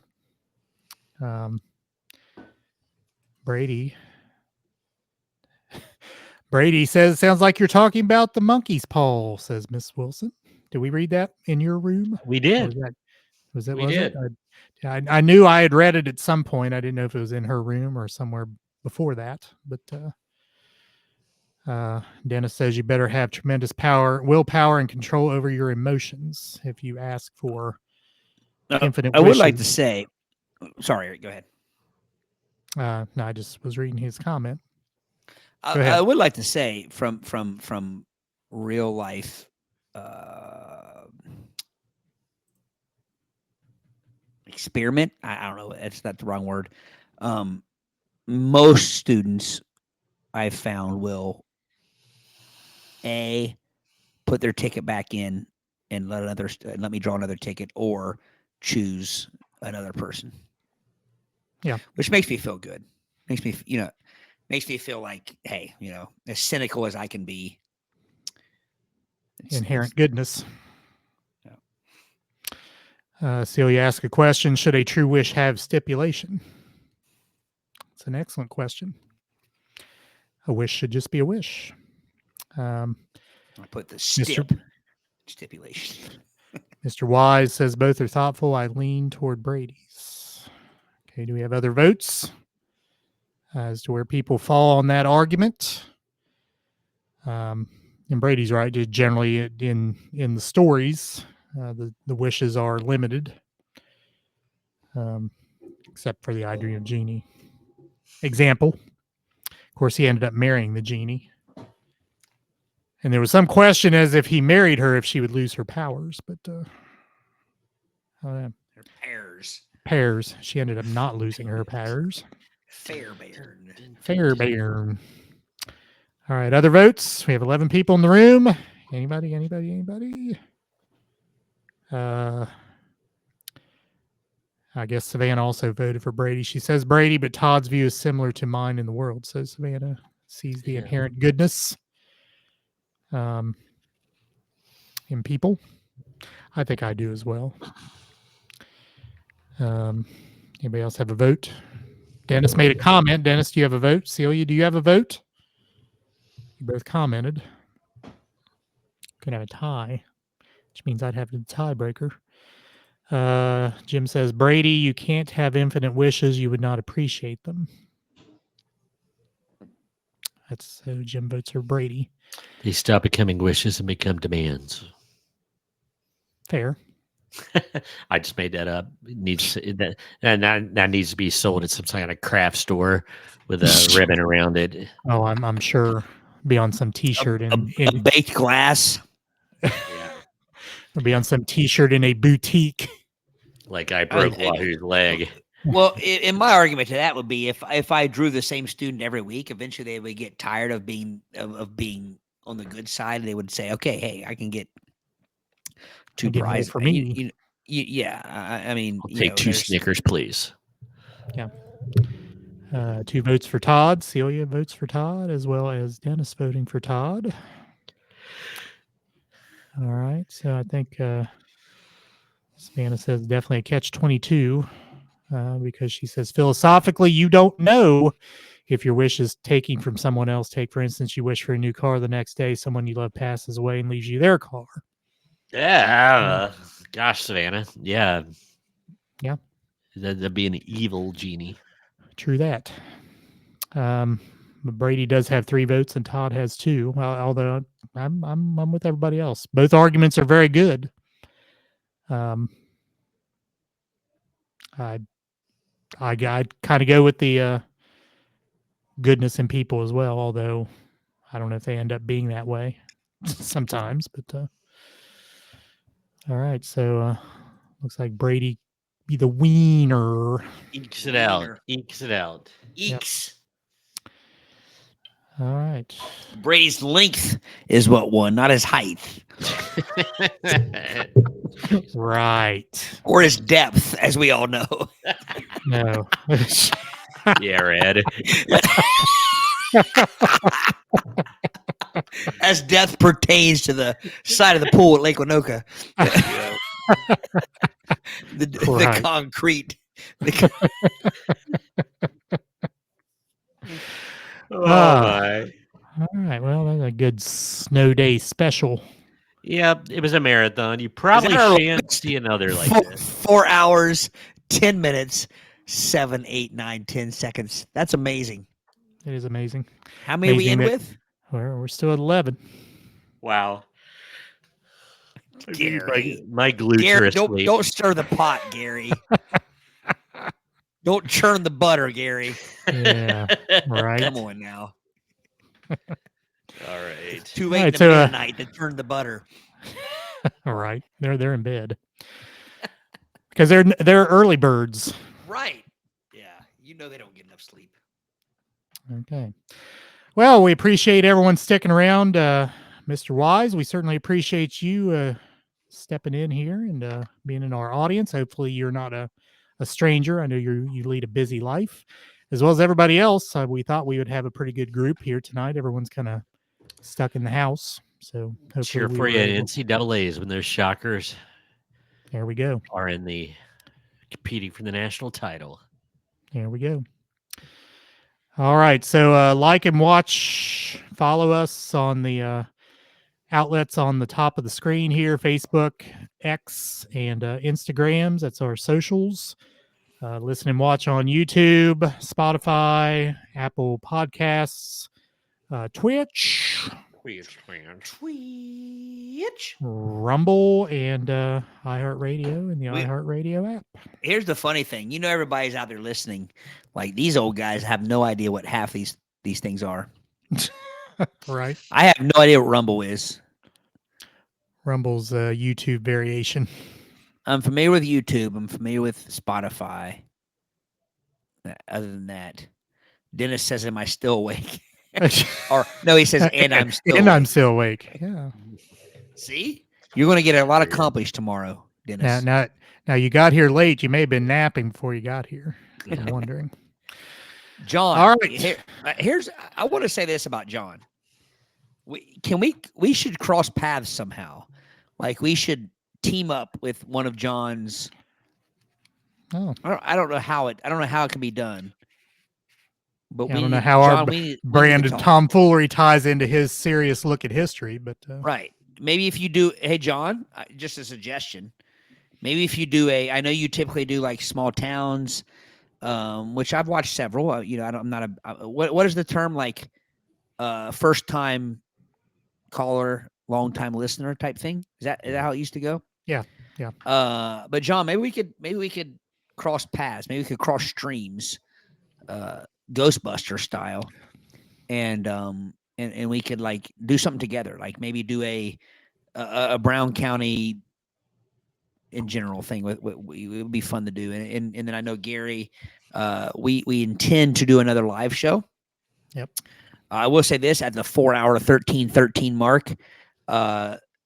Guys, if you didn't know this, we did a live episode. When was it, Eric? 2022? 22.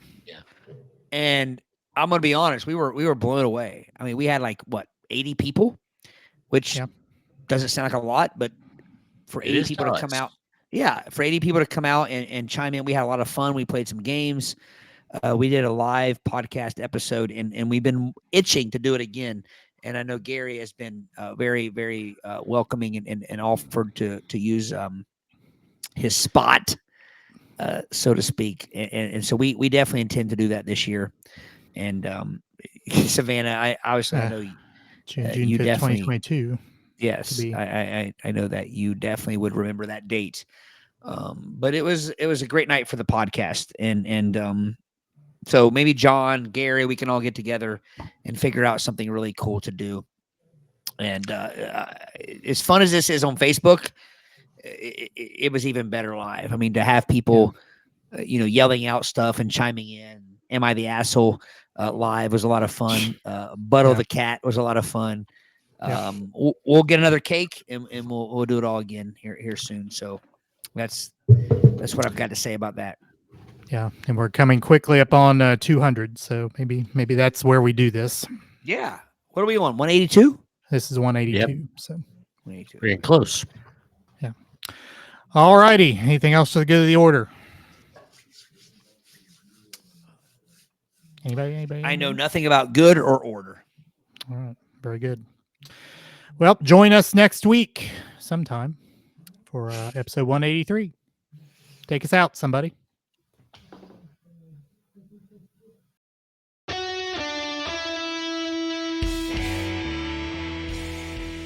Thanks for listening to the Play It By Ear podcast. You can follow us on Facebook, Twitter at Play It By Ear Pod 2, and our website at anchor.fm/Play It By Ear podcast. Thanks again, and join us next time as we play it by ear.